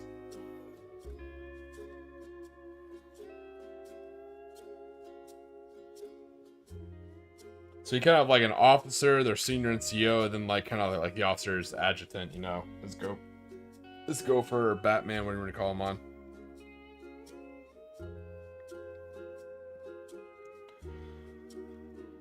All right. Ooh, man, that was some fun kit bashing. Not too shabby. Yeah, so the Type 100, a lot of the Imperial Japanese SMGs, the Type 100s had both bayonets and they also had bipods on them, which is actually pretty cool. And it wasn't strictly according to the Japanese. I want to say there was a British SMG. It wasn't the Stin, it might have been the Sterling. I want to say like one of the Sterlings or one of the other lesser known British SMGs came with a huge ass like mount for a bayonet, which was great. It was actually the Royal Navy who wanted them, you know, for doing boarding parties, Q-ship style stuff. You know, they wanted SMGs with a bayonet. It's not so much like using it realistically, it's the intimidation factor. So when you're you know, boarding a ship and you're trying to take the crew prisoner, you know, when you're trying to corral these crew around, a lot of times underneath the ship there's tools everywhere. Any tool can become a weapon. You know, like you're trying to like muscle the engine crew, you know, you're trying to muscle them back up towards main deck and you walk them past like a toolbox, like 3 or 4 may grab hammers and screwdrivers and what have you, and suddenly they're all armed. You know, guns are scary and all, but when you have a big ass long bayonet at the end of your submachine gun, yeah, generally your enemy prisoners of war, it kind of takes the fight right out of them.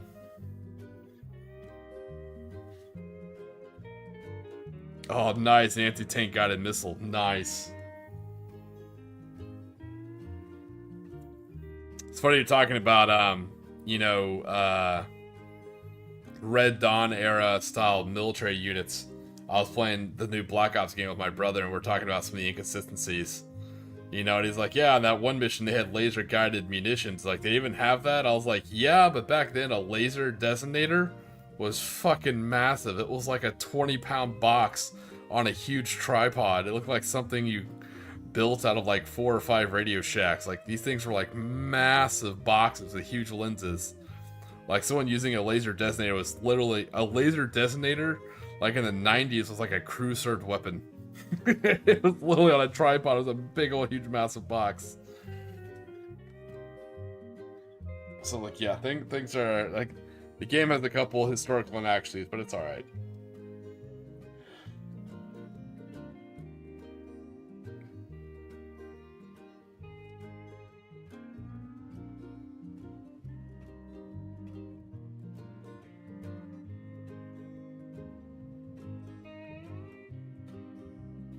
So I will show you some of the models that we will be working on tomorrow or next stream.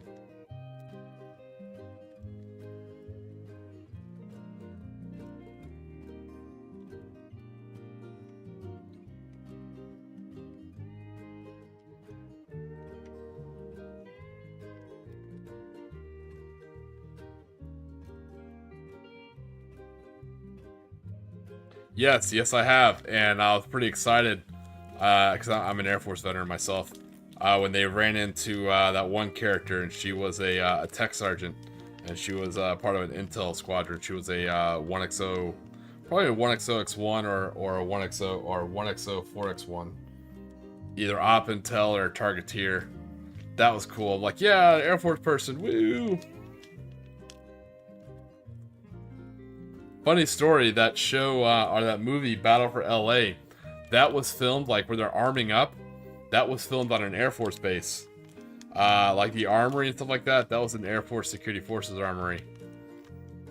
So I actually knew some of the armors in the film, which is kind of neat.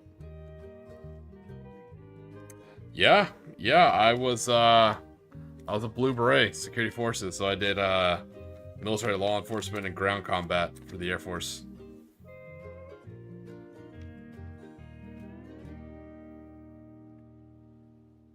Alright, so these are 3D printed, and I have to clean them up, but these are some of the nun models. Let's see if I can... There you go, try to slide down a little bit so you can see it better. So there are white models. Yep, so their hair's sort of like sitting on a gravestone with a cup of wine. Here's another nun. So these nuns are actually going to be my my spies for my demo game. So what I like to do is I like to take all three of them because they look different, and I write 1, 2, or 3 on the base. And then the way we play the scenario is both sides start with 500 points, and the goal is to meet with the spy inside the town, you know, and escort them outside. The trick is no one's gonna say if they're the spy, so you have 3 choices to do. What do you grab one and make it off the board? Do you try and grab 2 of them, make it off the board? Do you grab one and shoot the other 2? Like, what's it gonna be? So both factions are fighting for the spy. It's just no one knows who the spy is, except for, you know, like the game store owner, and you tell them to pick a number ahead of time. Yeah, so I always get that a lot. Like, oh, Air Force chow halls are amazing. I rarely ever got to eat at a chow hall. So due to the nature of my career field and the hours, we mostly just ate in the field. So it was MREs or, you know, like flight box, like flight kitchen, which is just like a boxed meal. It's not very good at all, but it's what they serve on military aircraft, you know? So I only got to go to the chow hall like maybe on a day off, maybe. And then by the time I was in a location where the chow halls were really good, like deployed, I was a non-commissioned officer. So call me crazy, it's my own philosophy. I'll try not to get on a ramp box. But if you, as a non-commissioned officer, have time to sit down and enjoy a hot meal, you're probably doing something wrong. You know, your troops need to make sure they get their hot meals first. You know, as a leader, you always eat last, sleep last, relax last. So if I found myself able to sit down for a hot meal at the chow hall, it's like there's something I'm not doing. Like something needs to get done somewhere. You know, so not a lot of hot meals. Not a lot of... I was in the Air Force for a long time and rarely ate at the chow hall. It's kind of funny. But I had a very atypical career myself.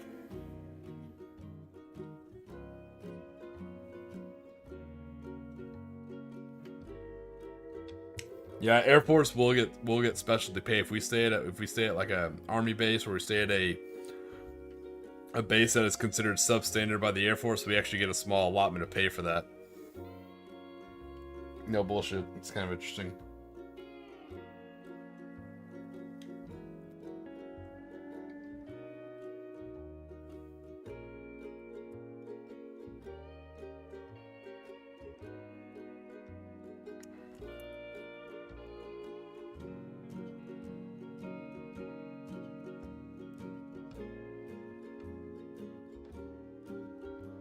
Yeah, I thought it was kind of a clever way of having like 3 different spies you'd find in a village. Like, definitely a spy would dress up as a nun and hide, So the whole point of the game is you can either blow your opponent, you can either kill all your opponent's models and try and grab all 3 nuns.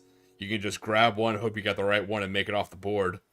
You can try and grab as many as you can and try and survive and make it off the board, or you can just grab one and shoot the other 2. Like, there's 3 or 4 or 5 different ways to kind of do the objective.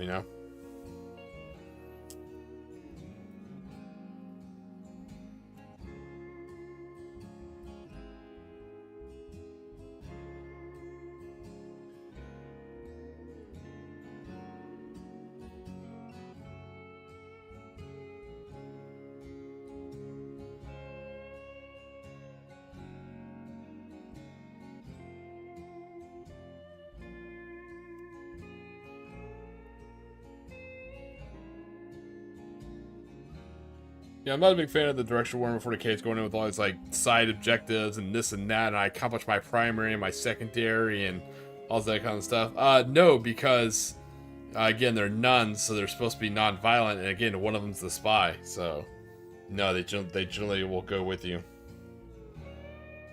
But that might be something to do in the future. Maybe one of them's like a bomber or something like that. That'd be kind of cool.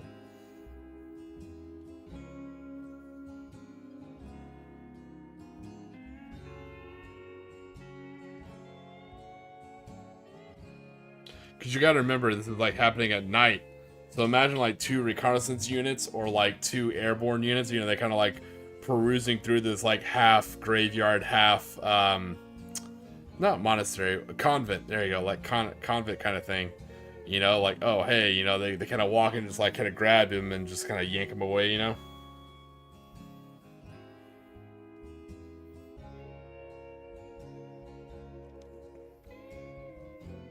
So what I'm doing right now is I'm just cleaning up these prints before I glue them on their bases and get them ready to get painted for tomorrow.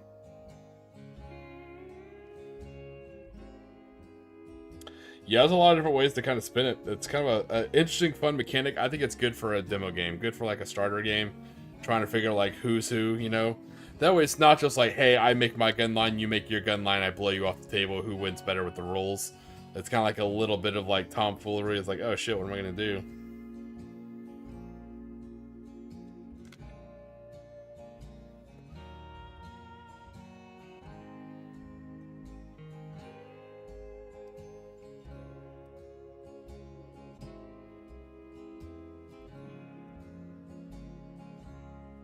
And that way, if they do lose, it's not like, it's their first game, so, let the Wookiee win. You're clearly going to let them win to the point where it's obvious.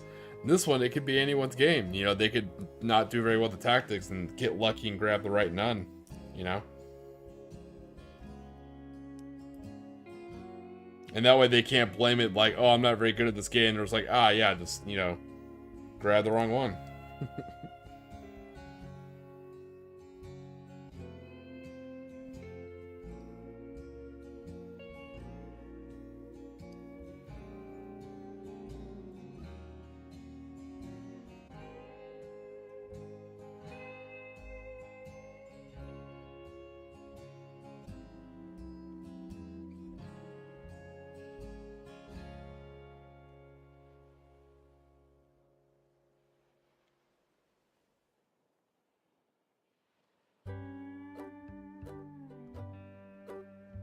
I said, yeah, I think this might end up being the model I use for my Kempa tie too.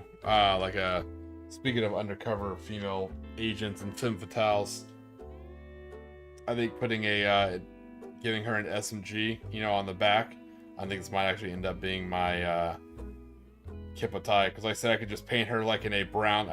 Instead of that being a dress, I could just like a brown coat, and then just give her like a white armband on one side. With like a little red circle for the Kempa tie.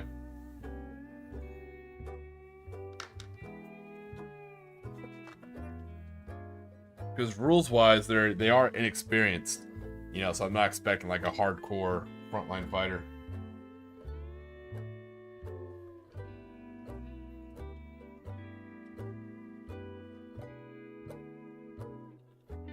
Yeah, next stream, we're probably gonna paint the nuns. And then we'll get to working on some terrain. I got some serious terrain to finish.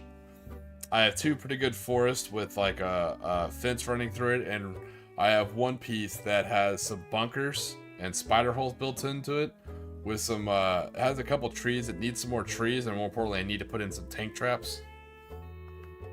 Then I think I'm going to build some minefields and stuff like that.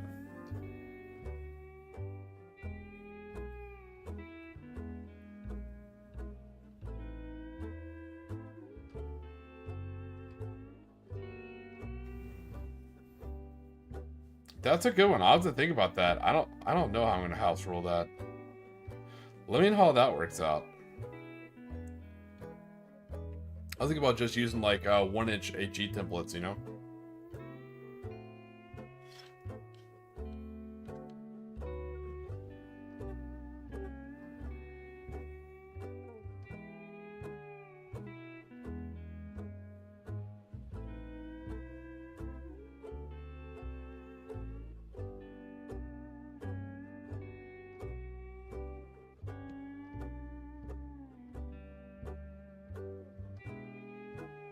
Yeah, like, how would I do that? You know what? I think I know exactly how I'd do it. I would do it,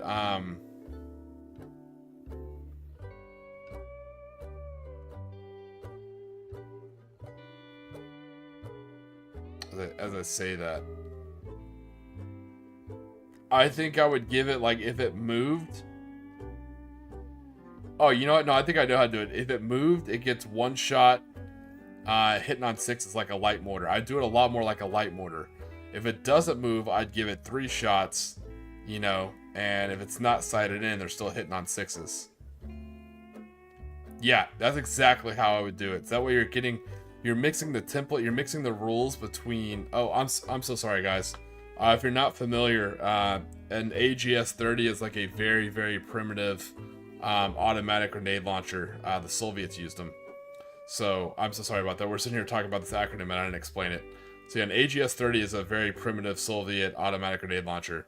So the way I would run the rules is the mix between a light mortar and a machine gun. So I figure that's probably the best way to do it. If they moved, you know, boom, they get 1 shot, if that. Yeah, if they moved, I'd give them 1 shot hitting on a 6. If they had moved, I'd give them like 2 or 3 shots, probably hitting on 6s. Unless they've already sighted in. Like, if they haven't moved at all, and neither has their enemy. Oh, okay. Then yeah, no, I would give them, yeah, I would give them 3 shots. Yeah, 3 shots. Because the, light machine guns and stuff like that start getting like 4 shots, 5 shots, 6 shots. So yeah, it's kind of cutting index. That very slow, you know, thud, thud, thud. Like low velocity style. Yeah, I'd give it 3 shots. So basically, it's like a light mortar that has 3 shots, which is a good balance because other units can take, you know, like the Imperial Japanese Grenadiers can take multiple light mortars, like up to 2 or 3 inside their squads. So, you know, they're able to move and shoot their light mortars. You're able to stay static and shoot 3 times. Kind of a good balance. But yeah, to answer your question, that's what I'd do. I'd have it, same profile as a light mortar, just give it 3 shots.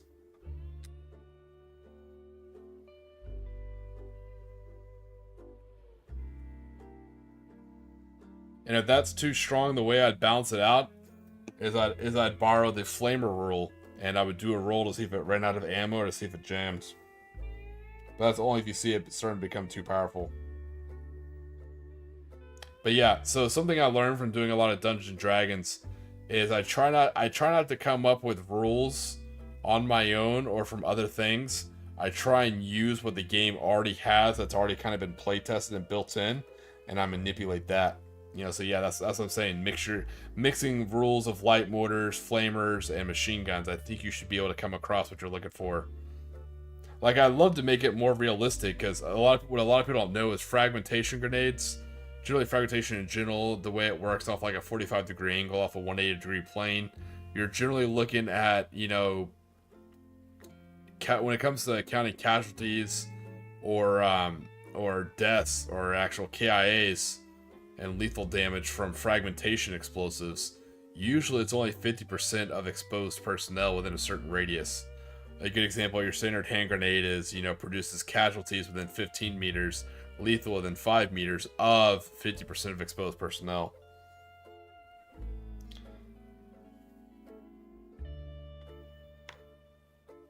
Because if you look, and I can look for you if you want, if you look for the rules for 3rd edition bolt action and how HE works inside buildings, that makes that grenade launcher even more effective.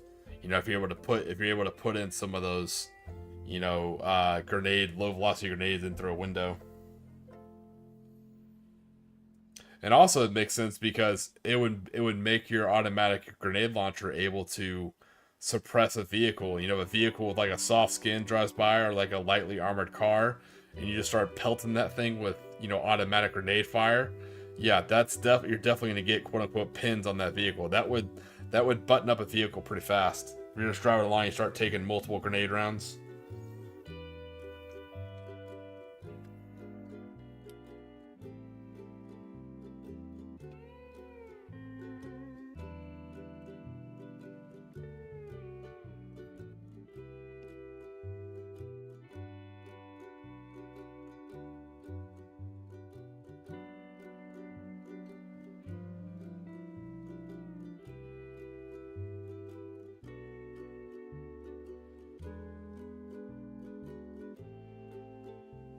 That was a really good question, man. That was a fun thought exercise, HS. I really appreciate that. That was a good one, man.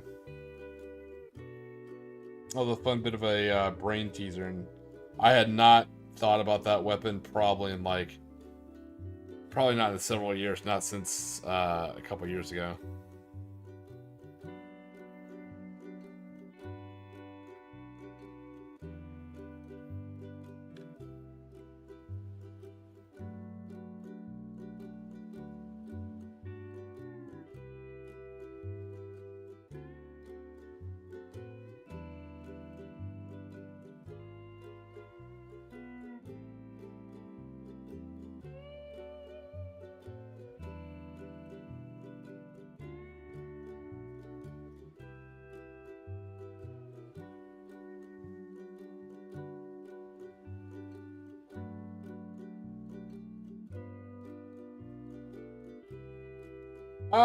Yeah, funny you say that. When I first started playing bolt action, I could definitely tell a difference between that and Warhammer 40k. I felt like a lot of the rules made pretty good sense, like flamethrowers running out of fuel, dialing in mortars, able to put smoke rounds through your mortars. There was a lot of rules for bolt action. I'm just like, this makes a lot more sense. I definitely enjoy it.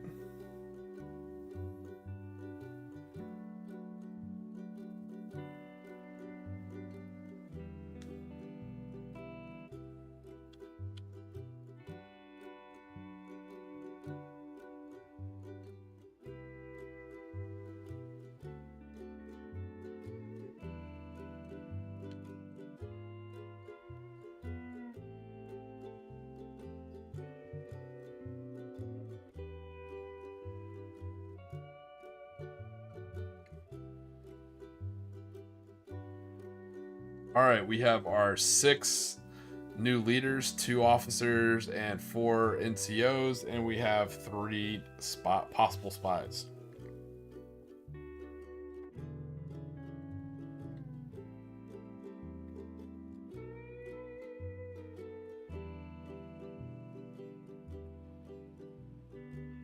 Yeah, I'm starting to think it becomes more and more true, where like the whole Adam, where the older you get, the more you turn towards historical wargaming.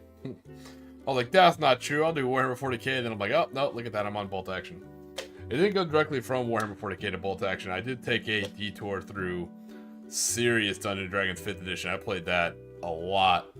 And then I bounced to Fallout Wasteland Warfare, then Fallout 2D20, some Gaslands, and I landed back up at bolt action.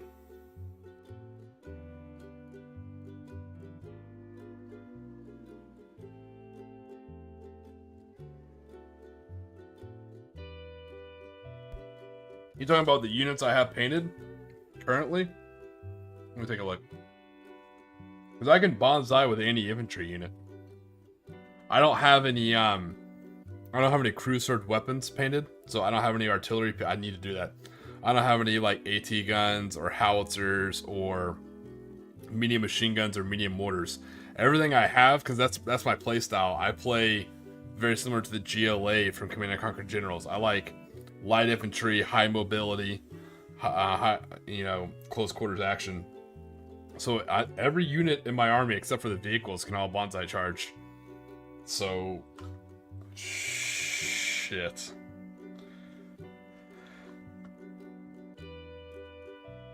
As far as the biggest squads I can make at the time are 15. I can make 15-man squads.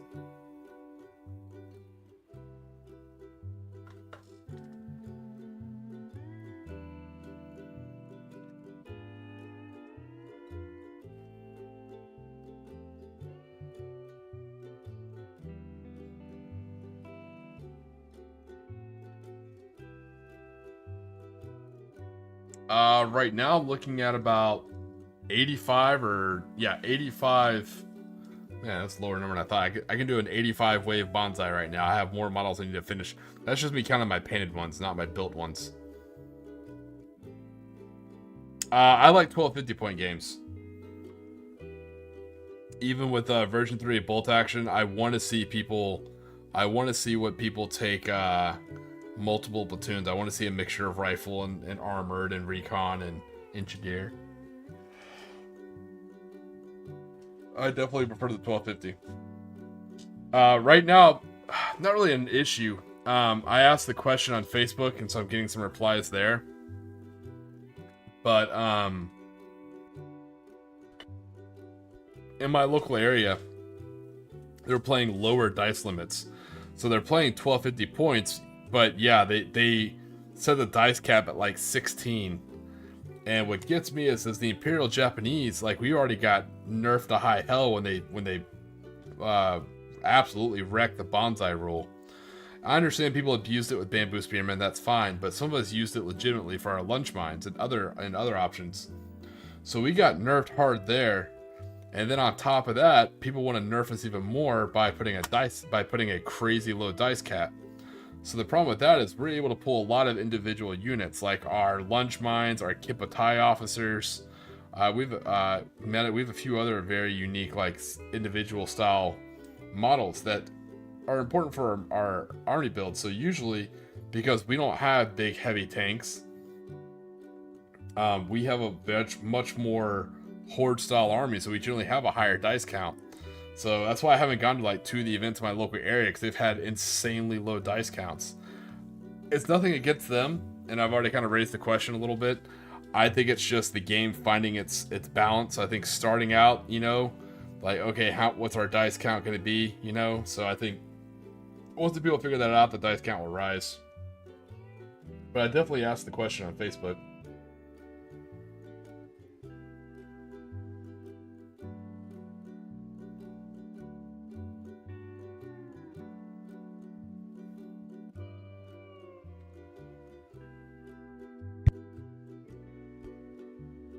I mean, I would put in a dice max just to prevent people from, like, really gaming the system. But at that point, if you already have those kind of people, that means you're not doing a good job of, like, providing a good era for your tournament. Like I said, I don't do tournaments, so I'm not looking for like a super competitive thing. But yeah, 24 would be great. Like I said, I think one of my biggest armies I have is like 20 or 21 dice. It's kind of a meme army. It's two combi tanks, so 2 swimming tanks. It's 10 veteran lunge mines.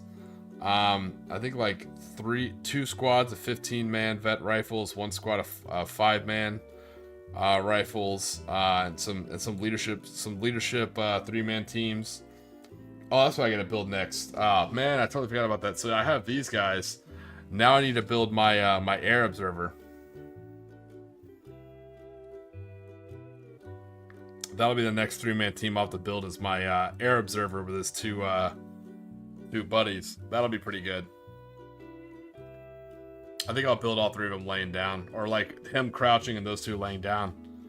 Yeah, I mean, I'm just not a big super competitive guy. I mean, I like to have fun. The wargaming's competitive enough. Well, that's what people are like, well, if you do that, someone's gonna come in with an ultra list. I'm like, not if you're playing a fun thing. People kind of just don't do that. Just be chill about it. But I don't know. I always feel like Imperial Japanese are always getting the shaft a lot of times, and everyone feels that way, I guess, when it comes to some of these things. It's like when they complain about Imperial, like bamboo spear fighters. I'm like, well, I don't have them in my army, but even if I did, it's still in my choice of units. I think the part that killed me too. The Imperial Japanese for 3rd edition, we get our army book last, and it won't be until like late 2026, right? So we're not going to get a rules update or a unit change for a while. Hey, what's going on, Francois? So we're not going to get our thing for a while, but when people are like, oh, you know, that's why the dice cap gets me too, because I'm like, look, I'm already playing by the new rules, which change bonsai. You know, 1250 is the point cap, that's fine. I have very few units I can take because it's only the units they put in the main rulebook for the Imperial Japanese. Now, I don't get my book for years to come. If you're like, well, there's also a dice cap, I'm like, there's already so few units I can take. Now you're limiting how I can build my army by a ridiculously low dice cap. It's just like, I don't know. It feels like obstacle on top of obstacle on top of obstacle. Because I feel like low dice count, that benefits, you know, high cost specialized armies. So you're looking at, you know, veteran Americans, British Special Forces, SOE style commandos, and also, of course, the Germans. So, like, yeah, when you play these low dice counts, it's going to benefit the Germans, the Americans, and the British SOE. You know, whereas higher dice count benefits the Soviets and the Imperial Japanese.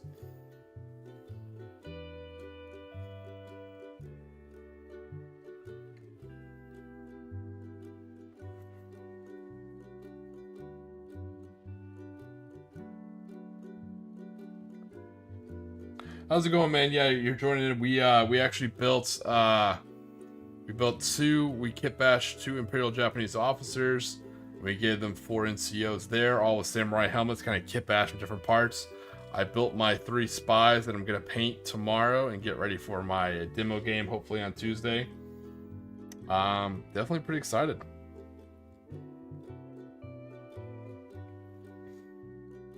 We talked about the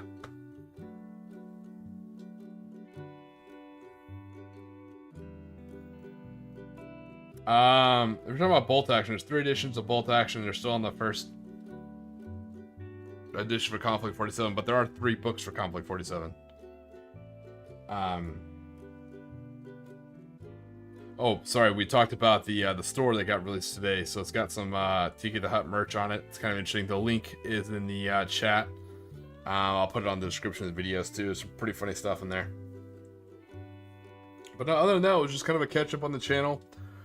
Still working on some videos. I finally have a full day off on Tuesday, so I expect to get a lot of either filming done for the channel or maybe some actual demo games at my local friendly gaming store. But as those of you who are stateside or American know, this Tuesday is a very busy day. It's a busy date, so I'm not sure if the store will be open for me to do some tabletop gaming. So either way, I should be able to get some work done on my house and filming that way, which I'm pretty excited about.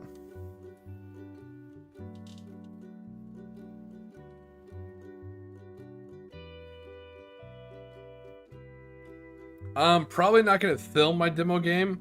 I think what I'm going to do is just take still shot photos, I think. And then I think when I do the video, it's going to be like a very, almost like a military slideshow, like an old school propaganda reel.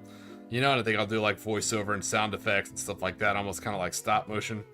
Only because I don't know who's going to be there. I don't know who's going to show up for these demo games, you know, so I don't want to like rope in random people to become internet famous kind of thing. Not that I'm famous, that's not what I'm saying at all, but you know what I mean?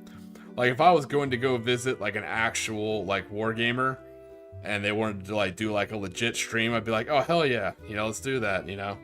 But just like random people in a store, because there could also be other people just walking around the store looking to buy like Magic or Yu-Gi-Oh cards for their niece or nephew. You know, I don't want them to actually be put on camera. If I'm not confusing my dates, this Tuesday coming up, unless I'm wrong. Yeah, this Tuesday is the this Tuesday is going to be the election day, so a lot of people will be out voting if they hadn't done early voting. So,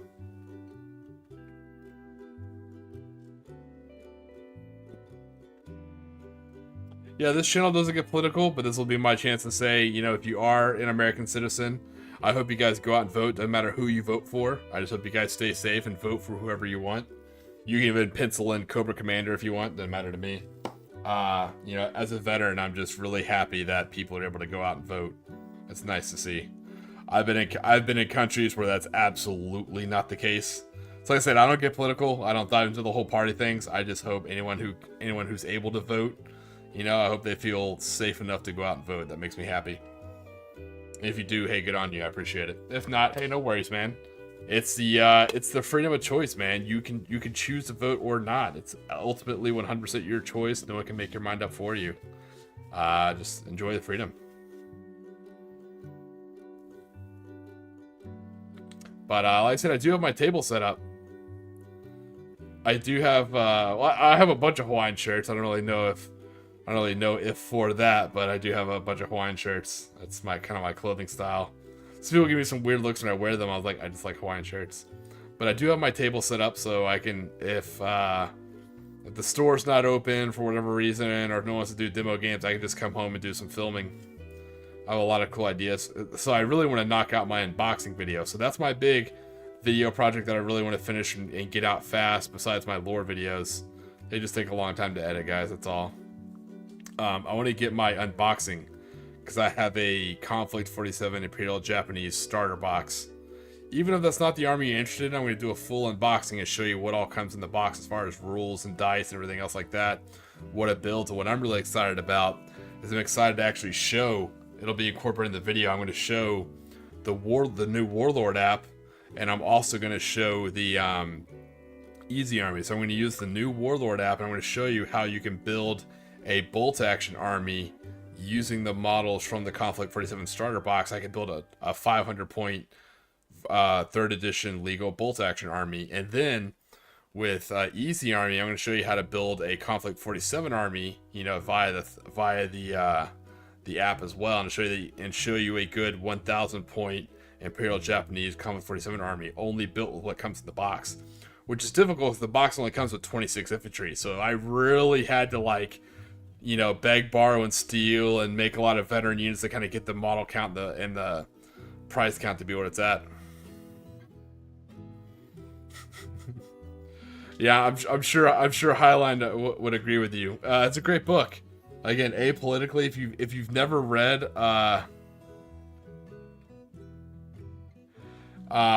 again, I don't get political on this channel, but Heinlein's books are good. A lot of people read Starship Troopers, but Forever War, turning it back towards sci-fi.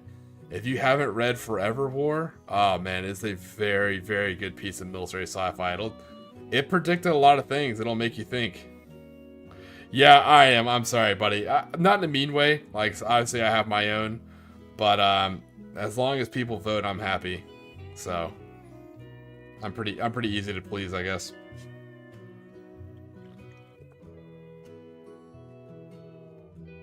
But yeah, definitely Forever War. Definitely give that book a try.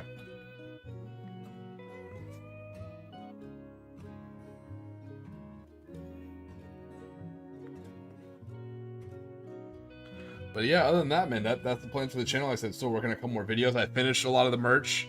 There'll be more merch coming out as I kind of add to it. L. Ron Hubbard. I actually read Battlefield Earth as a kid. I read Battlefield Earth long before I knew anything about Scientology or anything like that. I read Battlefield Earth, I think, like in the 6th grade. So what was I, like 12 or 13? For a 12 or 13-year-old, Battlefield Earth is a phenomenal book. I was like, it's a great... I haven't gone back and read it. I don't think I want to. But as a 13-year-old kid, Battlefield Earth was a great book. So I'll give you guys a personal opinion. When people ask me, like, what do I think about certain authors? Unless I really know them, my big thing with celebrities, like, I don't let celebrities ruin things for me. Like, if an actor I like in a movie has, like, a really spicy or hot take, I don't suddenly not like their movie. I do something called jester's privilege, where, you know, it doesn't matter what a jester says. They can say whatever they want because their job, not in a mean way, but their job is entertainment. you know, and they're there to perform in the castle, not because of what they know or what they think, but because of how well they can entertain. You know, so I not doubting that the jester can do math, but I don't want to hear about the theory of relativity from the jester who's supposed to be juggling, you know, juggling balls or juggling clubs. You know, I'm like, dance. So when it comes to like authors and stuff like that, like, how do you feel about the author? I was like, I don't know, either the book was interesting or not. You know, I kind of go from there. You know, oh, I thought you meant him as the lieutenant. No, I've actually never read the lieutenant. I'll have to add that to my list of things to read.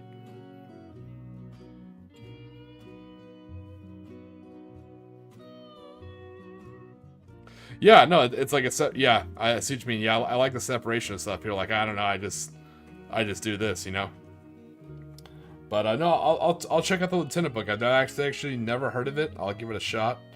But I said I want to say I read Battlefield Earth, Starship Troopers, Forever War, and Ender's Game, all around the same like 2-year time period. So that was very influential for me as like a young 13 or 14-year-old. Ender's Game is phenomenal, by the way. But I always like to temper my reading. So like when I read Starship Troopers, I also like to read Catch-22, you know, and kind of like feel out both sides. But with that being said, like I said, we're getting kind of towards the end of the stream. Interesting talk. Yeah, I appreciate you guys keeping it civil. Hopefully you guys don't mind me getting splinters in my ass from sitting on the fence. But yeah, ultimately that's what I'm looking at. So I'm looking at putting out the unboxing video and showing really how to do Conflict 47. Finishing up the lore videos. I finished up the merch, which was a huge project. I'm glad I finished that one. The link to that's available in the chat and also be in the description of the videos from here going forward. But overall, like I said, a fun stream. We streamed on Halloween, which was a lot of fun. We'll be streaming again tomorrow. Tomorrow we're gonna paint our 3 nuns, which I like to use as spies for my demo games, my 500-point demo games.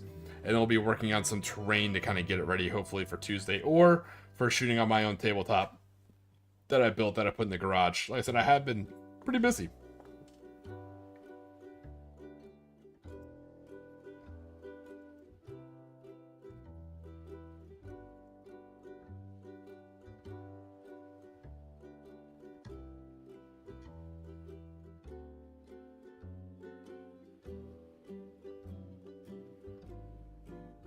Yeah, I'm glad you feel that way, man. Me too. Like I said, I can't tell you enough.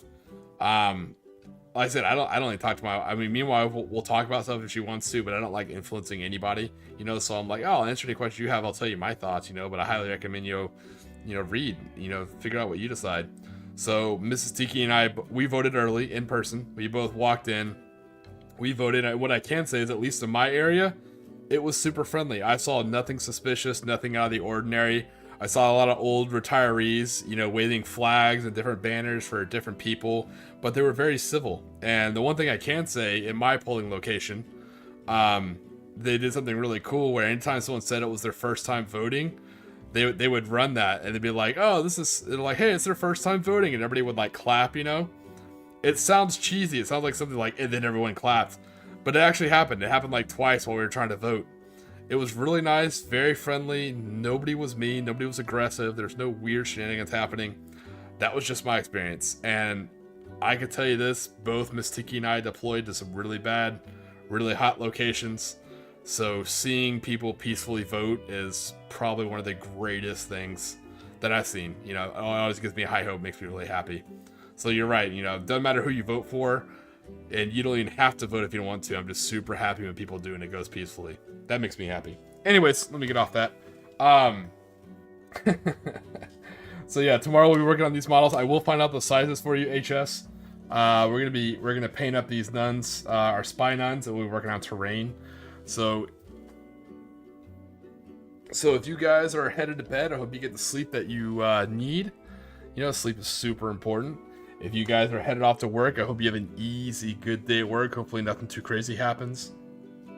And as always, I hope you guys stay safe, stay hydrated, and don't forget to relax today, because you're on Tiki time. Shit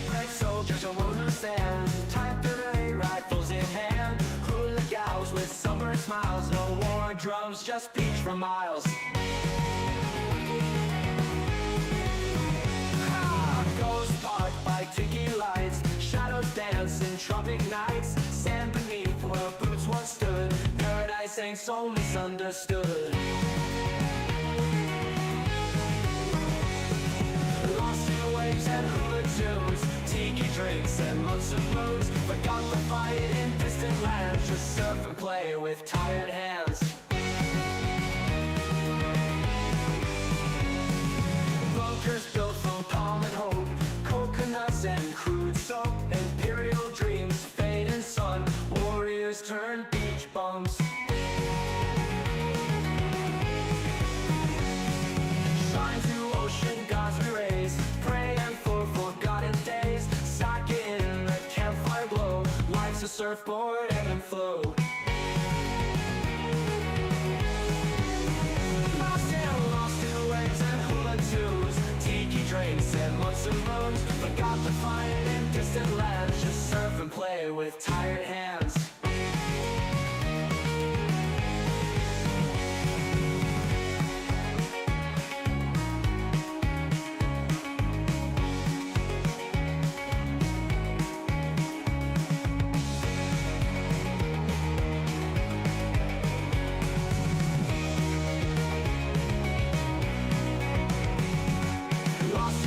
And hula tunes, tiki drinks and months of moons. Forgot the fight in distant lands, just surf and play with tired hands.